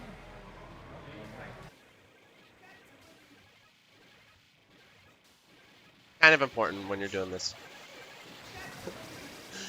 Hello, everyone. So, Dangun Feveron, the sassiest cave game, the Riz of this game is out of control. It is just, yes. So, this is going to be a really fun one, and on commentary, we've got the legend himself. He's been here. He's always been here, Mr. Soft Drink. How's it going, my dude? I never leave. It's good. It's good. This game's always a lot of fun, and very happy to be here, and very happy to be continuing on from Ketsui just now. So congrats again on that run, and really looking forward to seeing what Postal's got in store for us with Dangun. Yes, and Postal is also on the mic and at the controls. A double Oh, feature. yes, sir. Firstly, Soft Drink, glad to have you again. You saved my Bakraid run last year. I don't know about that. That was a good time. I think you did a lot of the weight there. So yeah, I'm ready to dance with the winsome sweetheart of cave games. All right, Heck well, yeah. You're all set up. Just start whenever you're ready. All right, let's go ahead. All right, actually, let me go ahead and reset just in case. No settings. All right, we should be good. Let's get that type B and Type B that bomb, bomb right? type in. We're gonna go Speed 4, zipping around. Oh yeah. And now, so this we're is gonna the just go ahead now. Thing is, you can just stay in here because you can just collect these cyborgs and just you can spam these. Go ahead and shoot. Makes it a really easy stage. One. So this is the fever mode of the M2 port, Oh right? yeah, fever. You get now as long as you get 200, yeah, before a certain point. Yeah, fear mode's pretty good. So talk to me about this line on the screen. This is like what, a safety line? It sort of has like an auto collect Oh going on. yeah, and it disables Right, as so soon it just as turned you off. hit 200 before the factories. And we're gonna go ahead and bomb right here, just to get more cyborgs. As you Oh, wow, see, that shot way that up. number skyrocketed. Whoa. Over 1,000. Yeah. Okay, very cool. I usually don't do that on stage 1, but that was a last second decision. All right. I kind of want to go a bit risky so Go for it. we're going with it. You're feeling it? You're feeling the fever? Oh, 103 degrees, baby. Heck yeah. All right. We rocking. Dangun Feveron, this game has, it's a cave shmup, obviously, but it's very distinct from a lot of their other work. And it has a lot of influence from the caravan style, right? Where, you have enemy waves that come, and the faster you kill one enemy wave, the sooner the next one will show up. So in a run like this, where you're playing for score, I imagine you want to try to kill those enemy waves as quickly as possible, right? Oh yeah, the faster you kill, the faster the game plays. She tangos with you. Right on. And you're also playing the bomb type ship with these kind of missiles that you can drop on the screen. And compared to the regular version of the game, the original arcade release, this fever mode you can drop way more of them, I'm noticing. Oh yeah, that's what makes it good. To be honest, you can get away with, as long as you know some of the enemy patterns, you can get away with just spamming these. But you don't want to spam them too much. Honestly, might want to release all of them and then just keep shooting. Because there's, if you don't know all the enemy routes, then there's a chance you might miss some. Right. And if you do miss, you have to wait for it to go all the way off the screen before you can fire the next one, right? Oh yeah. So these bombs, the longer they're out, they start spinning faster and faster and faster, and they increase in damage as they do so. So there's a significant advantage to dropping them really low on the screen and really early, like knowing that an enemy wave will come, 20 seconds from now, and dropping a bomb now in this spot. So it's kind of it's like a galaxy brain shmup in some ways, because you're always moving like 6 steps ahead. Absolutely. I've seen some crazy regular runs, like in arcade, people using bomb type and placements. I'm like, yo, that is some crazy routing. I love it. So in fever mode, are the basic rules still the same? Like, do you lose all of your cyborgs if one of them bounces off the top, or does it just drop down your score a little bit? No, I'm pretty sure it's different. I think they bump it down a little. Whoa. Man, that movement speed. You don't lose all your cyborgs, nah. Okay. It's been a minute. No, but no, I know you don't lose all your cyborgs. However, you do use. Oh yeah, no, you do lose a hefty amount. But if you have like the number I have right here, it's not gonna matter. That number would probably only go to like 1300, so you still get the 999 bonus. You just get less score. Got it. Okay. But I mean, in a scoring run, obviously you want to avoid doing that. Oh yeah, right now we're on pretty solid pace. Excellent. In practice, this never happened, so I'm just gonna go with the flow. That's all right. That's marathon for you. This boss, I'm gonna go ahead and prep these bombs for the sides, as we all know. Oh boy, all of them stacked up in one spot. Okay. Oh yeah. So I mean, this game's kind of famous for the really fast movement, both of players and enemies and bullets. Oh yeah. And you're just zipping all over the place here. Whoa. Oh yes. Look at all those. Funny enough, regardless of what you play, you want to always go for. Oh, that's fine. We get another life. All right. But funny enough, you always want to choose a higher speed ship regardless, and like practice with it, because if you don't have like the pattern sound pad, you can always like increase your reflexes. Okay. And I mean, I guess. All right, like, now this stage is fun. Go for it. Okay, we wait. Hold up. Yeah. Whoa. What the heck? I love this mode just for that. That's pretty good. I love the beginning of stage 3. It's so packed. You can just this is cool. Give it to me, baby. Big score bombs, huh? Yes, sir. Oh, that's awesome. So the dodging in this game is much more about macro than micro, right? Like I see you're avoiding huge patterns, kind of going around them completely, just because you're. Oh yeah, me. So much. I know that if I'm not too good at grazing, so I'm always like on the move. Mm-hmm. I don't really see the pattern until it comes up, so I'm just like. Now, does the high speed ever pose a problem? Like, are there specific bosses or TLB or anything like that where moving that quickly can really be an issue? Oh yeah, specific bosses. Let's see. Oh yeah, it's upcoming one actually. Okay. Ooh. Yeah, we're gonna. Got a little tight there too.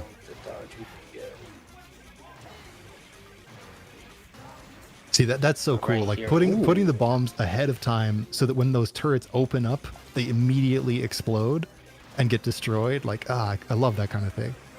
Oh yeah. I mean, usually for the longest time I practiced dodging that pattern. Just in case the bombs fail. Okay. Now, also for the longest time I didn't use bomb type. I used roll. Right. I feel like roll's the other one that I see a little often. Yeah. And I found out that I'm gonna start learning bomb, and it's actually that's not good. Actually, no, it is good. We still got extra lives. It's fine. It's fine. But yeah, I just love this game, man. It's really fast. It's really chaotic. It's got so much fun energy. Oh, it is. It's really its own thing. So you're saying this particular boss can be kind of tricky? Yeah, let me see. We'll get there. Hang on. Alright. I need to make sure I time my movement properly here. Okay, yep, looks like we're gonna do it. Nice. Yep, bingo. Now the thing is, in practice, here's what usually happens. I half step by like 3 seconds. And I end up bombing. Okay. Because that's one where you really need to be on one edge of the screen all the way over to the other side, right? So if you mistime the movement there, you kind of get walled off. Eesh. Oh, yep. Pretty risk.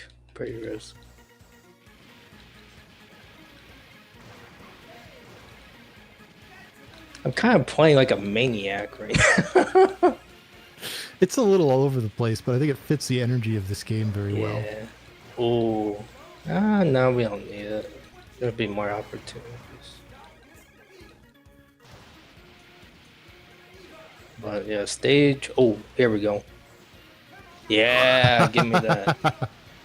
There we go. See? Second chances do exist. There you go. Yeah, I kind of went gun-ho on the first wave there, but it's fine. So you mentioned your goal is 20 million, and right now you're just about hitting 11. Is that on good pace? Oh, yes. Oh, this is the best pace I've had all week. Oh, there we go. All right.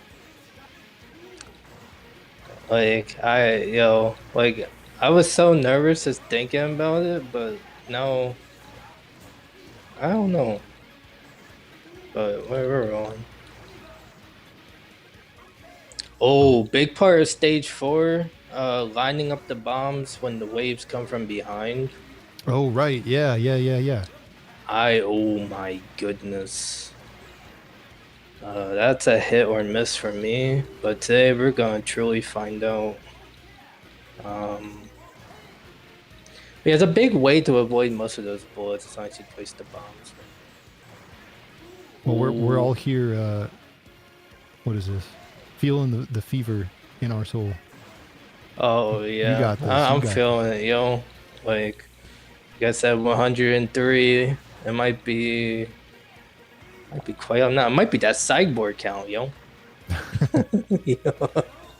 Oh, bad position on my part. I should have swayed left early. Yeah. Well, things they come so fast and so hectic in this game, right? Like, I mean, those bullets just flying across the screen. Ooh, okay, that's fine. We'll use a few. Okay. Ooh. So this is what you were talking about before about having those bombs in place. Yeah. It looked like one of them was slightly off, but you recovered from it. Nicely done. And man, some of this looks really hairy. Imagining doing this with this move speed is kind of like, Yeah, like once you're just a slight bit off, it can really throw you off if you don't recover. But I think we'll be alright. We still got 3 lives. Alright, and here's the boss. Yeah, at this rate, I think we're going for 25 mil. Oh boy, alright. If I play stage 5 as I should, which stage 5 easily the best soundtrack in the game. Yeah, the music for this one is pretty cool. The final run of the show. I remember when I first discovered this game, it was through Mark's channel. His review, because I was looking for Shmups on Xbox. Okay. Because I first got into Shmups. Okay, that's fine. As long as I don't die here. I was like, yo, let me check this game out. And it clicked. So I was like, you know what? Yeah, I'll play it. Heck yeah. Well, now you've come full circle here, right? To be playing it on Mark's channel. So that's awesome. Yeah, and shout out to Mark. You know, he does a really great job. All right, very nicely done.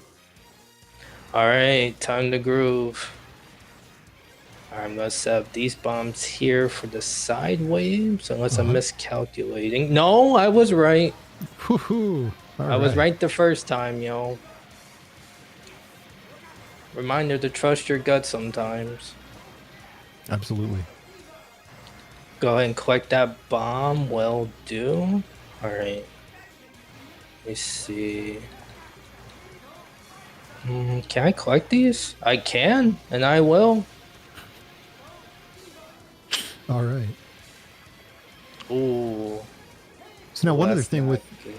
when you are bombing in this, you know, it freezes the disco men in place, gives you more opportunity to pick them up. And in the arcade mode, that's a really big part of the game, is, you know, keeping that as a kind of a get out of jail free card.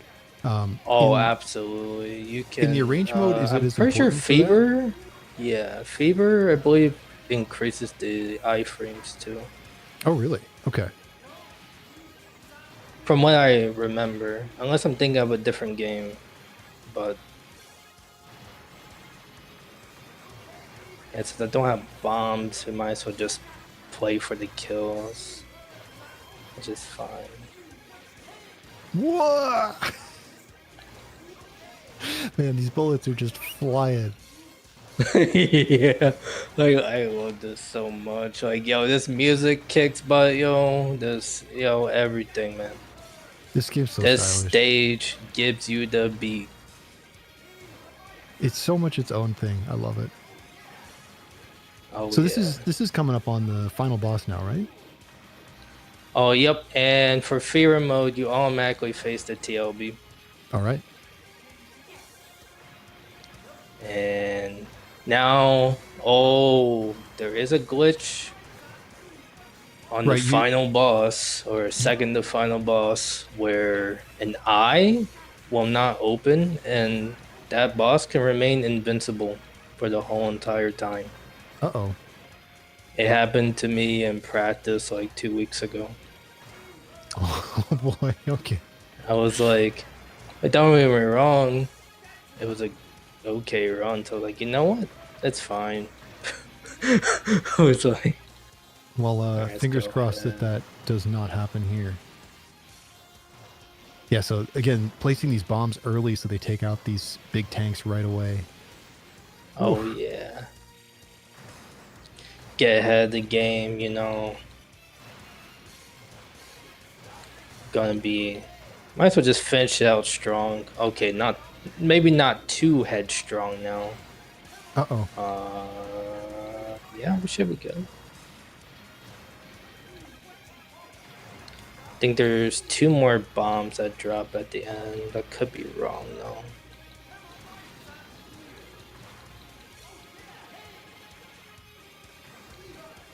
Oh. Okay, so no, we'll still get the extra life though. Alright, alright. All right, here's that final That's fine by boss. me.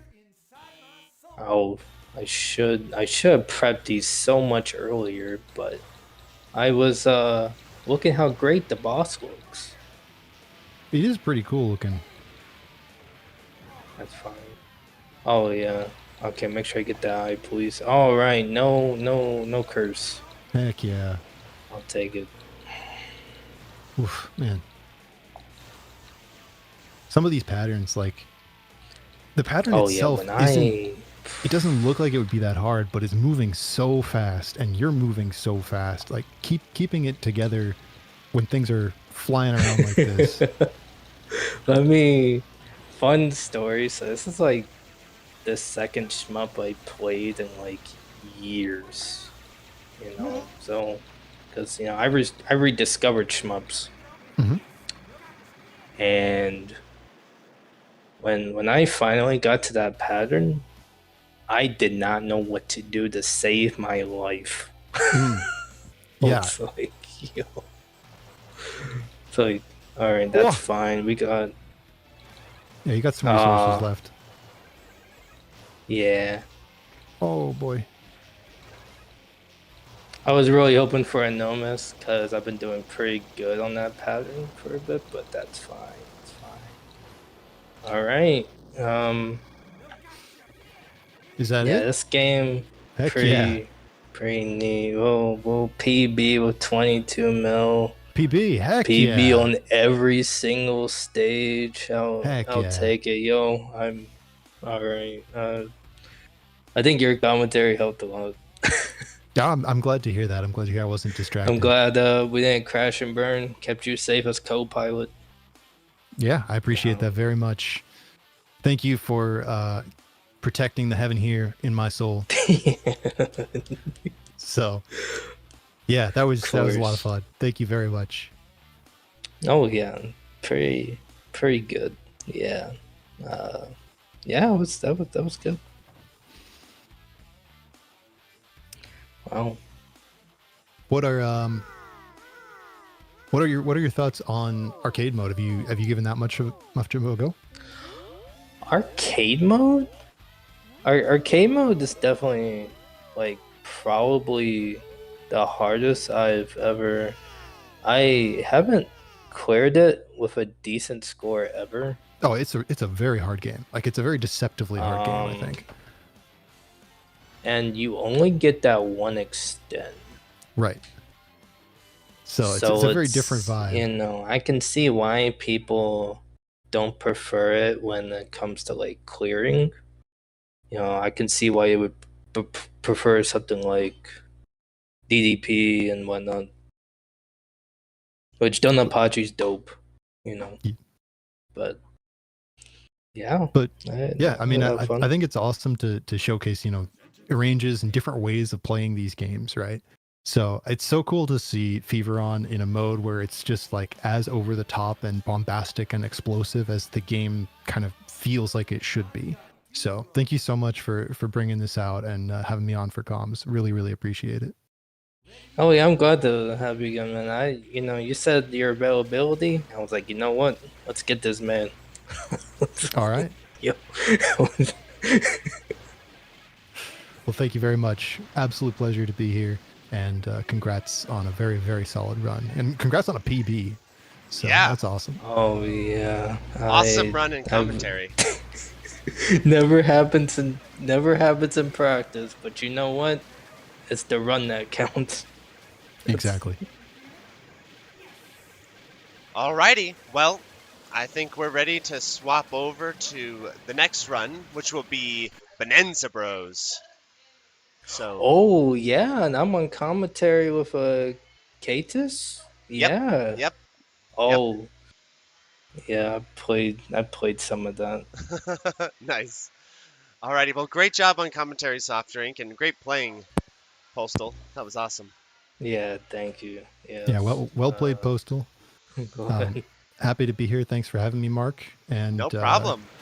Congrats on what looks like it's been an awesome event. Hope the rest continues to be just as solid. And see you next time. Yeah, see ya. Yippee. Let me move to off desk. Yep. All right, everyone, we're gonna get swapped over. One moment.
Hello, everyone.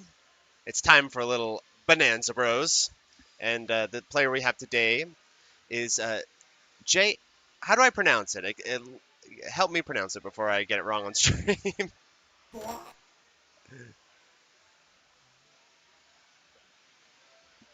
Okay, Jay Hang is the pronunciation, as I understand. And on commentary, I'm going to bring them into the call now, or make them audible now. It's Mr. Postal and Cadis. Hello, how's it going? Hello. Hey, it's going great. It's gonna be pretty good. Yeah, this will be fun. Yeah, this should be a fun game, yeah. I remember playing this game on Sega Genesis like a decade ago, so I don't really know any technical details about it. Yeah, I wonder how the Genesis port compares to the arcade version. It looks, from what I can look at, it seems like the arcade version is high resolution, but other than that, it seems pretty similar. Yeah. Awesome. Alrighty, well, I guess we'll let him know to get playing and let you guys take it from here. Thanks. Alright, sounds good. Yeah, wasn't Mr. Postal like the technical guy who knows about technical details of this game? Yeah, I routed quite a bit. There's gonna be some disguise tech being used, a lot of cover mechanics and whatnot. Is there any is the Jihan planning to like trying to do any kind of scoring, or is this just basically like speedrunning the game to like once you see it, or? It's definitely he's going to once you see it. Alright, so he started, he's gonna over take out guard. He's gonna not take out that guard's unnecessary. Oh yeah, I do like how in this game, like the guards get really pissed off if they notice that, oh shit, there's a criminal over there. But you can. Oh, absolutely. Also, like, yeah, another fun thing is that, yeah, you cannot kill any of the cops or the guards in this game. Like, they'll just get up eventually. And you have to knock them out strategically, and we're gonna see a lot of that. Now, I did discover the fruit tech he was talking about. That would be in the later stage. Oh, he goes past that guy. Usually, I slam the door on him, but that's a pretty good strat too. Already going in. He goes in this room. I had trouble with this room for like my first 5 runs. He did that perfectly. There's no other better way to do that. Okay, he's gonna be baiting this guard to look the other way, and he knocks it. Gee, he's savage, yo. Oh, damn. Slams the door. Yeah, he's really engaging with like Bonanza Bros, and that's all about, and that's using your environment. That in this game, yeah, like at least this Genesis version, you do have a lot of breathing room to take care of those guards, but I don't know if it's different from the arcade version. Like, assume the enemies probably react faster in the arcade version, or like in the later levels. Or if I've only routed a bit of the arcade version. I did see some other stuff. Oh, the bonus stages. Yeah, bonus stages. You want to collect these without getting into the spotlight. Get into the spotlight, and a bunch of cops are gonna come out and whoop on you. This honestly kind of reminds me of whooping the turn instead, like he's trying to get into the spotlight. I think he's going for scoring too. Casino. This is one of my favorite stages. That I've played through. Go ahead and slam the door on that one guy. He's gonna come right on in, take cover from the one bullet. Bro, he did that first try. That took me 5, bro. He must have been routing for. Man, perfect. Yeah, I think you're making the game look really easy. Like assume it's way harder than it looks like. And he's just pulling all those moves very smoothly. Yeah, funny enough, yeah, he took out the sleeping guard. Well, I think he did that for good reason. I mean,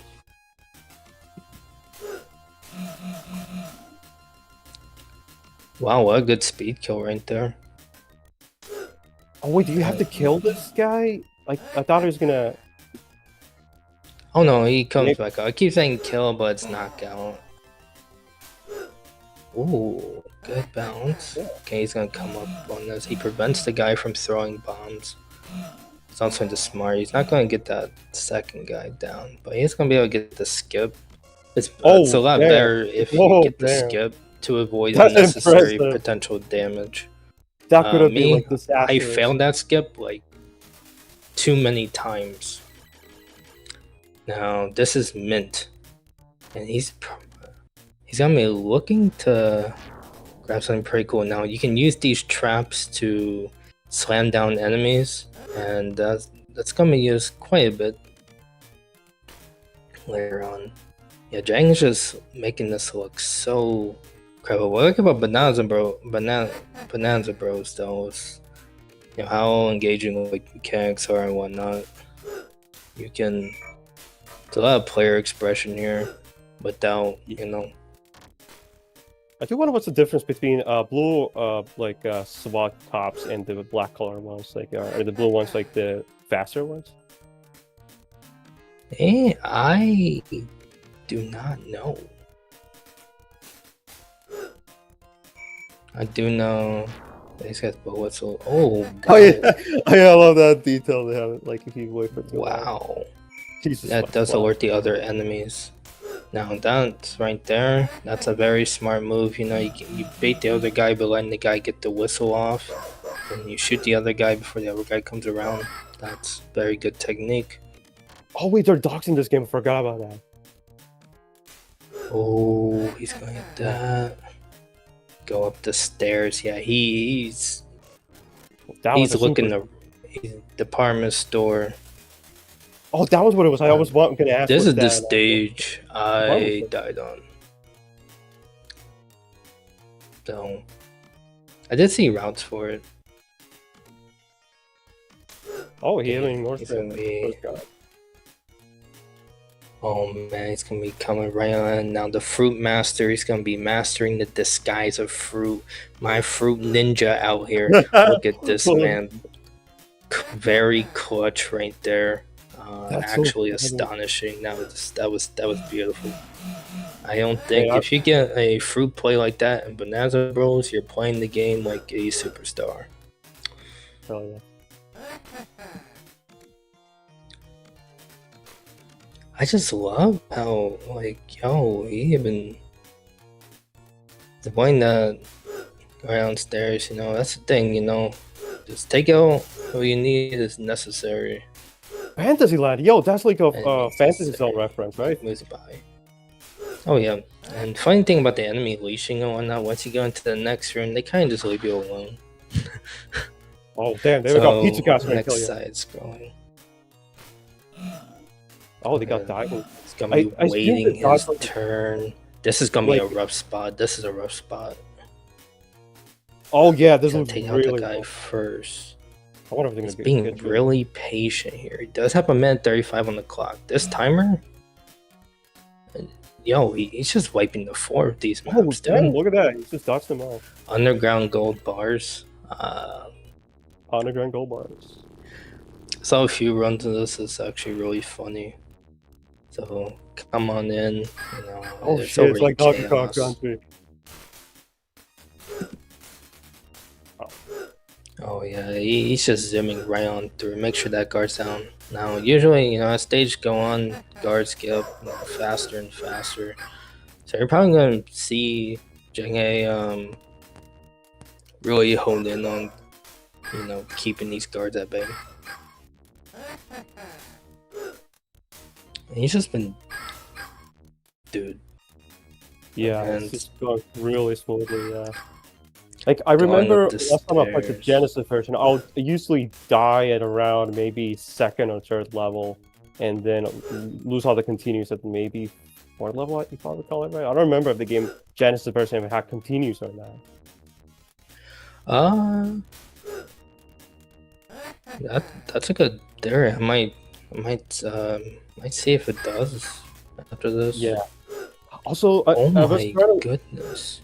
Oh, like actually, I was like one of them bringing up that like this game. I don't know if it's like a direct sequel or not, but there's like a Sega Saturn / arcade, a puzzle compilation sequel kind of game that has like a similar art style as this game, but when I trying to look up some info for this stream, I couldn't really find it, so I assume it's probably not directly related, but they seem similar enough. It's just that instead of being in like Oh yeah, it's definitely game.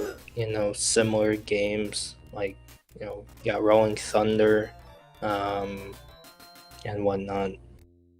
A lot of these like arcade platformers were actually like really slept on. You know, I just discovered this genre really, and I find it pretty fascinating. He's just going to the bonus stage like that again, dude. Yeah, he's like no problem. Also, I didn't know you could speed up all the you know text, like the basically screen transition stuff. Well, I mean, it looks like you're fast forwarding this now. It's just I love how he waited for the guard to come to him. That was clever, jumping on the car. Usually, you know, if you try to aggress first, you know, the enemy might be prepared for you. So that was very hasteful. He's coming right on in. Oh, he's gonna surpass those guards. They're not alert no more. Oh, and they are. You can get balls in this game. Like you can just like, if you know how the enemies behave, you can just like basically rush through the levels and exploit their weak like blind spots. It's like you're almost like a master thief in this game. Yeah, you know, people. Yeah, the enemy leashing is definitely once they, well, yeah, you just kind of have to route it out. Oh, looks like he got away. This is a tough spot for sure. Yeah, this looks pretty tough. Also, yeah, this he's is gonna wait for that enemy to go past the door. Oh, yeah, there's a third guy. And he's gonna go and make that was. I didn't notice him. Okay. Bro. Oh, that was super smooth. Yeah, just like that. No, he does need to watch out. Shot. He's gonna go ahead and have that door close. That's the thing. The door tech, you know, prevent bullets, prevent enemies from noticing. These combination mechanics are like very, you know, they complement each other. You know, it's natural, and it's very good seeing this in action. You know, Jang, you know, like from the fruit to being unseen just by using the environment, it's very spectacular use. I'm actually astonished, yo.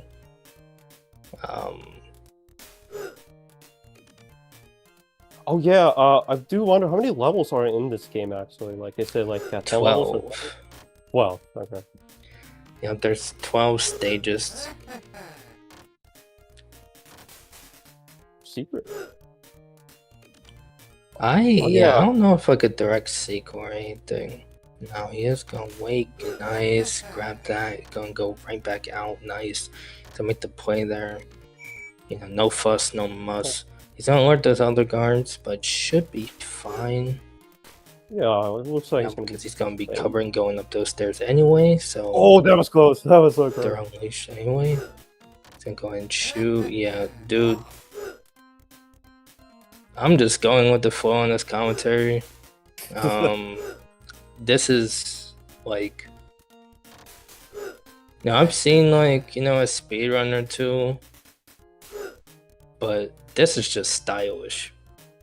Like this is very stylish.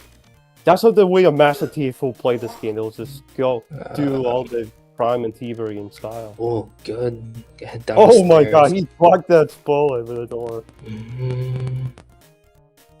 Also, sure he's gonna go around, shoot that guy. He's gonna make sure that guy doesn't come back.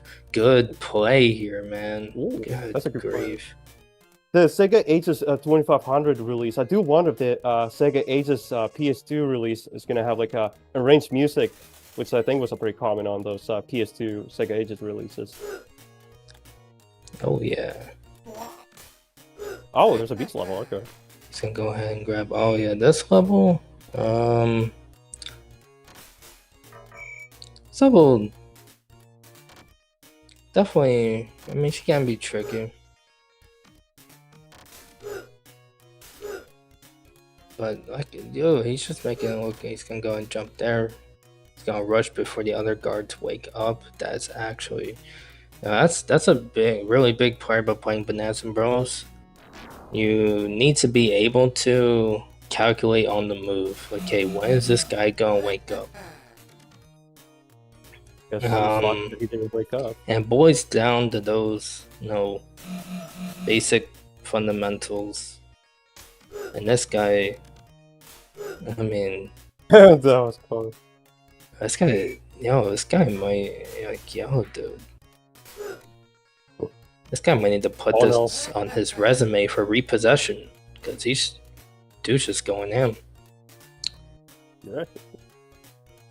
Okay, we're gonna wait up these stairs. Looks like he's gonna wait for him to turn around. Yes, sir. He's gonna go ahead and grab the item. He takes out the guard before the item. That is smart. Bullets that you don't have to dodge, much better. Very good. Very good. Antique shop. Okay. I thought it was gonna have to antique kill shop the is second time. yeah. Have some antique stuff.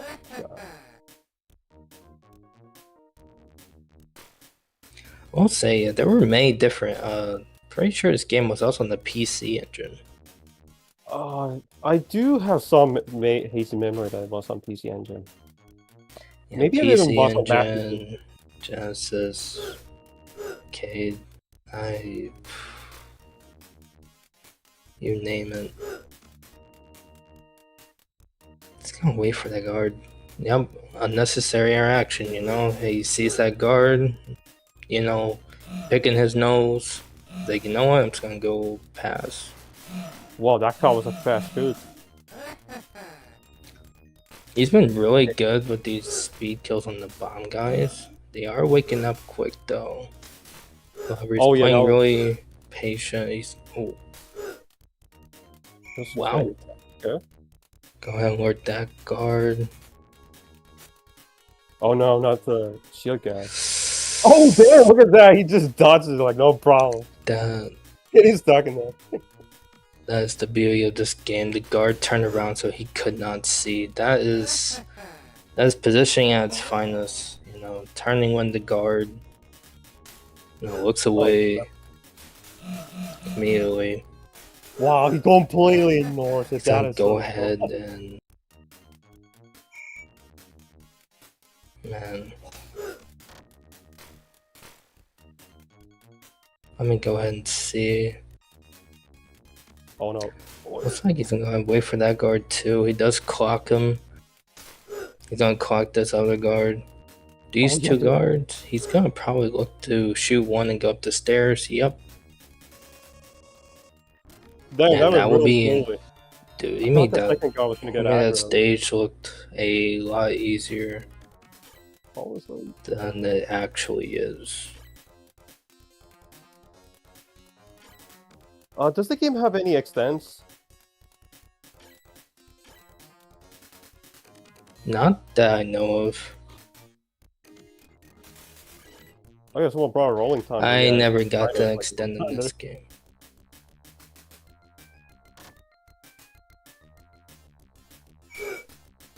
That's something I should probably know. I should definitely know about extends. But I do like the art style about it. Go ahead and let's go ahead and make the play up here. Grab. Oh, wow.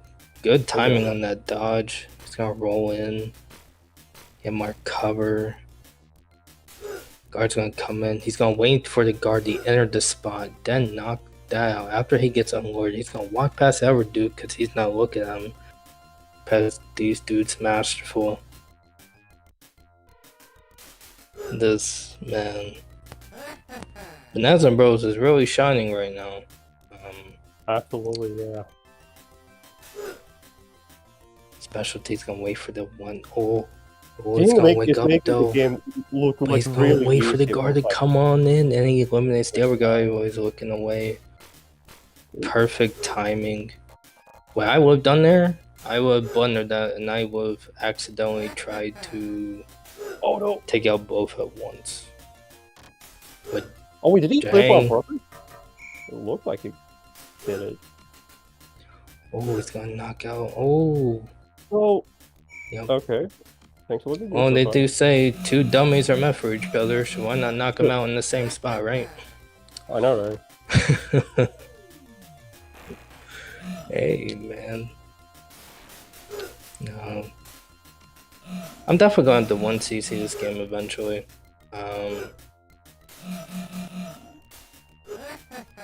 You know, I was having a blast while playing it. I mean, I should have spent more time looking at like detail videos, but I actually wanted to like get a feel for. Oh my goodness, bro! Nice little, you know, dodge and shoot, like dodge and shoot. the art museum. Like many of those artworks look like something out of like 80s video game albums from like Namco, Sega. They have like very artsy. Right. Absolutely, that's great calling. Pyramid, now pyramid here. Oh, one thing I did not cover, you do need to pay attention of what direction you're going at all times. Okay, that map is there for a very specific reason, and that timer is not counting up anytime soon. So, you know, the more you spend like routing like efficient routes, the less time you have to spend, you know, trying to get past everything. Yeah, so they would know that. Okay, so which route has the least amount of resistance, and like. Oh yeah. James Tunga, he knows that guard's about to get up. That guard's about to get up. He's gonna keep knocking them out until he has a nice opening, and he's juggling right now. This is what I would call like juggling. You know, you're keeping things in check. He did do this earlier in the run, but did not describe it as juggling, even though it is juggling, so remember that. You know, the fact that this level takes place in a paradigm reminds me of a double switch for Sega Saturn, where the game takes a place like I think then what they discover. Oh, the whole building is like Egypt, like some like a pyramid building.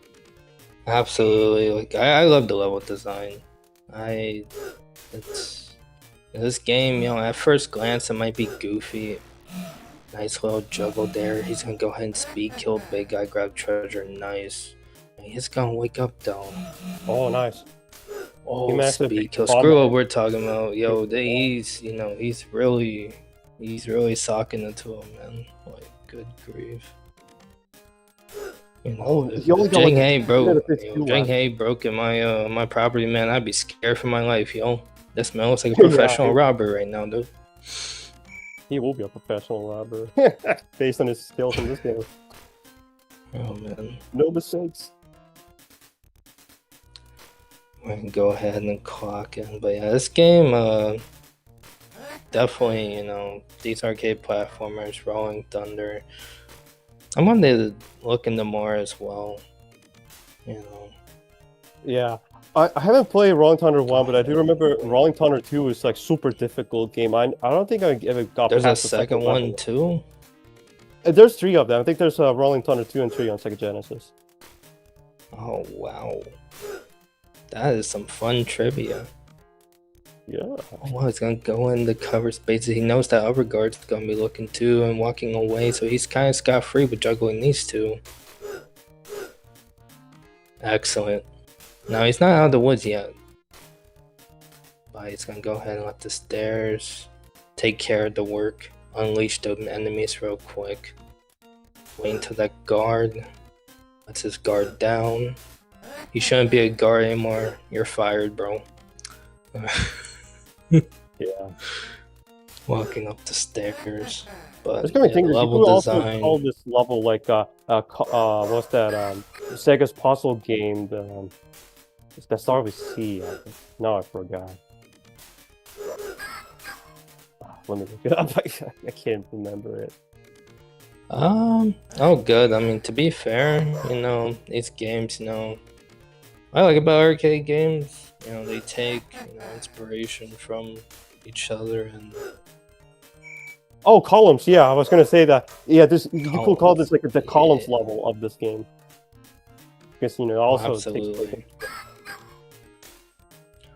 Oh, good juggle on that enemy. He's gonna walk upstairs. Trying to make sure. Oh yeah, he only got 33 seconds none left. are alerted. Yeah, that's right. He is on the timer. He's gonna have to gun for it. No, he will not get the no miss. Oh. Oh no! Oh, that was so close. Man. No. No. Oh no, this was such a masterclass. This is over. Oh, Come on. Oh. It's not over yet.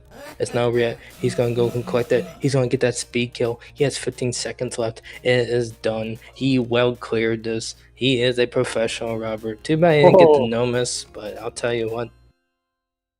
A 2 miss is a godsend. Very good job. Wait, that's it? Is there no credits? Oh wait, it's sure there are credits. Oh yeah, there's credits. The credits, are in black and white. Yeah. He almost got no miss. It's just the last level there. Kicked his ass. But Very good run by Genheg. GG's. GG. Yeah, I'm really starting to love this game. I have to clear it myself, and I think I will study this man's run to do it.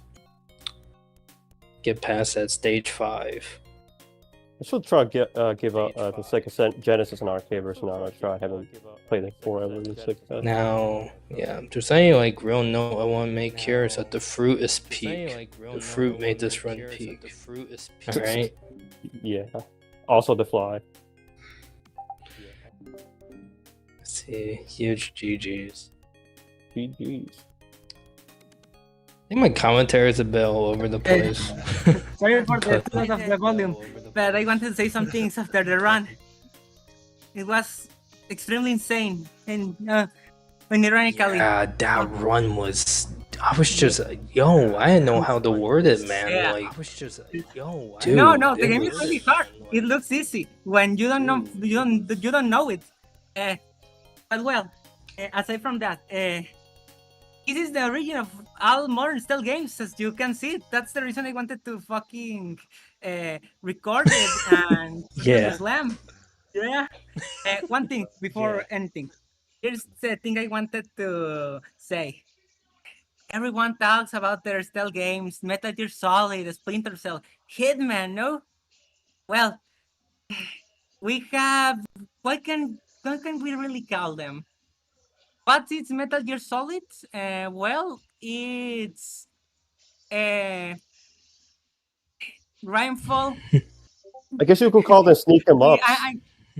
Yeah, sneak 'em ups. There you go. Sneak 'em ups. That's really good. Sneak 'em ups. That's really funny. I'm going to list them. Wait a bit. That's really funny. Era Metal. Sí, era. Metal Glacier Slumber. Where's Metal Gear Solid? What is Splinter Cell? Glacier Specs. And Hitman is obviously Hitman. Sorry for that. This game, much better. It's no questions, the original, no jokes. Aside from that, the scoring of this game is amazing. It's really fun. Oh, it uses yeah. the dynamics of time. It's because you cannot kill the enemies at all. You have to learn specific strategies to attack the enemies in order, then know how much time you can use to escape, and then use that time correctly in a real optimized run.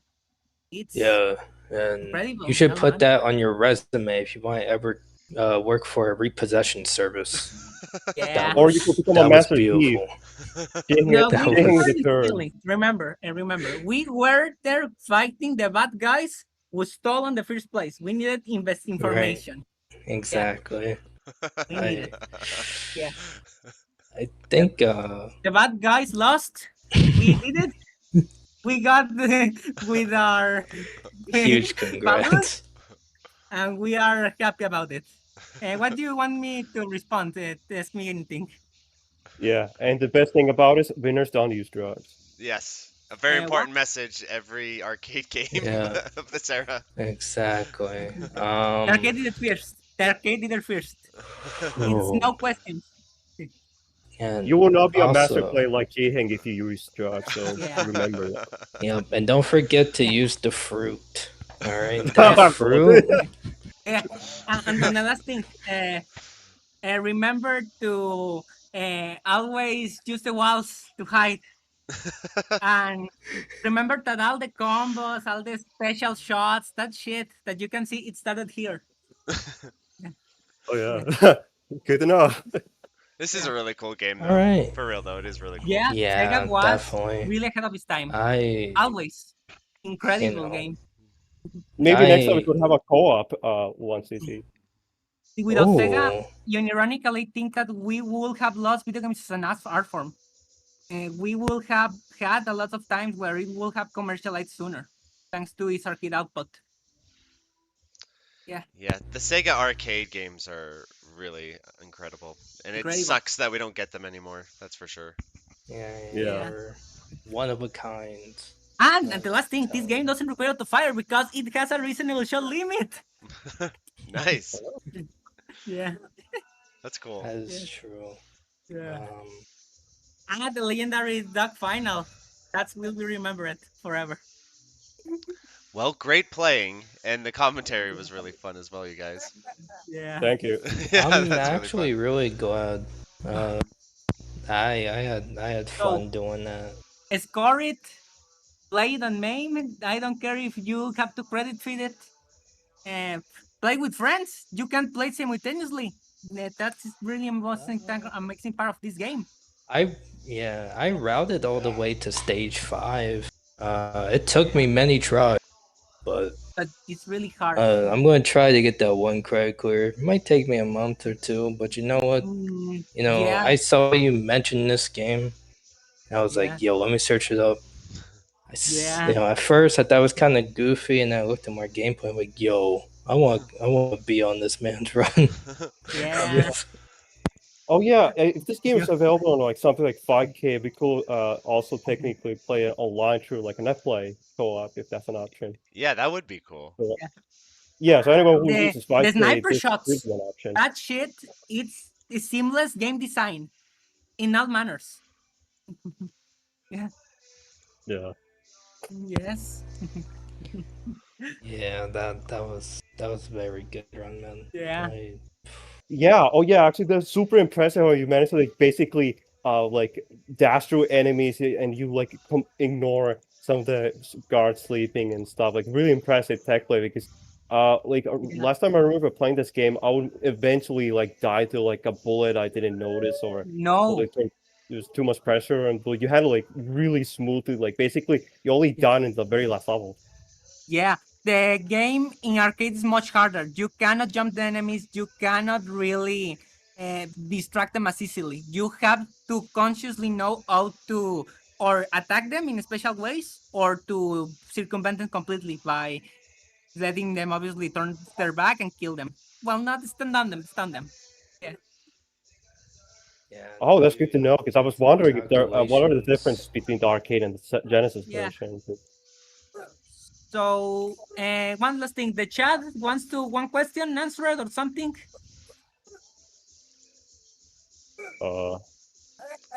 Don't have any. Actually, no. I do have a question. How long did it take for you to get good at this game? Clear? 4 days. 4 days. 4 days. Yeah. Damn, that's impressive. It's simple as part of the game, but it requires some technique. I have experienced it with once scene, so obviously it will take less time. I could finish that Storm Pirates in 2 days. Really. Nice. Yeah. Alrighty. Well, awesome stuff. We're gonna be moving on to the next run, which is Omega Fighter Special. Omega Fighter Special with Kyo. Dublin and Sega should be always played. No question answered. Always. So top power, Alright, Sega you have power. a good one, Mark. What's that? One last thing. You have a good one. Oh, you too, my dude. Thank you very much. Oh, you also have a good one, everyone. Thanks for inviting. Thanks for having us. Yeah, this Have is a good really night. fun. In the Slama. Alrighty. Okay, we're swapping over, and we'll be doing the next run very shortly. Dam dam ba da ba bam bam ba da ba bam bam bam ba da ba bam bam. Yeah, I'm going to stop it. I'm going to stop it. That song is really good. All right, Very peace. yeah. I'll see you It guys. is good music. See ya. Blues Brothers Yes, in yes, general. yes. The Blues Brothers psychopaths or schizos. Okay, we're swapping now.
Hello, stream. Hello, stream. Sorry, I'm so tired I forgot an entire run, and a very cool one at that, which is Refrain Prism Memories, the very first review I ever did, ever. And, of course, that review was just groundbreaking and stellar and amazing. But, in that process, I really loved Refrain. And this is one of those games I just have a lot of fondness for, so I'm really excited to see it getting run. And on commentary, we have Faith, who is going to do a Crimson Clover Unlimited play tomorrow, which is going to be crazy. So, hello, Faith. You're live on air. Hi, guys. Alrighty, and I'll let Sol know that he's good to go whenever he's ready. We got everything all set up. Alright, before Sol starts the run, I'm just gonna explain a couple of things with regards to how the routes in the game work.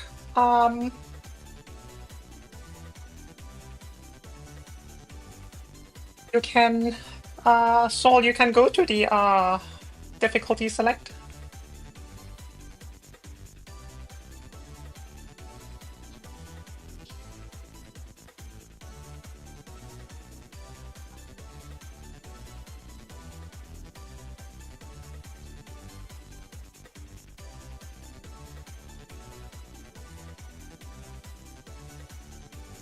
Yep, just waiting for Sol to get started. I think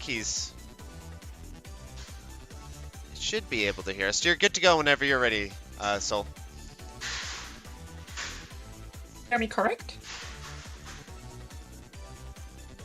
I'm gonna refresh just in case. Maybe he's playing like.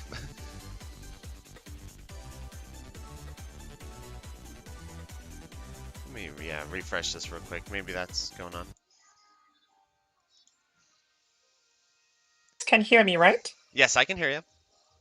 Alright, cool. Yeah, I'm just making sure it works because I'm using I've got like a million tabs open. Yes, I know how that is, for sure.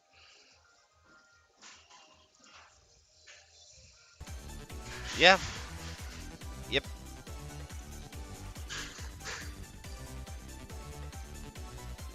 Yeah, maybe he's taking a break or something, I'm not sure. But, I'm sure he'll get started any moment now.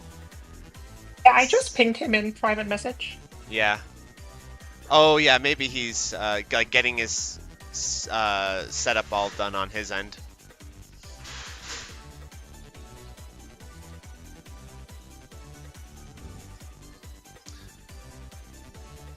Hey, wait. Oh, the overlays mess. The little this is a cool little UI that Refrain has.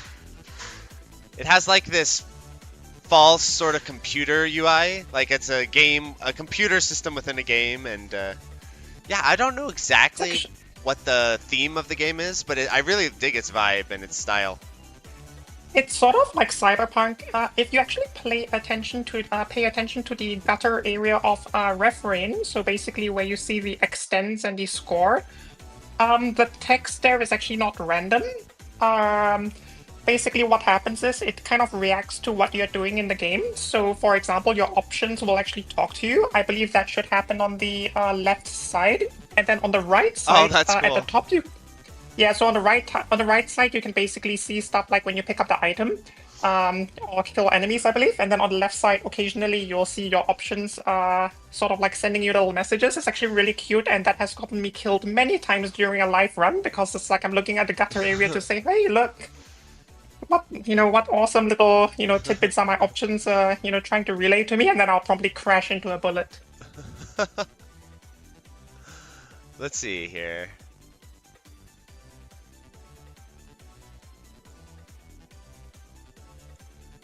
I'll message him again. It's odd. We were just speaking with him a minute ago. Oh, I wonder if... No, because I was saying maybe he lost connection, but...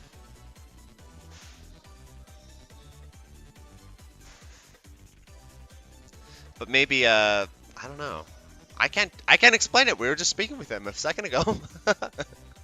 It's a mystery. That was all really weird. That was really weird with the preparation, because I also had the audio cut out at my end. Yeah. Refrain is rebelling against us. It's infecting Shmup Slam and causing all kinds of chaos.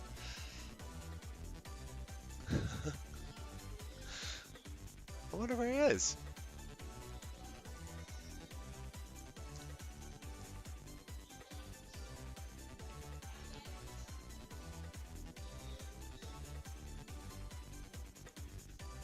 Let me log into Steam and I'll ping him there as well. Yeah. I can only... Because his stream is going, so he's obviously... I have him on my friends list on Steam, so let me just prod him there. Yeah.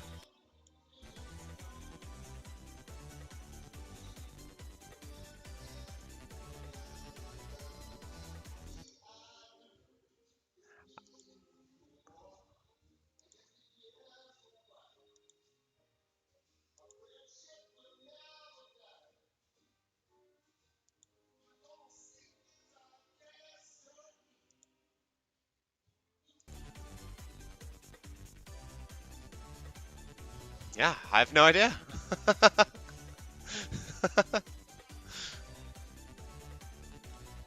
Well, maybe I'll just chat with the chat, I guess, a little bit. Chat, how's it going?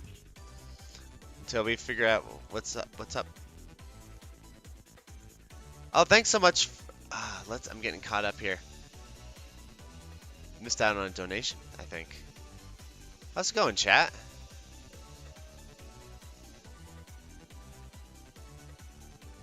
All right. What?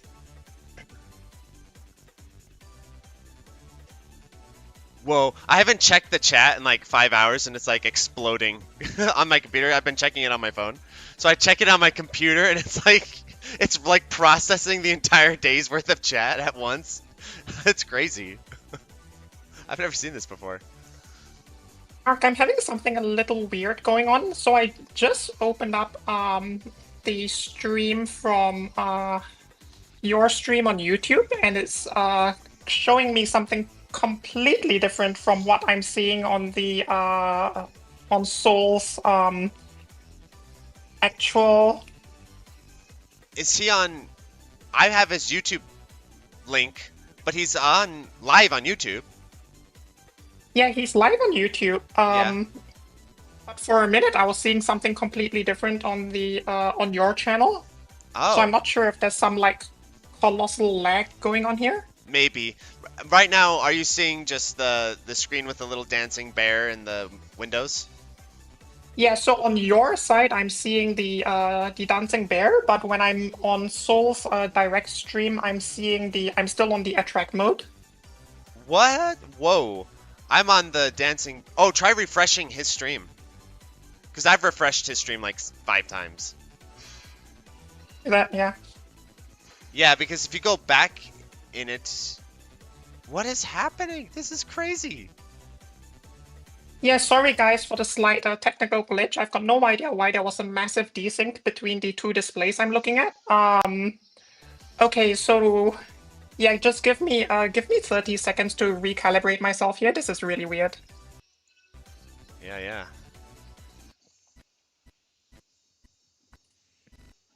I mean, I'm pushing forward as far into his run as I can. I feel like some crazy thing is happening, like he's streaming on Twitch right now or something like that. I think that must be happening or something. Since we're at the difficulty select screen, I did tell Soul to pause here for a second so that I can just explain how the different routes work. So I think I'll start my part of the commentary now. Oh, okay. Did you get in contact with him? This was the original arrangement. I told him to pause at this specific screen so that I could just explain something quickly before we get started. Otherwise, it could be a bit confusing. Okay, let me attempt to match it to you. Yeah. You're looking at the... Okay, we're going back in the stream, my friends. We're at the main menu. Did he play his run in the future and now we're in like an alternate dimension where he... Are you at the part where it says like main shot, demonstrating and all that sort of stuff? I'm looking at now is his cursor should be on the dive to MRS bear, the purple one. Holy smokes. Are you desynced now? No, I'm going back in his stream to see if I can find this, and going back in his stream. Because he streamed for like an hour, so... Yeah, he had to go live early due to YouTube, I think. Yeah. So I'm going back. Okay, we're seeing the Dancing Bear. And then it's just Dancing Bear. Alright, yeah, so why don't you just go to the latest part of the stream, and then I can start, and then we can get on with the run. Okay, sure. Go ahead. I'll let Alright, you do cool, your thing. guys. Okay, yeah, no worries. Alright, so welcome to Refrain Prism Memories. The way this game works is there are basically two major routes. So when you get into the game, you first select your character. That will determine what desktop you get. So for the character that Soul will be playing as, that's T. We've got all of the beautiful dancing bears. So once you select your difficulty, which is extreme, you'll notice that there's two buttons. Both of them are labeled Dive to MRS. So this is kind of confusing. The first time you're playing, you'll only see one, which is the blue one on the left side. That's the main route of the game. The second one is the advanced routing. Sorry, 1 second. Right, so basically Soul will be running on Re-Extreme. What the Re-route does is it adds revenge bullets and a TLB, and it also makes it impossible to credit feed. The way you activate the reroute is by once CCing the game in the normal route. And the only difference between the two in terms of the text is the reroute is in red, whereas the normal route text is in black. So again, it's really confusing, and this is not explained very well in the game. So I'll ask Soul to get started in a second.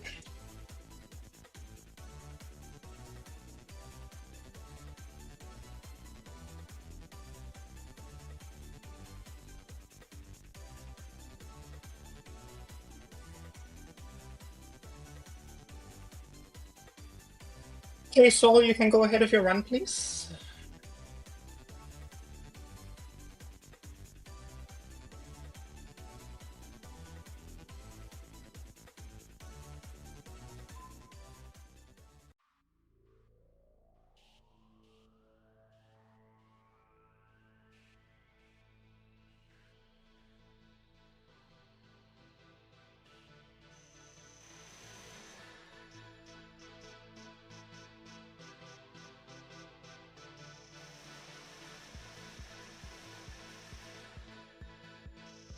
Right, let's go.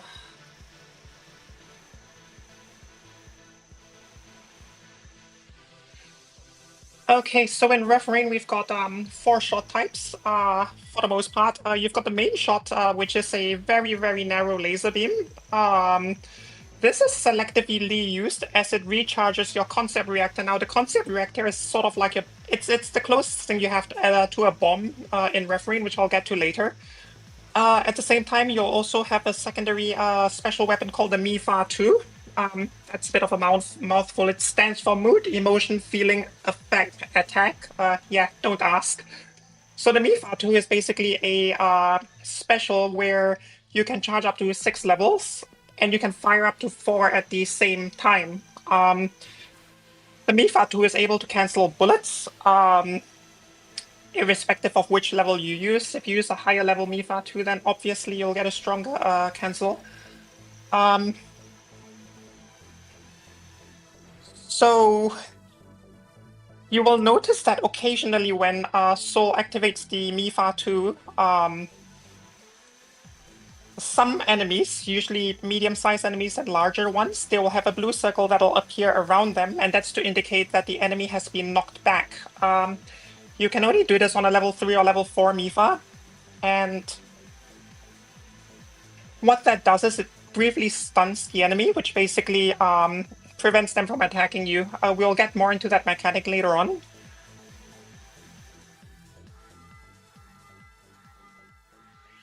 So on the left side of the screen, you'll see 3 major statistics under the score, which is Prism count, total item, and total hit.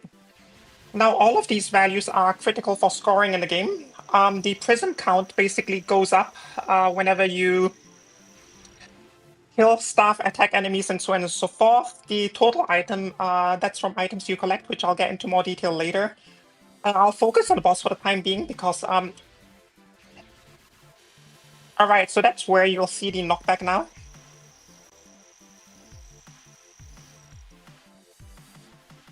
So what Sol is doing now is he's activating the concept reactor, which again, it's basically your bomb in this game. What it does is it turns all bullets into items, into prisms basically, which makes them not be able to damage you. Basically pacifies the bullets. Yeah, that's the word I was looking for. So one of the difficulties with playing as T is that when you hold your lock-on shot, you will basically lock onto a specific target, which will appear as sort of like, it's that spinny circle, which is what the options are doing right now. So what makes T very tricky is that if you lose the lock and you're not in position, so for example, the boss is at the top of the screen, but you don't have your lock at the top of the screen, it's absolutely going to brutally murder your DPS.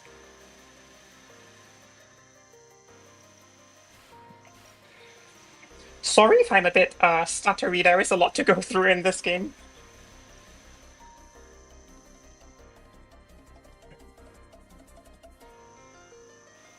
Right, so one of the reasons why we play as T when we want to score in Refrain is because all of the items which are dropped by the enemy, they sort of have an item value which ties in with how close you are to the item when you collect it. So if you collect an item when you are point blanking the enemy, it gives you a higher value. So if you look at the focus shot of T, you can kind of see it's this pyramid-looking laser thing, right? And that short range is what makes T excellent for point blanking.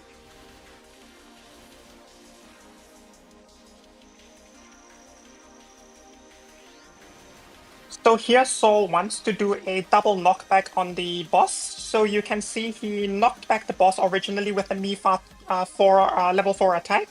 And when the boss was stunned, he then initiated a level 3 Mifa attack, so you can stack them for the purpose of stunning. And that basically allows Sol to milk the boss. Now, you'll notice that Sol has a hit counter next to the chip right now. Oh, that's gone now. So the way scoring in this game works is you need to make the hit counter appear in order for a bonus to be applied to all of the enemies you kill. So it's a very obtuse system. So the TLDR is, it doesn't matter what number is on the hit counter, as long as the hit counter shows, you'll basically get the scoring bonus. Now the way you get the hit counter to show up is by attacking a boss when it's knockback stunned. So we'll see this in a minute.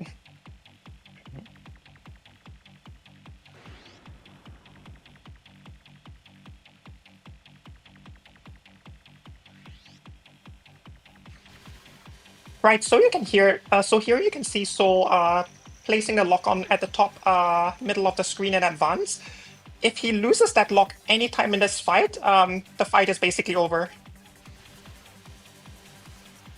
So that was an unfortunate death, but that gave him some iframes to put the lock back into place.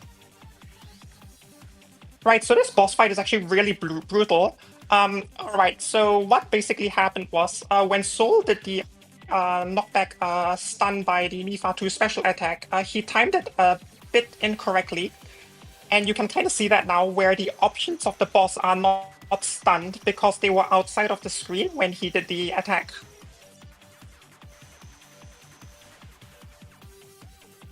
So yeah, this boss is a bit of a nightmare because of the fact that the options can go off screen. So now the entire fight is kind of desynced because the options are sort of moving in a pattern that is not quite in sync with the boss, as you can see.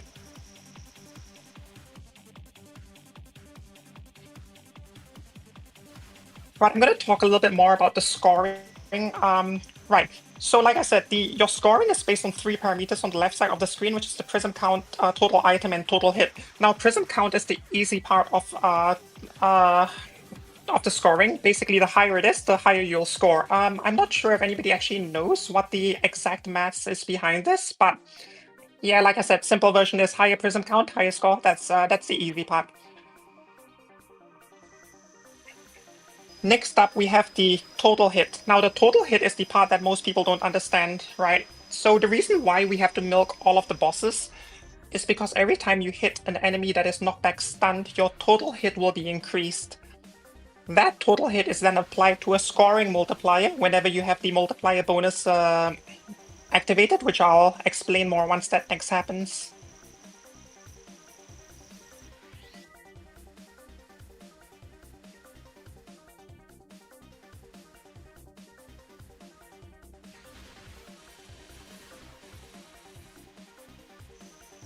Right, so now you can see when Soul Knockback stuns the boss, you have the hit counter that appears underneath the ship. Now that counter needs to be active to get your scoring bonus. It does not matter what the hit counter under your ship is, as long as it's active, you'll get the scoring bonus. The scoring bonus is applied to the total hit, so the value that's on the left side of the screen on the HUD. So what Soul is going to do is he's going to time this such that now when he does a special attack, that's when you can see all of the yellow numbers appear on the screen. So if you look really carefully, you'll notice that there are two multiplier values that are applied. So the first value, which is basically the big number that says like 3000 x 16. So 3000 is the point value of the enemy, x 16 is a multiplier that is dependent on how strong your Mifa 2 attack is. Now, underneath that value is a secondary value, and that's where the total hit comes into play. So basically, the multiplier you get is the total hit multiplied by the additional multiplier that you get from the Mifa 2 attack.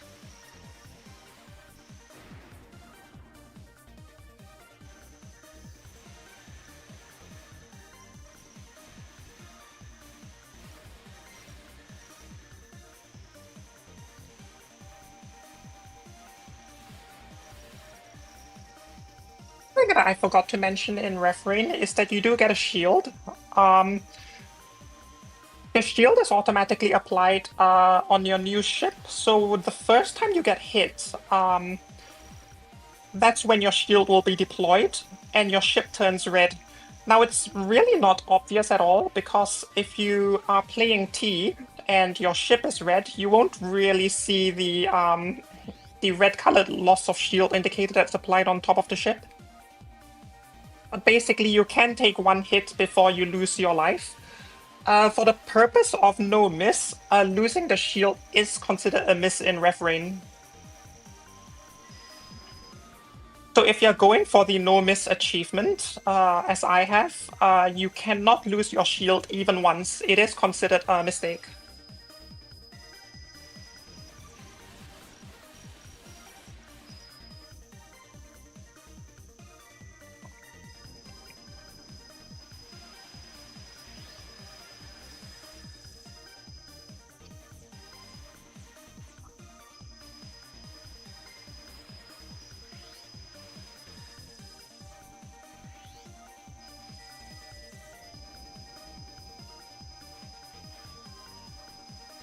High-pitched tune, that is an indication that you're hitting an enemy that is basically invulnerable to your main shot.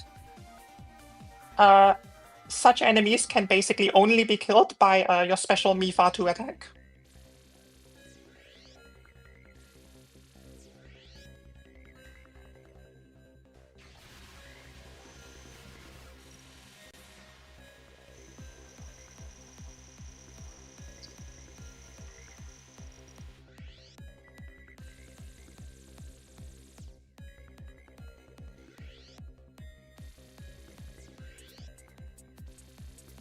Previous boss, what Soul wants to do is to basically milk all of the bosses. Now, the way it works in this game is that because your total hit counter only increases when you attack a knockback stunned enemy, so you do not want to attack the boss at all unless it is stunned.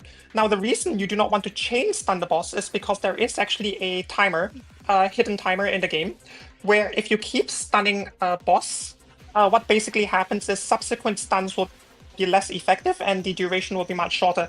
Now that duration, in my experience, is about 12 seconds. So basically what you want to do is you want to stun the boss, wait 12 seconds, and then stun the boss again thereafter. And you do not want to stun the boss in a frequency that's higher than that.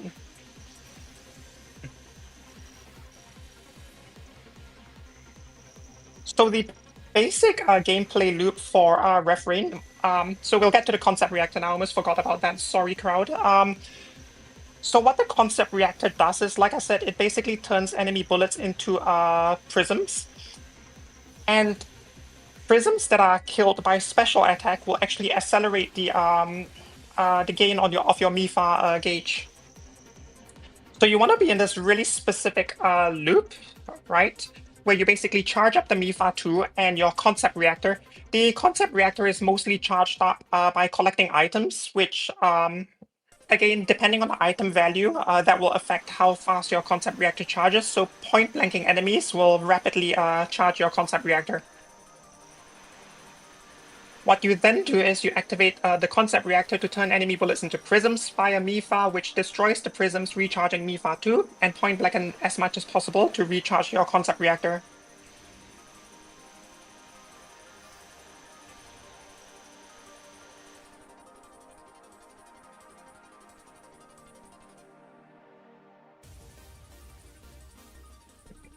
So this is probably my favorite stage in the game. It's basically a tribute to Ikaruga, as some of you will probably notice in a while.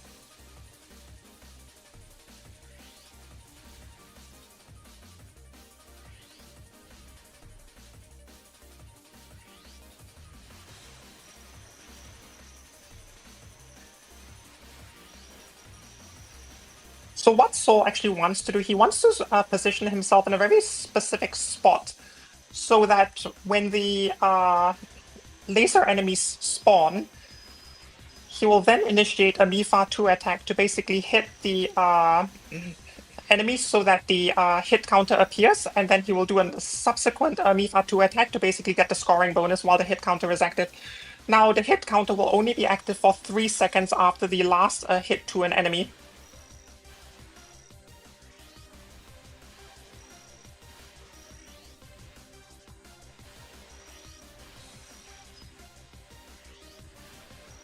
Alright, so the way this particular milk works is when you enter this segment, there will be 8 turrets.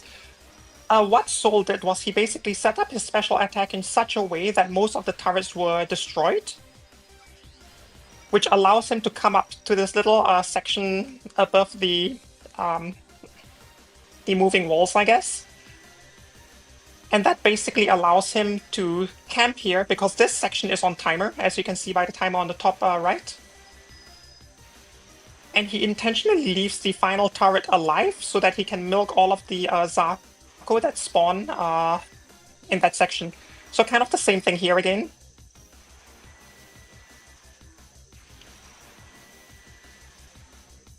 So here you should be able to better see the Absolute Defender. So the turret on the top right is one of those Absolute Defender units, which basically will not die by your main shots.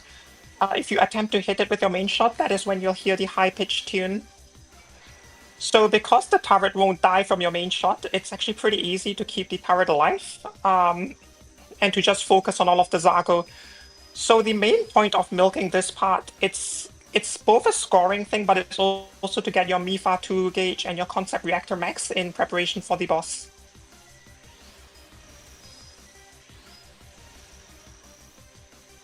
So Soul wants to go all the way to the top now to MIFA to attack those 2 gigantic turrets because they're brutal. Yeah, don't try to dodge this pattern.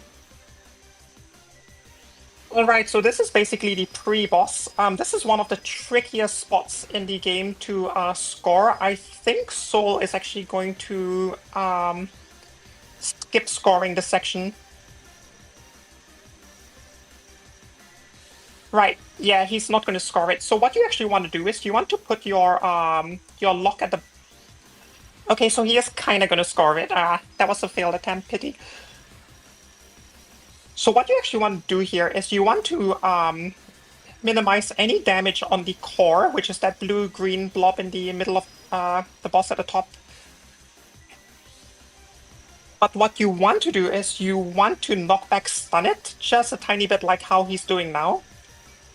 And that allows you to get the small hit counter at the bottom of the ship. It's kind of a very specific setup to do this, because you're relying on your special shot to hit the boss, with minimal damage.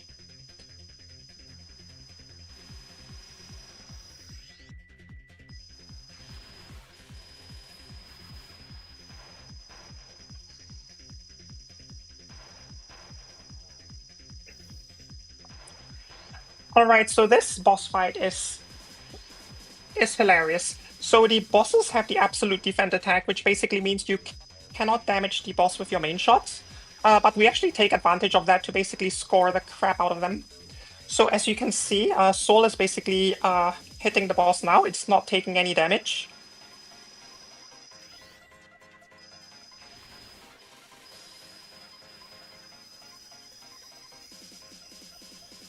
And this is where, yeah, if you're sensitive to high frequency sounds, this boss fight is not going to be good for you. Due to the absolute defender status and the boss not taking damage from your main shot, you're going to be hearing the high-pitched whine basically for the whole fight.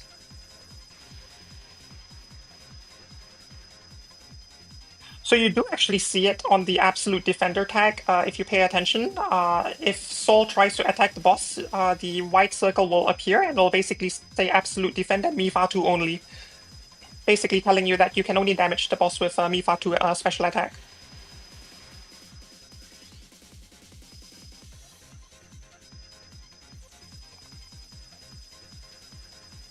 So what Soul needs to do now is to basically not damage the boss for almost the remainder of the fight. So the timer that you see on the top right, he's going to try and time it out.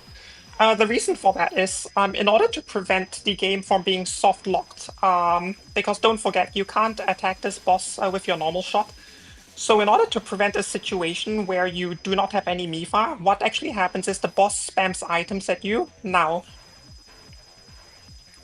Right, so you can see 2 waves of the items being spammed at your ship. So what that allows you to do is, it allows you to charge the concept reactor, which allows you to then generate the prisms, which then allows you to charge your Mifa 2 attack. So this is the game's way of basically ensuring that you will always have the ability to Mifa 2 the boss, even if you went into the boss fight with no gauge. But because those item spams are valuable for score, so you'll want to take advantage of that and basically just not hit the boss at all and just collect all of the items to milk them.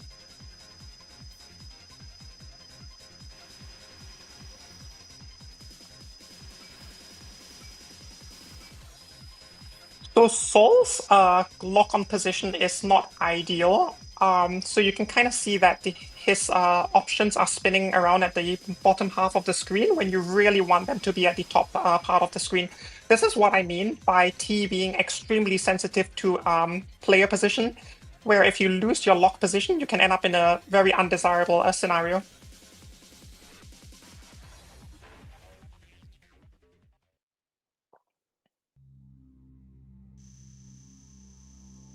Whoops. Okay, so that was not ideal. Technically, you don't actually want to time out the boss. You do want to get the killing hit, so you get these points from killing the boss. But Soul slightly went off course on the route there, which basically meant the boss ran off the screen and he didn't get the kill bonus for the boss. So now we are in stage 5, which is basically nothing but bosses. With the exception of this very quick Zarko rush at the beginning, which can be quite scary. It's a rather specific route, which is a bit hard to explain. It's just one of those things where you develop the muscle memory for. It's quite a quick Zarko rush, though, before the first boss appears.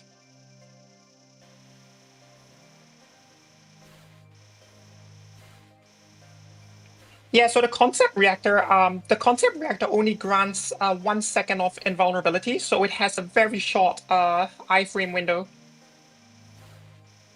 So while you can use the concept reactor as a bomb, it kind of is a bomb, and at the same time, not really.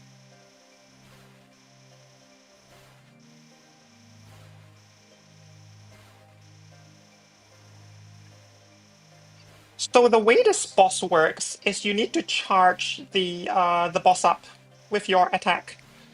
So every single time Soul hits the boss, you can see the bar on the right, which is ordinarily the boss HP bar. But for this fight, it has now become the boss's energy bar. So basically what Soul needs to do is to charge up the boss all the way to 100, if he fails to do that before a hidden timer, then the fight will actually end, and you'll game over with the bad ending.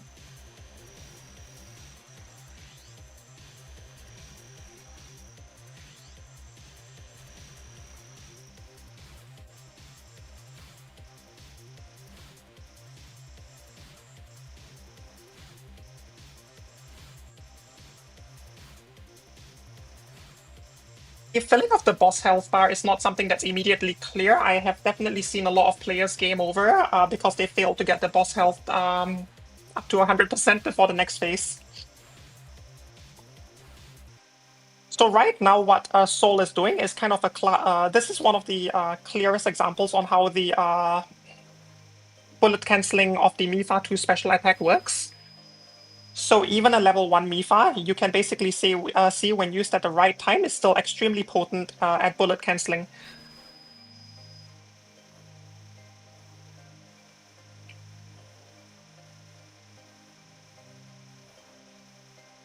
So these orbs are actually a bit misleading. Even though you can cancel the bullets around the blue orbs themselves, the glowy bit, can't be cancelled.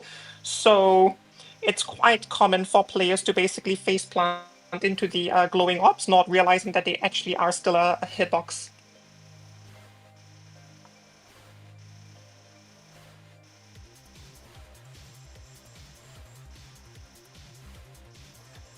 So once the boss HP is at 100, you'll actually notice in the status on the left side, you should get a green text which basically says system ready.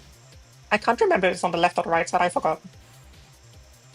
Yep, there you go, both sides, right. So you can now see system start, so that basically indicates that you have successfully filled up the boss energy level and you are ready to go into the next phase, which will happen automatically.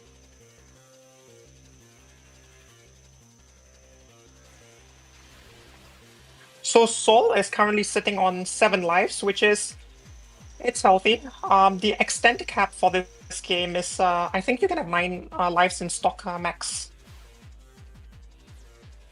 Extents are basically gained from items, so all of the items that you collect, which is another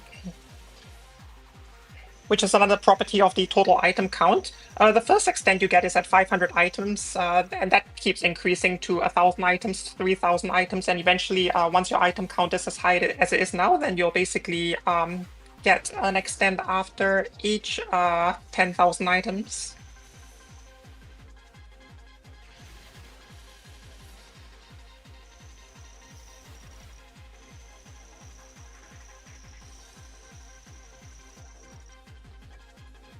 So this boss actually has an interesting mechanic where it will regenerate HP if you're not attacking that, and that is actually used to our advantage to milk the boss as much as possible.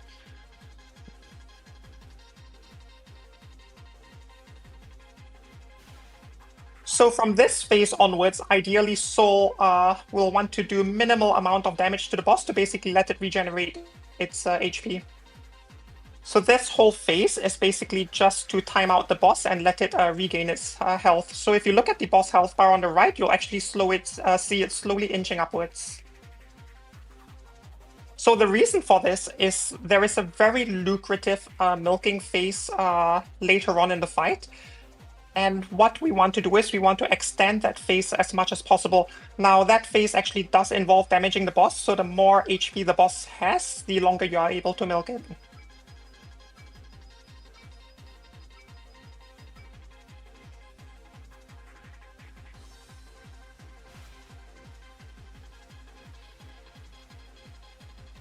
It's also vital that Soul does not use any resources here, because the next phase can be quite brutal.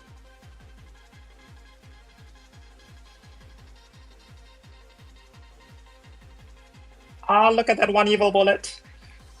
Okay, that was mean. I don't think I've actually ever seen that before, just one stray bullet. So this is a spotlight phase. Now this phase is extremely disorientating for new players. For scoring, we want to milk this, but basically what happens is, you will see the boss fire this gigantic spotlight, which is pre-marked, but the hitbox on that is absolutely enormous. So usually what you want to do is you want to kind of misdirect it either to the left or right side and then go to the opposite end before it fires. Yeah, that giant laser is absolutely evil. Oof, that was... Yeah, Soul should have really moved to the right side there. That was really tight. I think he was basically like 5 pixels away from getting hit again. Now to score this area properly, ideally Soul would have wanted to no-miss it, because the way the Prism count works is every single time you get hit, your Prism count will drop by 1/5. So this is the part that we want to milk. Basically, what happens in this phase is the boss will fire missiles from outside of the screen. And those missiles can be milked by having the hit counter active and activating a MIFA 2 attack on the missiles.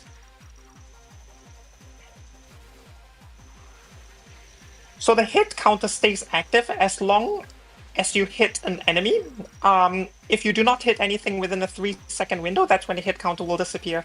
So Saul is going to try and keep the hit counter active while attacking the missiles with the MIFA 2 attack.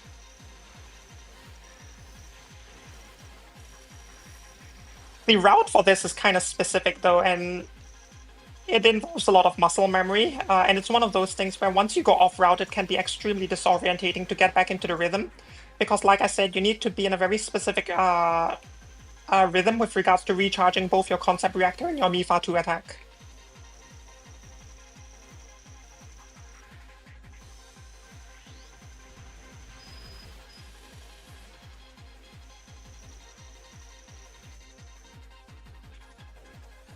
So unfortunately, that milk was not successful. I don't really blame Soul for this. It took me about 100 hours to get that rhythm embedded into my brain and muscles.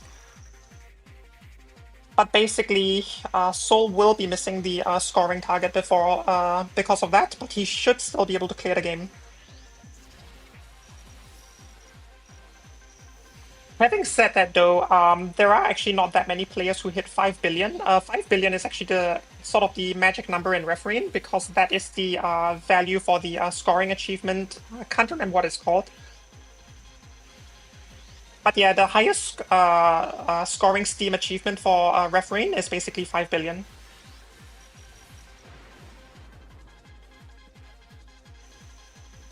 Yeah, this pattern is awesome. I call it the disco phase. Milking this pattern just brings a huge smile to my face. It's just one of those rhythms that once you get into it, is extremely satisfying to milk.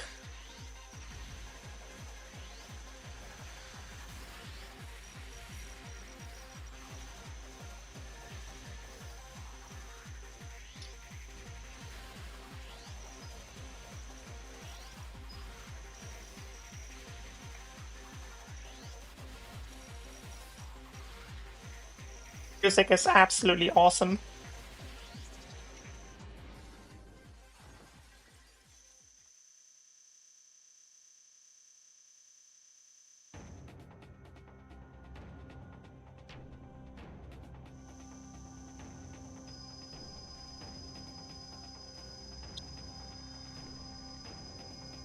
Actually a really weird boss. The reason for it is it's actually pretty easy, but you would have probably gone through about 15 minutes of last boss fights by this point, because Refrain is basically 50% stages and 50% stage 5 boss. So it's one of those patterns that, yeah, in theory it's not difficult, but you are usually kind of exhausted by the time you get here, and it's quite easy to make some silly mistakes.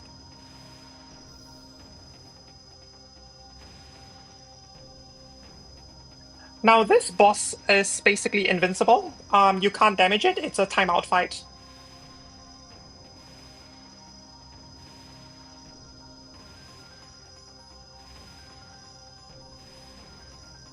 Having said that, you do have to charge it up, so similar rule as the stage 5 mid-boss. If you do not manage to charge it up, you will actually fail the fight and get the bad ending.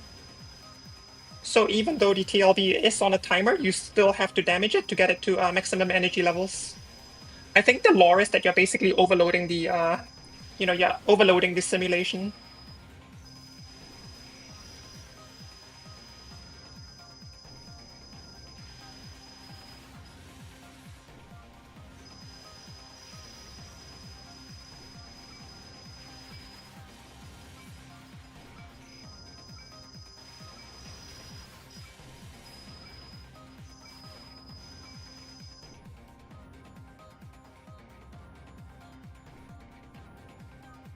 There we go. System ready. You get the green text on the side. This indicates that the fight is pretty much done and over, as long as you don't die before the timer.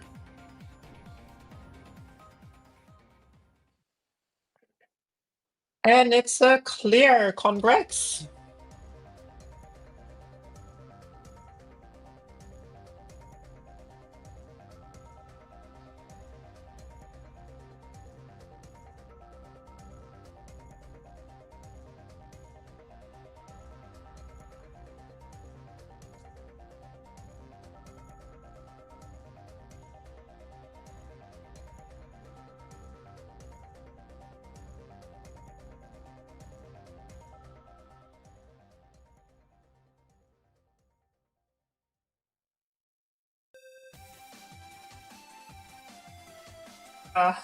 This game will always have a really special place in my heart. It's just one of those. It's kind of like a hidden gem, but at the same time, it's like people know of this game, but for some reason, we don't really attract all that many players. I believe this is the first STG that I actually really cared to score. And what a ride it was. So it's been, an immense pleasure to be able to comment on this run. Like I said, sorry if my talking was a bit all over the place here and there. That's just a lot to go through with this game. Did a great Thank job. you. It was really informative too. Like a lot of that stuff, all those details about like the routing and scoring. I learned a lot just watching the run in the commentary. Yeah, it makes me really happy that that you enjoyed it. This is the first time I'm ever running commentary for a game, and to do it live was a bit nerve-wracking for me. Yeah, I definitely understand. Well, you did great. It was awesome. Thank you. Well, let's see, Sol Victus, do you want to say any final words, or I don't know if he can hear us. Oh, wait, he can. Yeah. Any final comments? Yeah. I wish I gave you guys a better run, but hey, we got the clear. Yes. That's at live events. Sometimes just getting that clear is like, okay, that's satisfying. Yeah. You're like, okay, we made it across the finish line. Yep. And if I can, I just want to say thank you to Faith for coming along on this ride. And you are the person you're the reason that I've been able to do as well as I have. Maybe not on stream today, but you taught me the scoring system. We've talked about this game off and on, and it's your generosity here means a lot and has really kind of helped me love this game even deeper than I ever thought I would. And I was listening to I'm forgetting his name, but the player who ran Zeroranger earlier. Yakiback. He was talking about Yakiback. That's right. Yeah, he was talking about how he did Zeroranger last year, and he thought he'd kind of move on and play something else, and he's just kind of stuck with it ever since. And I have a feeling that that's going to be my relationship with Refrain here for a while. So yeah, it's a special game for sure. It is. There's something about that with live runs where you get like a taste for like, ooh, I could go further for the run, and you kind of want to show it off again. So I feel the same way. At the moment, I'm like, ooh, if I could really keep going with Ketsui and get the Omote, that would be pretty cool next year. Mm-hmm. So yeah, awesome, great awesome run, soundtrack. awesome run. Yeah, excellent. Also, you played real quick. You played the shot type where it has that really close attack range. Yep. Yeah, T. Is that like the strongest scoring shot type? Yeah, because so the bulk of the scoring basically comes from item collection, and the way it works is the closer you collect an item, the higher the points are awarded, and also the faster it charges your concept reactor. So because T's focus shot is extremely close range, it basically means that you can do maximum damage to enemies closer to you. Okay, that makes sense. Yeah. Because when I played that ship for survival, I was like, whoa, this is an insane ship. So it makes sense that it was built for score specifically. Yeah, so T is basically built for score. I think most people, when they play Refrain, when they're new to the game, they will pick Muse. She's the OL of the game. Yes. Yeah, Muse is pretty awesome. I actually like her quite a lot because the lasers are bloody cool. Yeah. Plus, just a ship called the Bronx Terror. How awesome is that? Great title for a ship. That'd be a great band name, too. Alrighty, well, that was awesome. So, up next, we got KO playing Omega Fighter Special. This time I got it right. Poor Refrain. Alright, I'm gonna leave the channel now. My Discord seems to be acting up again anyhow. Okay, Yeah, thanks for having me. It's been a blast. Cheers, and good luck with the rest of the event. Yes, and I'll see you tomorrow for Unlimited. Crimson Clover Unlimited. Yeah, RIP, bless me for that. Okay. Alright, cheers, have a good one. You too, Thanks so swapping much. over. Okay, we'll be swapping runs now, everyone.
Danger.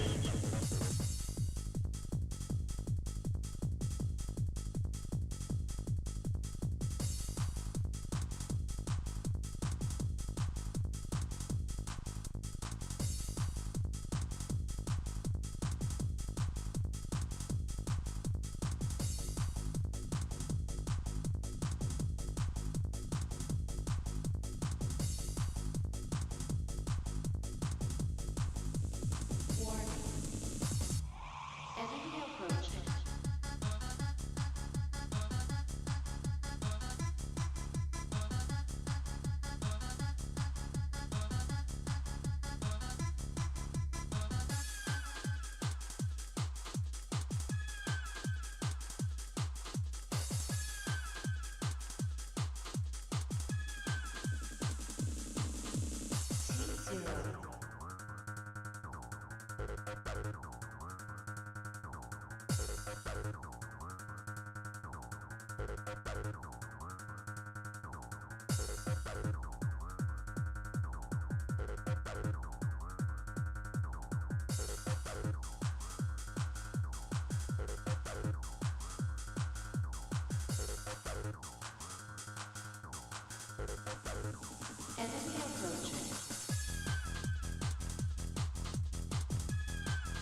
Danger.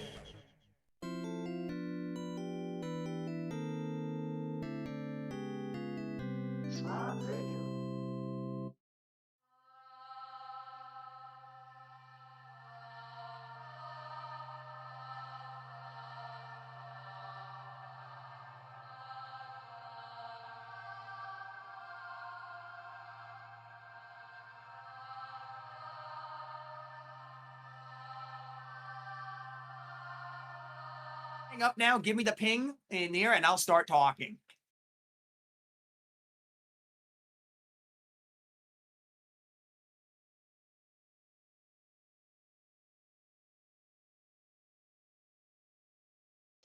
Alrighty, everyone. Up next, we've got Omega Fighter Special being played by Kyo. This is going to be really fun, and I'm going to give him a ping, and he's going to go live. 1 second.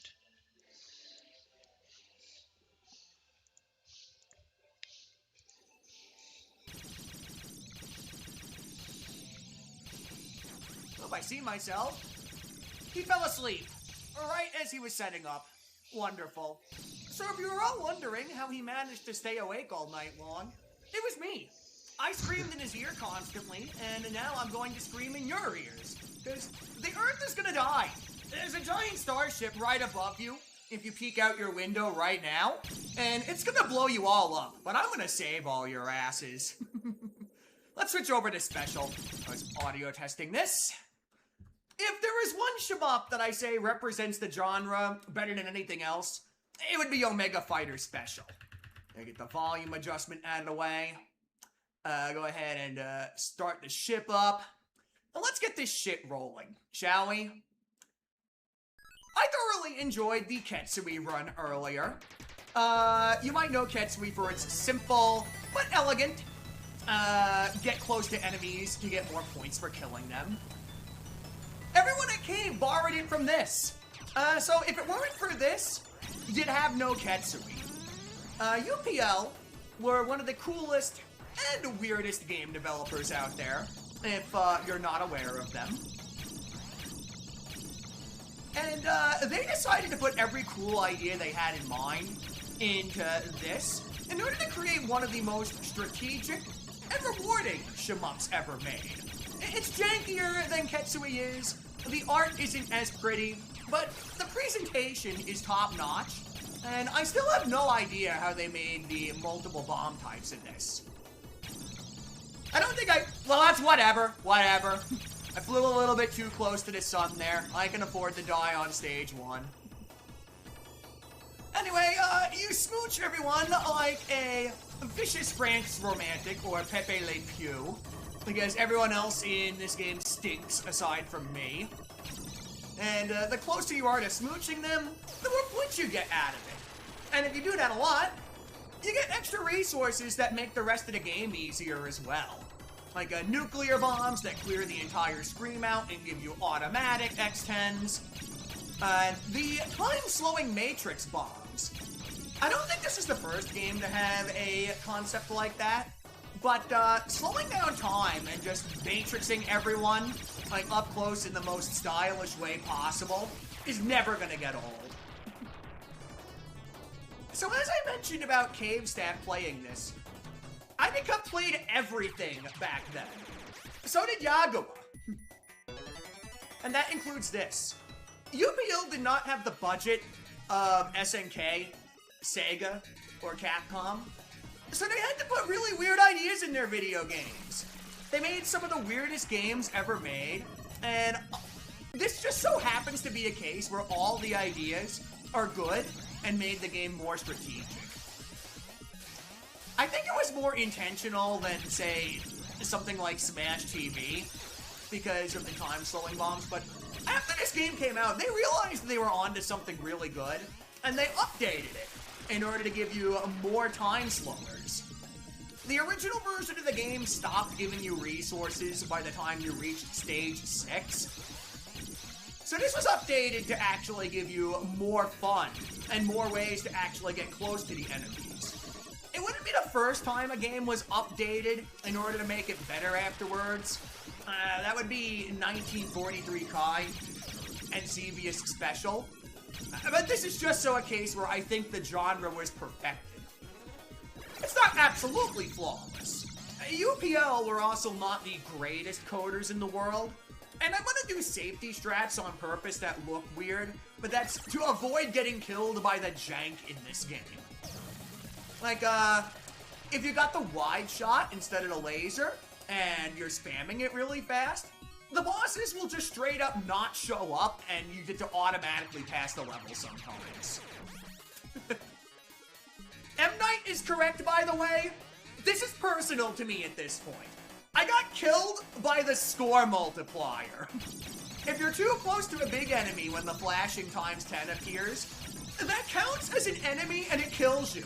It has a 1 pixel hitbox, so that, if you're too close to the top of it, you'll get killed by it. The game needs that hitbox there in order to play the animation and have a moving object on the screen. I was so pissed when that happened to me.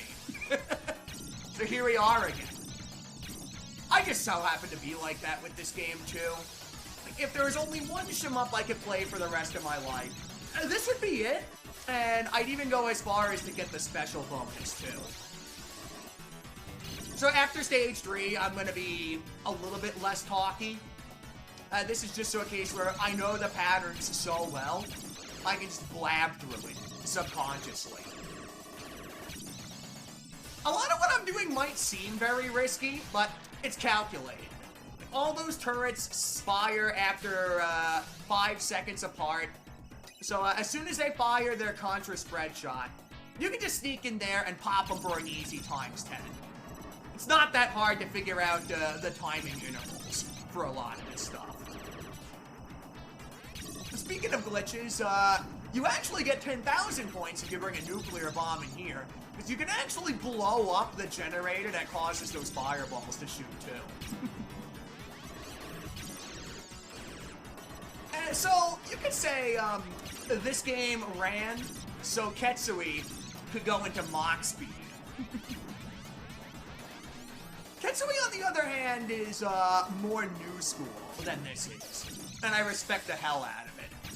Excellent job to Pan and Soft Drink for doing such amazing commentary on it, since I could just regurgitate what they said, no problem.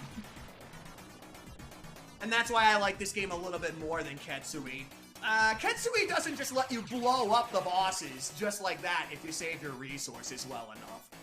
I just so happen to find this more fun, because if you play it right and strategize, you don't even have to do the hard shit in this game. Alright, here, I'm gonna ease up a little bit here. I'm gonna be getting my, extra life from filling up the bonus gauge one more time.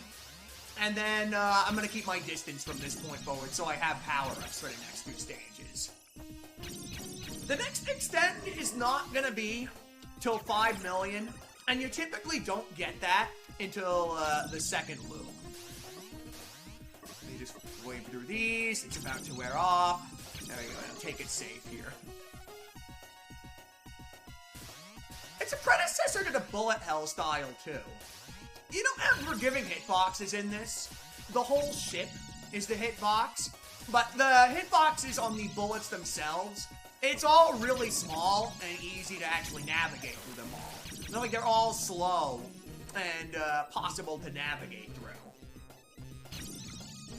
Newer games than this just make it more dramatic by shrinking your hitbox. They're not necessarily harder than this is. This game is a very good challenge. The newer stuff looks more dramatic and flashier.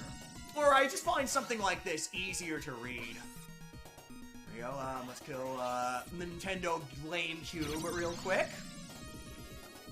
My favorite game system of 2026. Fuck you, Nintendo Life. Yeah, the slowdown's intentional. Shockingly, there's no unintentional slowdown in this. With UPL hardware, in order to keep the game running at 60 frames per second, they opted to just sacrifice enemies and sprites instead. So if there's an overload in 2 players, it always works in your favor in order to keep the game running smoothly and consistently at all times. Like, the only exception to that was Task Force Harrier. I had to think for a moment. Task Force Harrier ran like shit, but I think that's a case of they just had to shit that game out in order to get more profit. When they actually wanted a game to be good and they had time to work on it, they all ran super smoothly. So maybe I should give the technical performance a bit more credit where it's due. There we go.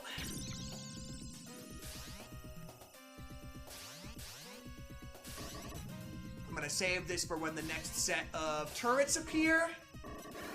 I can do that. There we go. Play Omega Fighter instead. That's good advice. Omega Fighter, being a UPL game, it didn't get that much distribution, but the fan base that it has is very cult, just like Shmups itself. I couldn't ask for a better group of players that would actually appreciate something like this.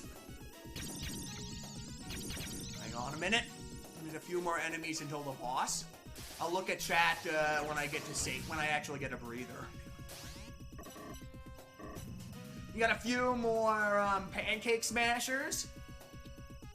Hulk Hogan's Ultimate Grill is on the loose again. And I'm not buying it, brother. That's perfect. Yeah, thanks for that. That's perfect. I can just save that for the next stage. Thank you. That boss is super cool because it turns into the Transformer I used to have as a kid. Exactly. The wide shot is not very good. I'll clarify that. You want the laser most of the game. You only want the wide shot in the end because that actually covers the whole screen. At that point, the final boss can't actually be killed in time without a bomb. So I just want as much coverage as possible to pop the little, the Zaku enemies that come out. This is where I don't get too close to these things. It would be such a cowabummer if I crashed into the Hero Turtles ninja staff right there, eh? That's where I fucked up last time. I got killed by the game's own jank. You see that? How they actually animated that big number is they have a hitbox and they attach the animation to it. And that's just programmed to move up to the corner of the screen.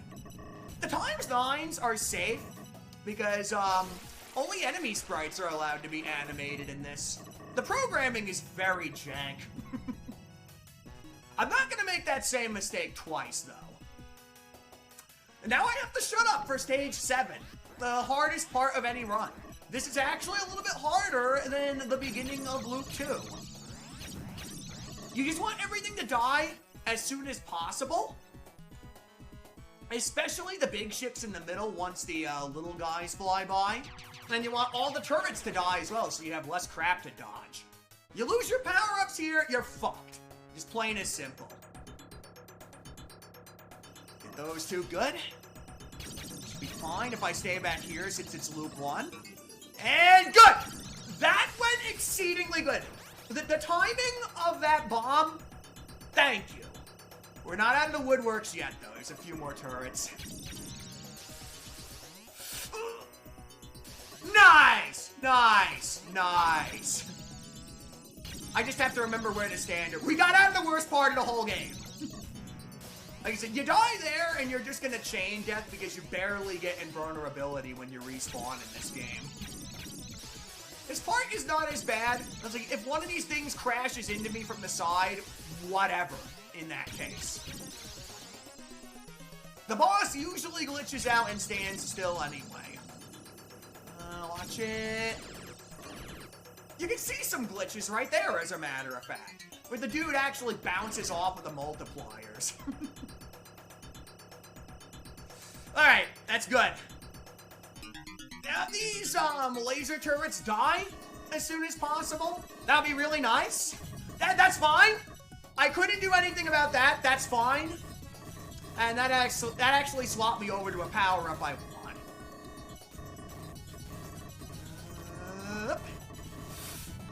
You bastard. It's okay. I'm not going to say anything until I get out of stage 8. There we have it. Okay, now I can look at chat again. The boss is glitched out. Can't move anywhere. It's too fat and too bulky. Yes, I did say that correctly. And sometimes, if you're playing with a wide shot, the bosses just fail to spawn entirely. Which works in your favor since the game is programmed to time out for just such a situation. The last stage is actually easier than stage 7 is. You just have to act like a windshield wiper. That's what I'm gonna call this. You just go back and forth right here to get all the muck and grime off your car. If the game would stop giving me lasers here. This is a case where, like, the enemies spawn in all over the place at random. The only time where there is enemy spawn RNG. And I don't take any chances with that. I just go back and forth vigorously. It's not brutal, M. Night. It's called risk and reward. And that's why I play it safe until I'm at Loop 2 Stage 1 again. Yeah, I call that wax on, wax off. Wax on, wax off.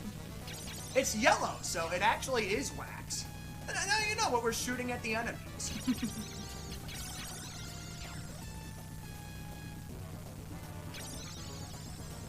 I actually have a nuclear bomb. That's perfect. That means I'm actually allowed to kill the boss and get a big bonus for it. It's a pretty epic concept for a last boss, too. What they were trying to go for here was, you fucked up the ship and the main reactor so badly that you just have to outlast it until it inevitably crashes and burns, letting gravity do the rest. But, again, because you can actually kill anything instantly with this bomb, it's 9,900 health, doesn't matter all that much. 2 of them? I just get to do this then, and then I win. That's it! You guys are safe now! The sun is bright and pleasant outside since there's nothing hovering over the planet anymore. That's it, that's Loop 1, we beat the game! The Earth is saved! You know, we're gonna get some, we're gonna salvage some epic alien technology off this battleship. Except, uh-oh, Mommy's mad. She's trying to come over here and, ground her son for failing to conquer Earth. Zarkon from, the planet Vulcan, is very, very angry he didn't meet his conquest quota today. I'm gonna kill Mom and Dad. That's what I'm gonna do. If I kill Mom and Dad, I get to use their credit cards to buy as many V-Bucks as I want. Anyway, Loop 2. All the enemies are stronger and more precariously, they fire at double speed. Though how continuously picking up the same power-up makes it a more extreme version of itself. That's another weird gameplay idea that never really got experimented on. So the more lasers I pick up, the stronger it becomes, and thus I can still one-shot everything, but my range is going to be lower for the entire rest of the game. You're welcome. You know, it's the only thing that's gonna fuck me over here is the alien currency exchange rate. But fuck you! Fuck you! Fuck you! Fuck you! I just completely toileted that life. Excellent. I was hoping to get 2 extra lives on. I'm sorry, Mom. I didn't mean it. That was useless. But I'm not gonna panic. I'm gonna keep going. Actually, this might fill me up. Okay, I can at least get an extra bomb out of this situation. It's very, very easy for a credit is to fall apart if you blink just for 1 second.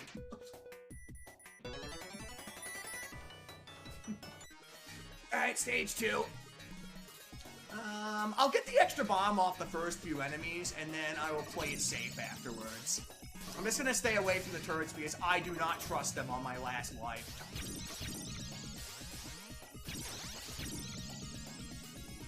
But you see what I mean about this game being thrilling? It's also short. Not as short as a Psycho game, but it's short enough where restarts don't feel too frustrating. Unlike repeatedly resetting Final Fight. It's just the right length for a shmup as well, for it to like stay competitive. It doesn't outstay its welcome, and there's always an opportunity to do something better. Hell, maybe... Yeah, it would be truly insane if someone gets the mythical special bonus on Loop 2. Where was I next? The special bonus. That's what I'll focus on. That's something that they were planning to include in the original version of the game, but didn't finish. The special bonus exists in Omega Fighter Special. If you somehow get through an entire level without pressing the fire button once, you get 1,000,000 points for it. And you can't die either. Dying actually also negates the special bonus. But, it is the ultimate flex over the game's patterns and consistencies.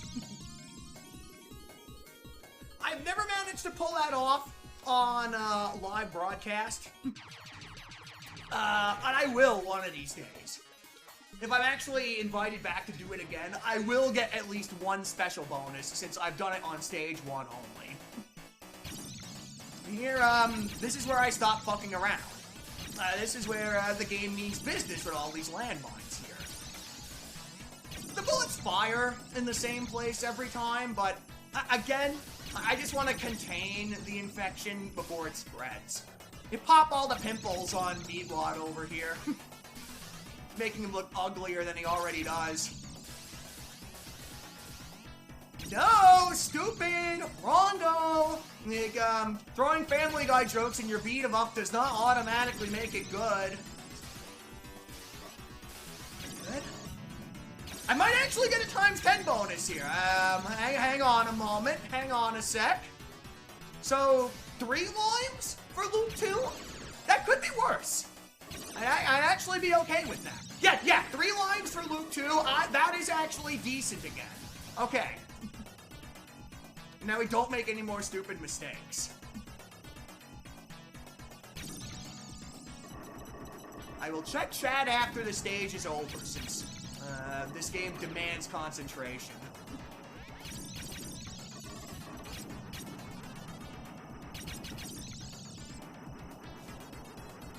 Hopefully I woke you all up as well.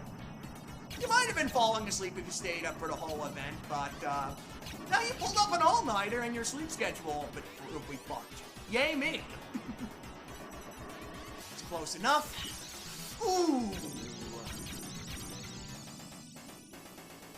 Close, but no kaboom. And then this is easy, boss. No, fuck you! No, I did not want the Dorito Blaster! Great! What am I gonna do with this Nerf gun against my disk drive reader? I can't beat my PlayStation 2 collection like this. Okay, two of the drives are down.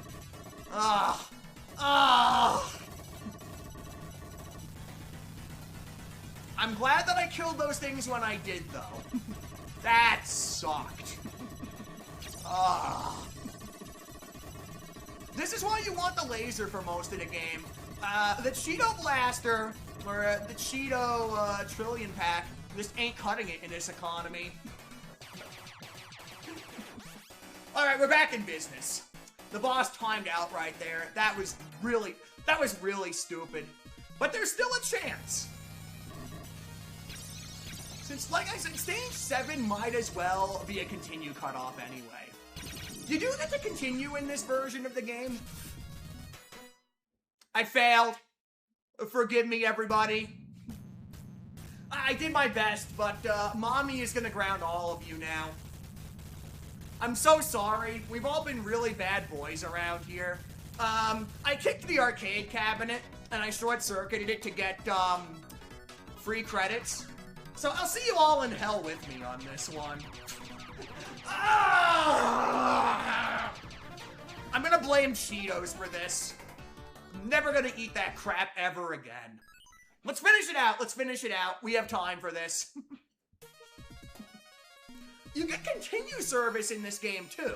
Which, again, I don't think continue service was a new idea in 1989. But you get a weapon that's actually worth a damn when you use continues in this game. Yeah, we're gonna finish out 2 loops, like I said, since stage 7 is still a bitch and worth showing off no matter what. I'm gonna save this bomb for when I need it.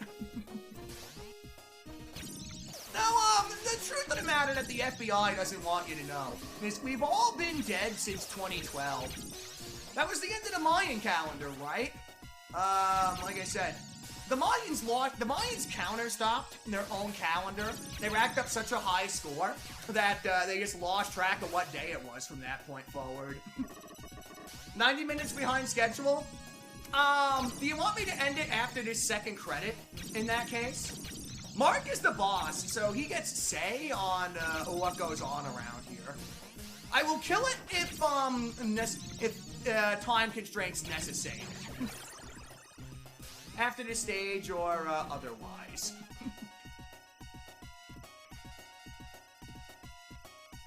I mean, like I said, might as well finish off on a high note, right? Kill the Nintendo Lame Cube again. I got the new Mario's Mansion Diarrhea Deluxe.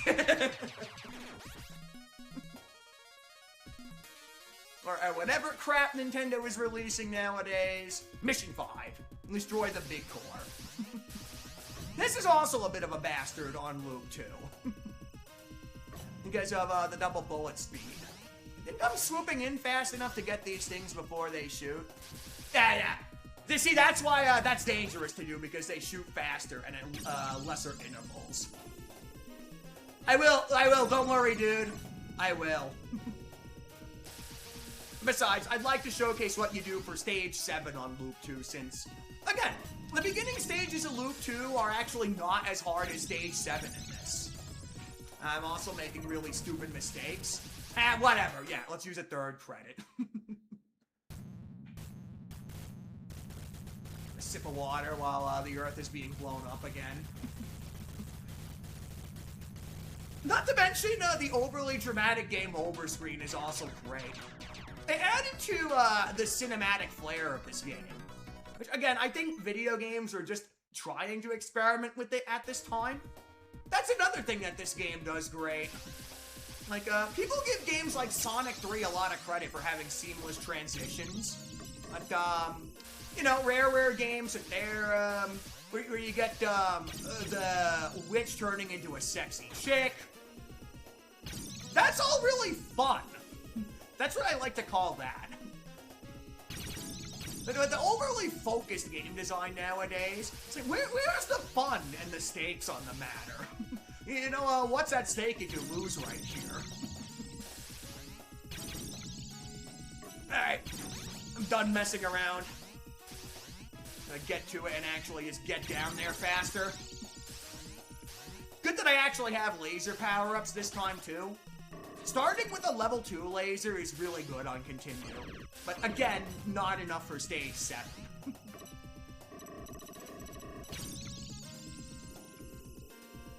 There we go. These are not pimples anymore. These are space warts. Press F to pay respects to the Halo Elite that I just killed in there. Oh shit, you're right. Yeah, you know what? They're not bombarding Japan. Yeah, you know, so the alien invasion is rather ineffectual if they don't have enough fuel to go around to the other side of the world. You have a really good point there. Some shitty invasion this is.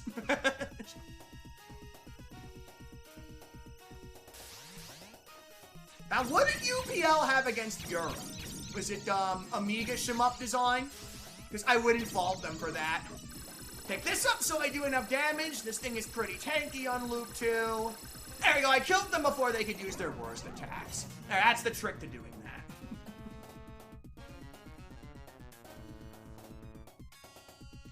This is also not the hardest stage in the game, but I will try to carry a bomb into stage 7 so that I can just pop everything before anyone gets a chance to fire.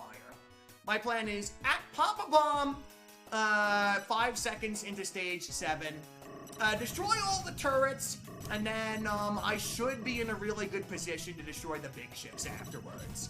That's my route. The little guys are not that much of a problem on Loop 1. You can be at a lower laser level and your laser can reach higher across the screen. So you can just kind of sit back and just dodge the bullets defensively. You can't do that with the higher enemy health on Loop 2. You actually have to be in their face and you can't be too close to have the bullets point blank you. So I have a lot of routing involved for this part. I really hope I don't bastardize his name here, but like I said, Adikeya, he played Truxton and then he played this. He played every single top-playing game before he became a member of Cave. So, like I said, good game design and great ideas just transfer over on each other. That's why weird games matter so much. That's why this and Ninja Kid 2 are some of the most underrated games of all time. Alright, okay, the game's done fucking around now. The game wants me dead and off the cabinet. I'm not gonna have that happen. Let's go. Turrets? Good, I got one. That's gonna force me to go up here. That's fine. That's actually good.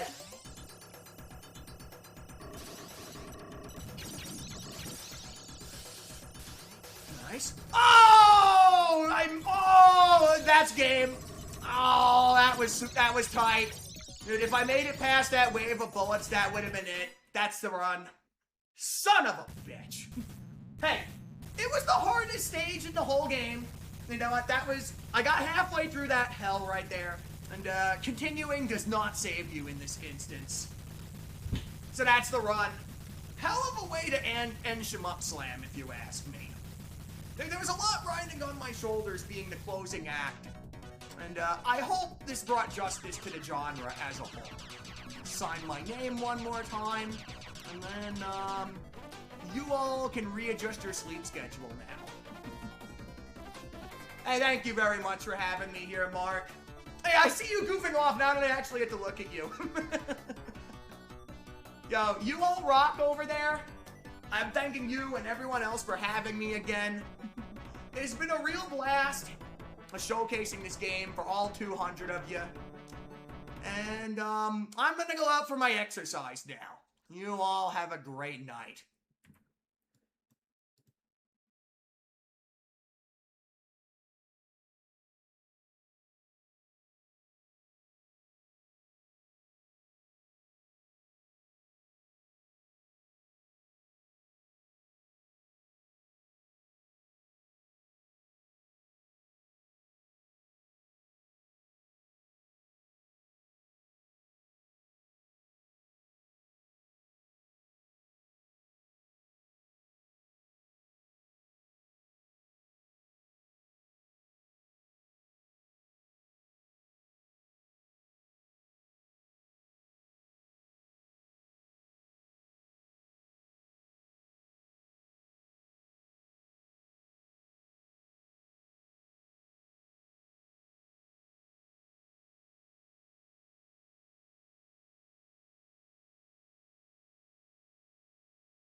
Hello, chat. Alrighty. That was an awesome run, by the way, Keo.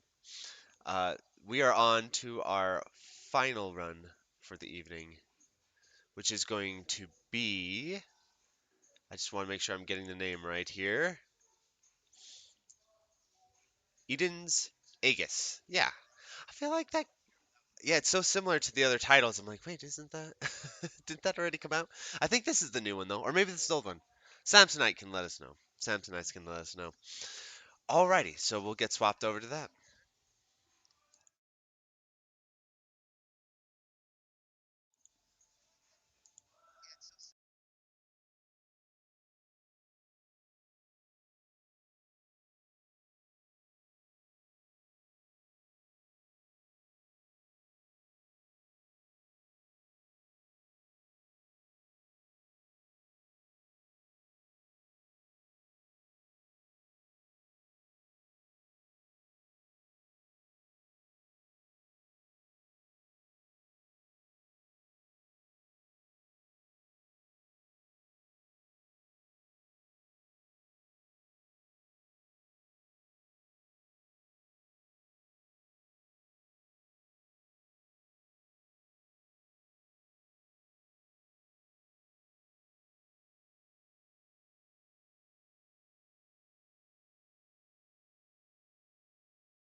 What's up? Give me 1 second.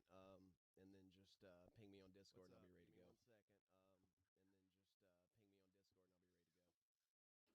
Okay. Will do.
Hello, everyone. Welcome to the final run of Shmup Slam 8, Day 1.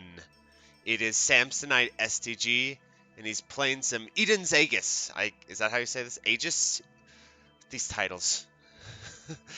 And, oh wow, okay. I was way off.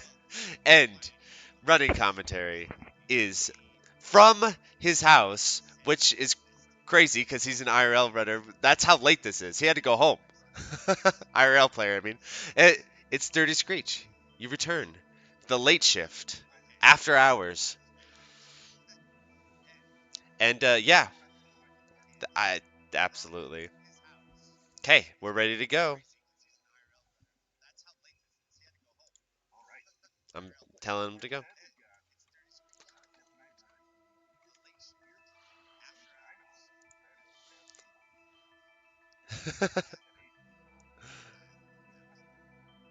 Okay. You're in terrible company with me in mispronouncing things.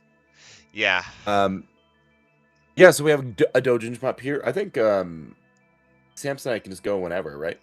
Yes, he's ready to go. All right. Hope he knows. Oh, look at him go. All right, we're playing original mode on this. He is running the character Nanathi. There are 4 characters in this game. 2 are unlocked by default. 2 you can unlock either by doing a bunch of runs and a bunch of clears, or creating a secret text file in the folder the game exists in with the right name, and it just automatically unlocks. This is a Dojin Shmup. It is kind of Mushi-like, very Esperade-like. You're gonna see some familiar patterns if you're familiar with either of those games. But how the scoring works, in the bottom left, you're going to see a gauge that is filling up and going down, and filling up and going down. That's his special. I believe it's called the edge shot in this game. And what happens is when you trigger your edge shot, with this character, you'll see some kind of like homing stars come out, right? When they hit an enemy, you're going to see that enemy flash blue, or an aura around them flash blue. If you kill an enemy when it's blue, it will start releasing these scoring items. And you see these gold things floating down the screen some of the time. Those are those scoring items we're talking about. Now, what he wants to then do is pick up those scoring items, obviously. And what you'll see is in the top left corner, you'll see a number and another gauge that's constantly going down. That number is the multiplier. It's kind of similar to the hit counter in Dodonpachi, or if you saw the Futari Black Label Maniac run earlier that Mark and I were commentating, same kind of a thing where it's more of it's a multiplier. It doesn't just go to 0 like it would in Dodonpachi, but it will start ticking down. It ticks down fast during the regular stage. It ticks down much slower during the boss here, but mid bosses get the full speed tick down, so you kind of want to speed kill them a little bit. All right, so as that multiplier will then be applied to the items you pick up, your kills, everything like that. We're trying to go for score here. Nanophy is not typically played for the highest score. I think Eve is usually the highest scoring character here. And we're going for an 80 million, which is pretty good for Nanophy. I know Samsonite's PB has been 100 million with this character, which is I think really good. I know there are higher scoring runs, but he hasn't been scoring this game for very long at all. So that's a really good score. Anyway, so that's our loop. That's our basic scoring loop. There are a couple other ways we can generate those scoring items that we want to pick up. One is we can bomb, right? If we bomb, it'll do. If we bomb on purpose, it'll do a clear. And that clear will then turn all the bullets that are out there into these scoring items. Now, this game has two settings we should talk about. One of them is auto guard, and so auto guard works if you take a hit that you didn't intend to take a hit. You have a bomb, it will auto trigger a bomb. The problem with playing with auto guard is it lowers your score, how much you're scoring, by about a third compared to if you play with it off. That said, most scoring runs actually do seem to play with auto guard on. One of the big things it does, it obviously increases survivability, but you end up getting a 3 million point bonus for each life that you have at the end of the game. That seems to, for most players, that seems to outweigh the 1/3 points cost. And so if you look up any scoring runs on this, not all of them, but a lot of them will have auto guard on. There's another interesting setting, and we have both of these on in this run, by the way. The second interesting setting is it's like an auto slowdown to kind of mimic like the cave PCBs that of the games that this is kind of paying homage to. That is called, God, what was it called? Wait. It's called Wait is the setting. It took me a minute.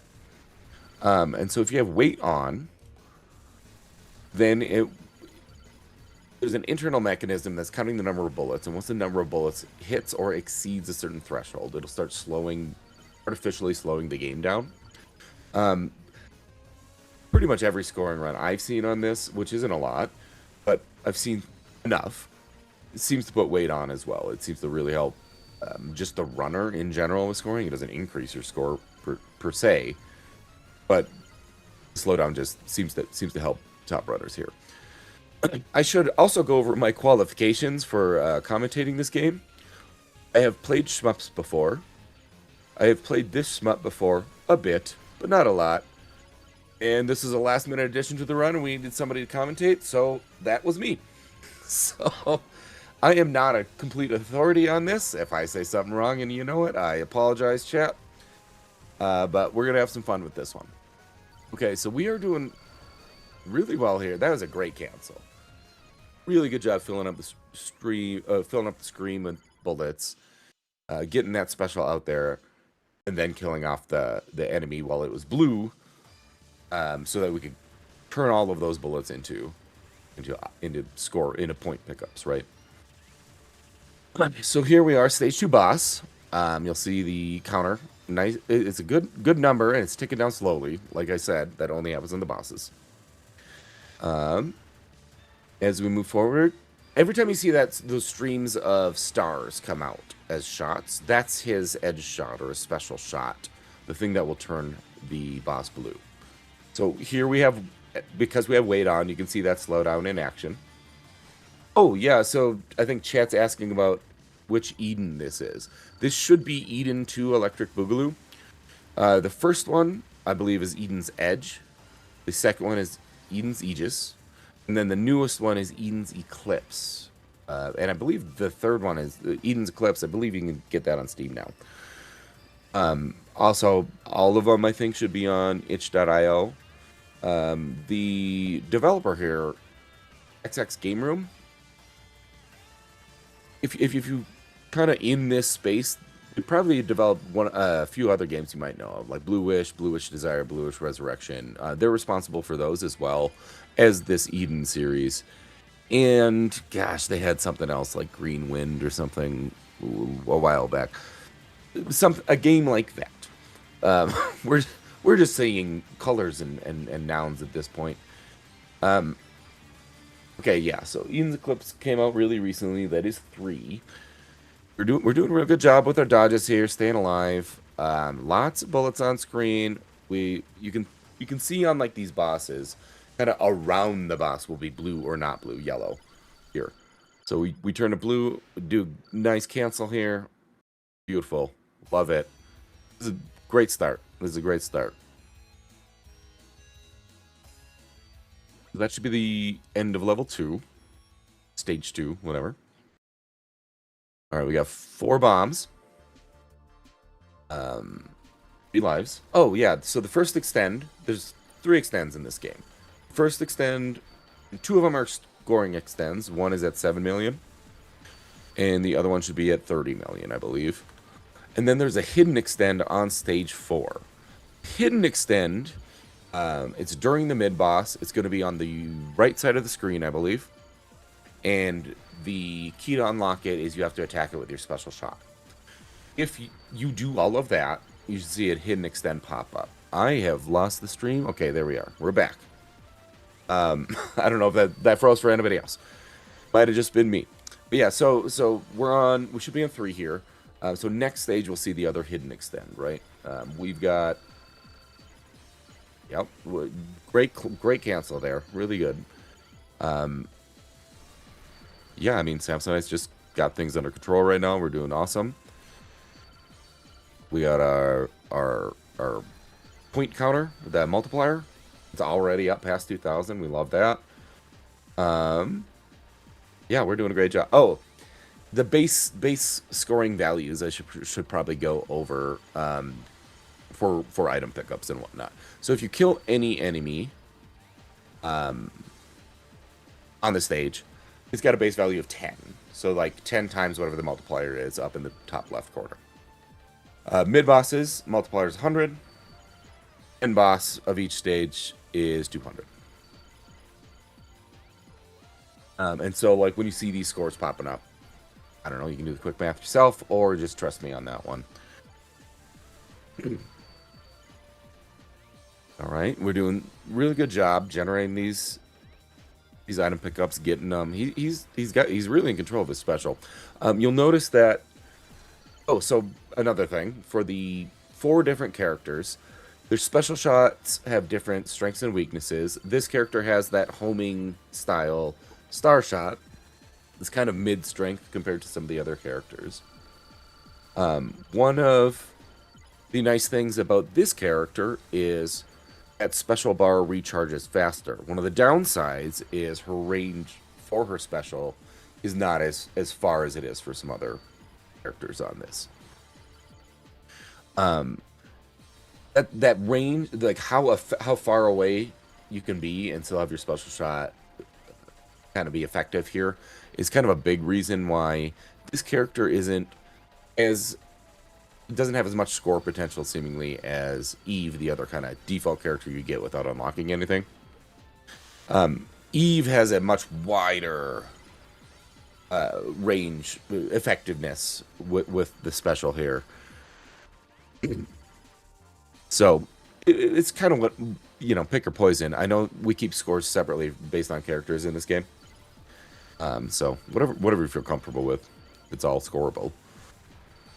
Really good one there. Really good.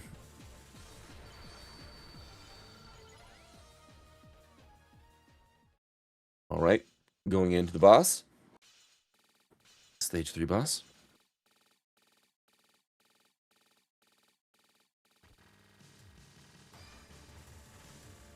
I couldn't tell you the lore of this game, so if anybody's wondering names or why people are mad at each other and you're shooting at each other, I have no idea. I'm just here to make an idiot for myself so that Samsonite can fully concentrate on the run, because last second he was wondering if he was going to have to commentate this run himself. We don't make people do that if they don't want to do that. That is a tough ask, especially if you're not used to doing that. But even if you are, if you're practiced and skilled, it still takes a while. And even then, under the really got to concentrate sections of any game, you're just going to need to shut up or you're going to die. So, I'm the one making an idiot of myself. This is the third time today I've done this, so I'm getting pretty good at it. You know, being the idiot, I mean. Alright, this is really good. I like this. We got a clear coming up in a second. Is he still blue? I can't see. Yes! Excellent. That was a great one.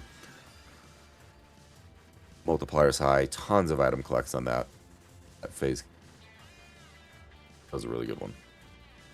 Alright, we got another one. We're not really there yet, but this is going to be another... This phase should be generating us a lot of points, too.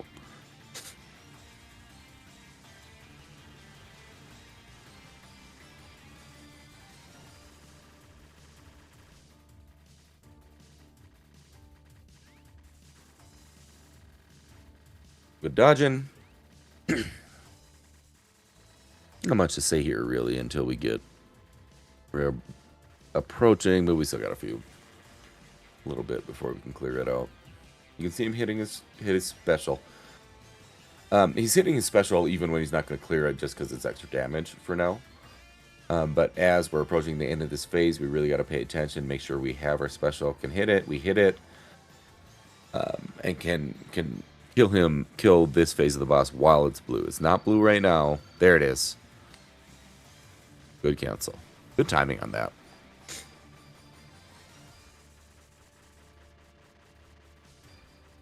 Alright, we're entering the final phase of this boss, or we've already entered it, but we should be able to get plenty of points on this phase too. Ooh, got a auto guard there. So that's the difference between one of the big differences between auto guard and if you had manually bombed there. If you manually bombs there, all of those bullets on screen turn into point items we can collect, right? The gold things we see that give us more points. Because it was an auto guard that triggered, none of those convert into point items. That's a big downside of it. If you're playing this game, I don't know, collecting all the resources you can, I should say,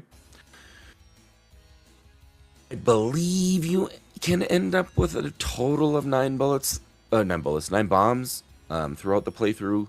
It is something like that. My memory is not great on this. I didn't play this game a ton. It is really fun. There are great patterns in here. Again, cribbed from a lot of really good cave games, but my memory is not going to be perfect on this. All right, that was a great clear. So at the beginning of every stage, our item counter in the top left always resets to 0. So we got to build that up as fast as we can. He's doing a really good job with that, converting as many on-screen bullets as he can to the item collects. There's one other way. I alluded to this and forgot to mention it. So you can use our special to turn an enemy blue, kill the enemy when it's blue, which will then convert bullets into these scoring items. That's our main way of getting score here. The secondary way was, hey, we can bomb when there's a lot of bullets on screen. That'll do a clear, and it'll turn, if it's not an auto guard, if it's a manual bomb, we will turn all of those bullets on screen into these items we can collect. The third way to do it, this is some of the enemies here will do a screen clear. If the enemy does a screen clear, while there are bullets on screen, the bullets that are already on screen should convert into, what is it? I think they can, or some of them. Maybe they're only their own bullets. But there's a third condition with certain enemy clears, where we can convert some of these bullets on screen into these items we like to collect, right? Ultimately, what do we care about? Big cancels.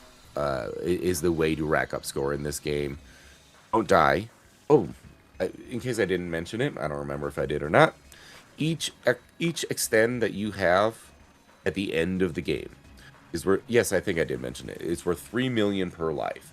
That's actually a pretty substantial sum, or it can be if you have enough extends left, compared to the amount of scoring in this game. This isn't like OG Mushi where that pretty much dictates what your score is going to be, and everything else is very secondary to how many extends you have at the end. It's not that level of the rest of your scoring still matters. It still outweighs your extends, but those extra extends are worth a lot. So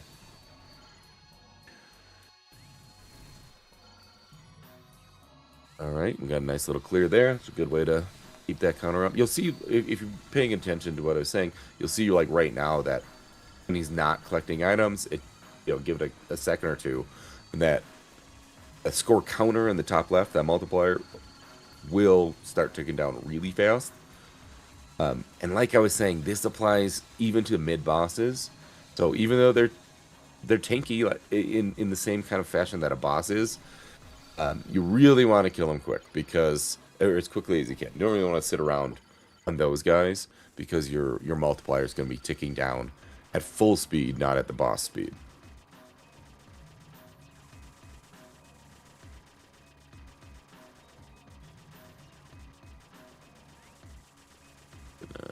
Cancel soon here. Conversion. There we are. There it is. It's a really good one. Great job.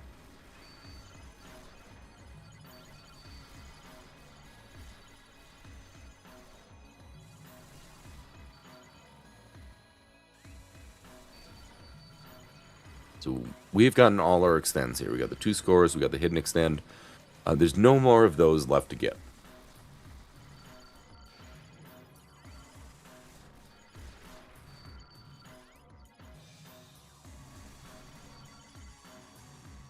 Should be very soon not quite there, but very soon we should be approaching, going into the boss phase. Here we are.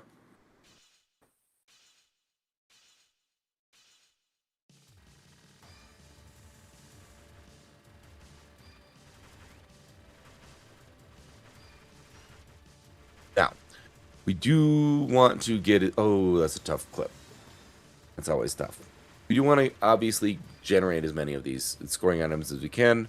That doesn't mean we want to actually be milking the bosses, even though the item counter ticks down much slower. It is still ticking down.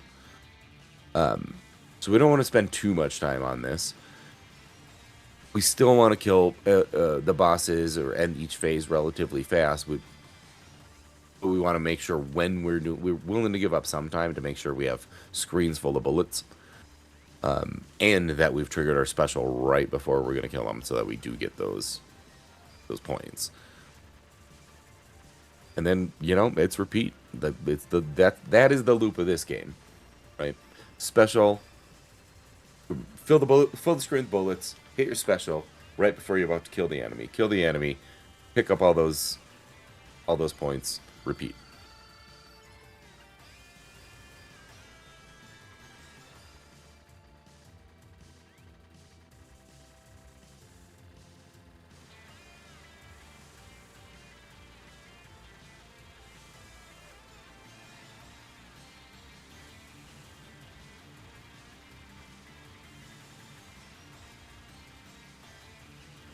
So in this case, because he took the death and the counter's now low again, it's not the worst thing in the world, by the way, if we take extra time by any means. It's just because our counter isn't high anymore, we don't have that outsized effect on... There's some good dodge in here. Have that outsized effect on how it's going to affect our score. There we go. That was some good dodge, and I like that. In very Esperade. Right, that pattern. Esperade or Escaluda. They cribs from both of those. It cribs from Mushi. Ooh, we got another guard hit.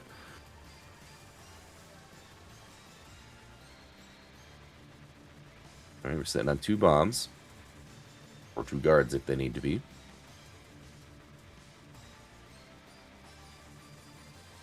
rather than be bombs. Even if we're about to take a hit, we would rather be the ones to trigger off that bomb. So it can convert all these bullets on screen into useful points. The goal here is 80 million. I'm pretty sure I mentioned that, but figured it's worth repeating now that we're far enough into the stream. There we go. That was a great cancel on that one.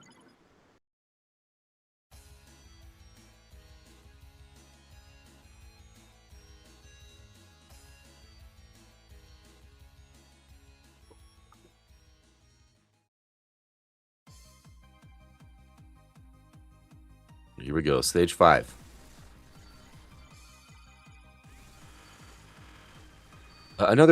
This is more of a survival thing, but you can have regular shot and special shot held down at the same time, and just kind of continuously do it, and I believe it will auto-trigger your special as soon as it's ready. Again, you would not be doing that in a scoring run by any means. Yeah, completely agree, chat. That was some really good dodging.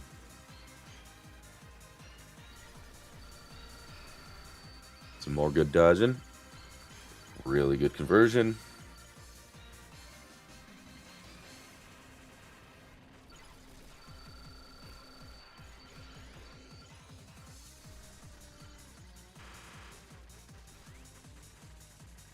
Alright, this should get us some good points. Here we go. Got our counter up 2,800. Let's keep building that up. We're gonna have some tough patterns in here on this stage, but you know, they're all doable. 3,500. It's a great spot to be.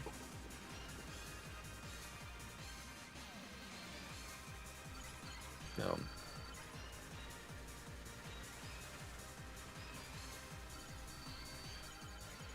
There we go. The bus is good for that. This is a really fun game. The whole series is fun. Blue Wish Resurrection, Blue Wish Desire, Blue Wish. That series is fun too. They're actually fairly similar, I would say. Not identical by any means. But if you like ships more than you like humanoids flying around, you know, give those ones a shot. All right, up past 4,300 on our counter. Love that. We keep picking up scoring items, so our counter's not ticking down too fast. Oh.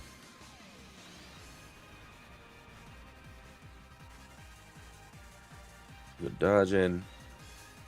You can once again see the wait on setting, where we're getting some of the slowdown. It isn't always good to have, because it is a very on-off type. It's very binary here, right? It's very good use of the bomb there, both for survival and scoring. Actually, pretty decent score out of that. The wait on when it has the artificial slowdown, because it's just like a threshold. You can go from slowdown to full speed because one of the bullets went off screen. And if you're in the middle of a tight dodge, that is probably not helping you.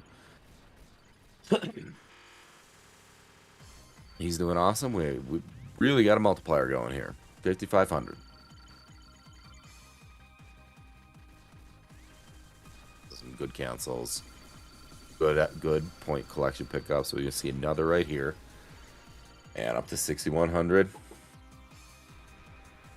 Alright, now you see how fast it ticks down, though. That's you gotta try to keep that going. Alright, another good cancel. Another good conversion.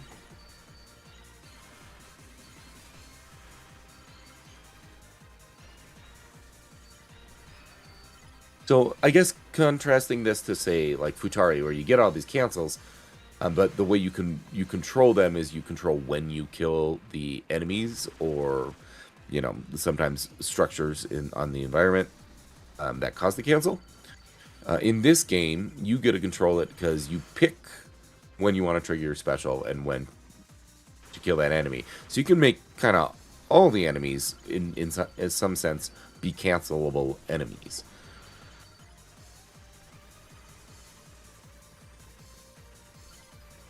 Doing a really good job here. And we're going to hit trigger special. Oh, so there we got the kill without triggering the special and hitting him with the special in time. So bullets, instead of converting into points, like he's been doing a really good job of that throughout the whole run. That was an example of, oh, we didn't quite time it right, and so those bullets just go away when the enemy dies, and we really want those points. Our multiplier is getting way up there. I'm loving this. 8,600. Here we go. 87. All right. Here we go. Stage 5 boss.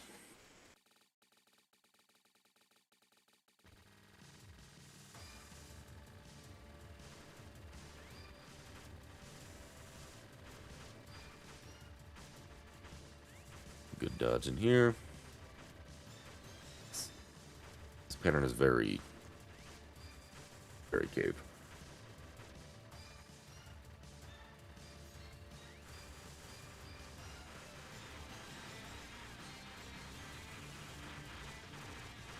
He's keeping his cool. He's been doing well.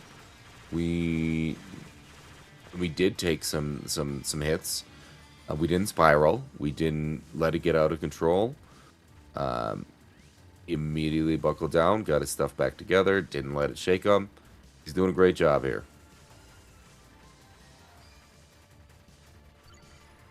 See a good cancel here. There it is. Look at that. There's a lot of points. And because it's a boss, we get 200 points per. That was a really good one to have that high of a multiplier, that many bullets on screen.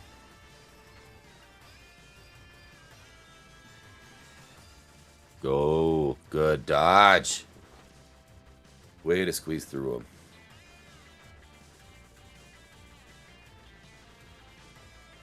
This is some tight windows he's got to get fit through. He's been doing great.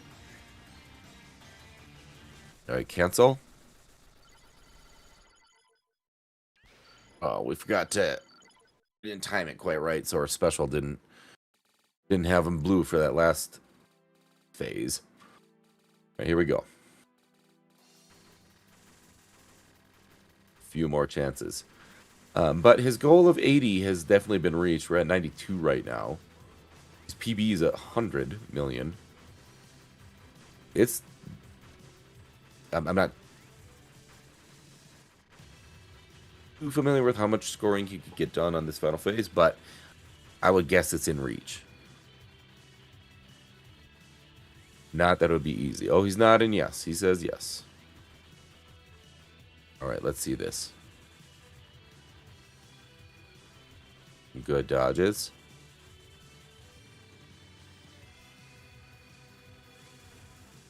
See, like that was a good example. We still had a bunch of bullets on screen, but once we triggered, went back under the bullet count threshold for the slowdown, it just kind of immediately sped up to full speed.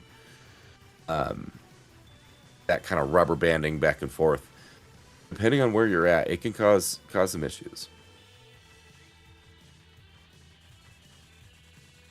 All right, we're approaching the end of this phase. Not there yet. We're gonna see him use this special. Turn him blue. All these bullets on screen. Let's get that cancel. Ooh, tight dodging. We use our special a little early. Yeah, it's okay. Rather stay alive than anything else at this point. We already had a great score.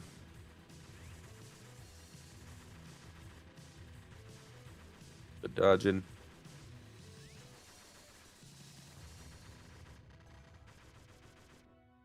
Oof. Tough. That's a tough clip. All right. We have the resources. We're going to finish this. That's not the question. How many extra points can we get at the end? Right now, 3 extra lives, he would push himself over 100 if he just didn't die. So, like, we have lots of ways to beat that PB. 104, I think, is the real number, but roughly 100. Oh, there we go. That's a good one. I like that clear.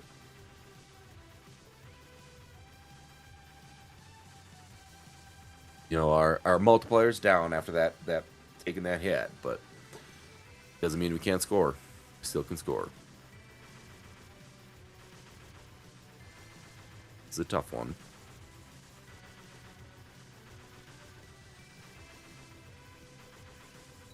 Here we go. Let's trigger the special. Get the kill. There it is. Look at that. That was a great one. Up past 1,000. We can still get plenty of points here. Right. With some tight dodging. It's pretty much just the MO at this point. Nice.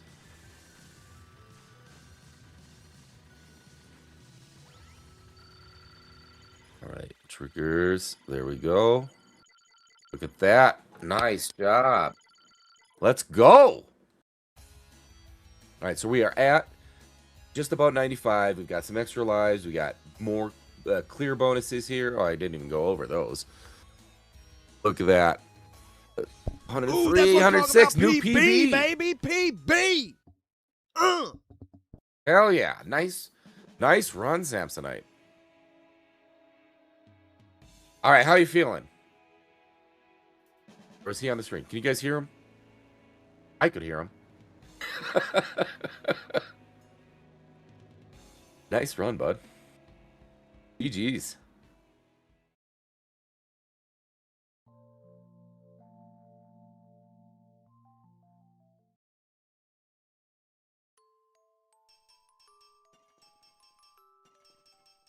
I think he can't hear me. He's not in the channel yet. We'll see if he wants to come in.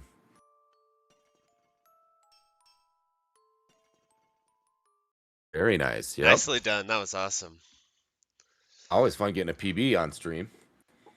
Yeah, that's got to be satisfying. Oh, all the way up to 109. Nice. Oh, yeah, that was a really cool game.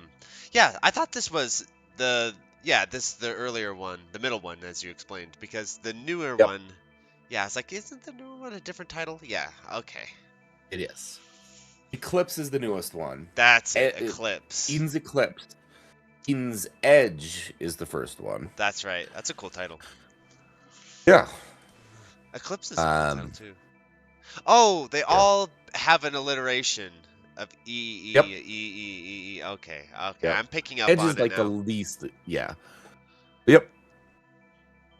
So hello, Eden's Aegis, there you Samsonite. go. That was a great run. Yeah, See if we can get him in excellent here. run. Sure. Let's see here.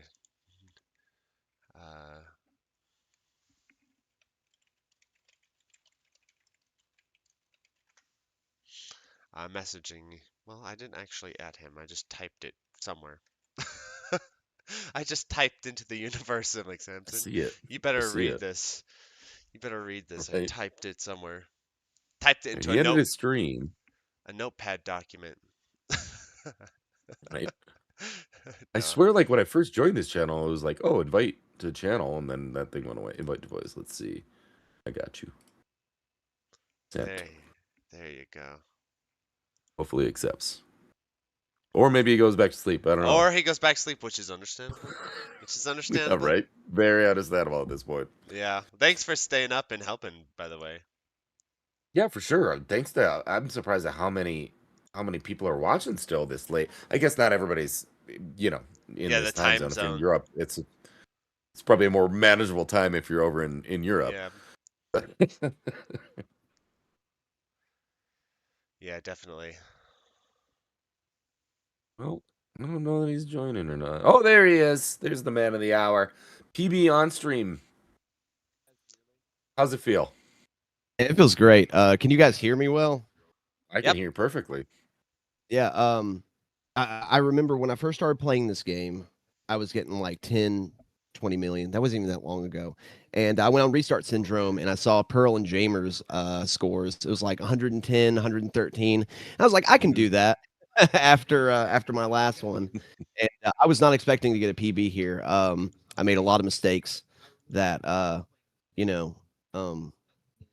I felt like I made them in the right place. I really wish that I have lost that huge multiplier against the final boss, though. Yeah. But yeah, You did build guys. You did get a good Go chance ahead. to build some of it back up. You got back into the thousands, into the 4 digits, but like, Mhm. yeah, dropping that multiplier there cost you a bunch. Yeah, it did. Yeah, it did. I would have got a lot more. You would have obliterated your PB. You still like killed your PB, but like it would have.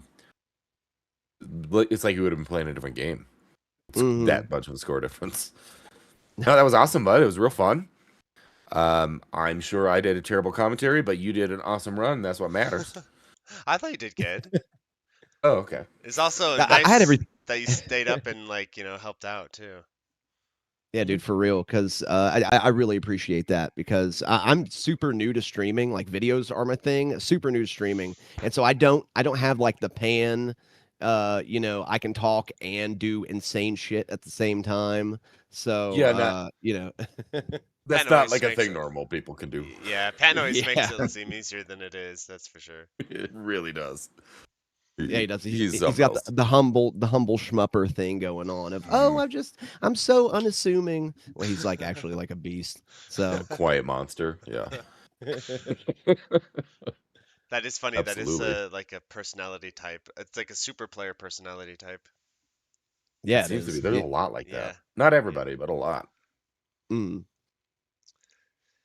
Man, that was awesome. Well, I was glad you're able to make it in. Dude, I want to thank you so much for allowing me to be in. Like sincerely from the bottom of my heart. Thank you. Yeah, no problem, I did. It was really cool. Yeah. Whew, guess what? I'll see you all in 3 hours. Yeah, right. My day has started now. So. Yes, yeah. That was All right, a I've great got run, nothing though. else. Yeah, Screech he's cooked. He's ready to he's ready to tap Yeah, dude, out. I can't believe he agreed to this. He doesn't know me at all, and I got to thank him from the bottom of my heart too for Yeah, staying dude, you're up welcome, bud. and doing Any- it. I did not want a silent run. Right. Yeah, no, Right? it was really good. I think. Yeah, I came mean, I together try to very help well. if I can. Yeah, thank you so much, man. Yeah, no problem. Alrighty. Well, with that stream, I think we're gonna have to call it. I mean, if we kept going, we'd literally just go into the next stream. So we better end it here. So I'll see you all in 3 hours.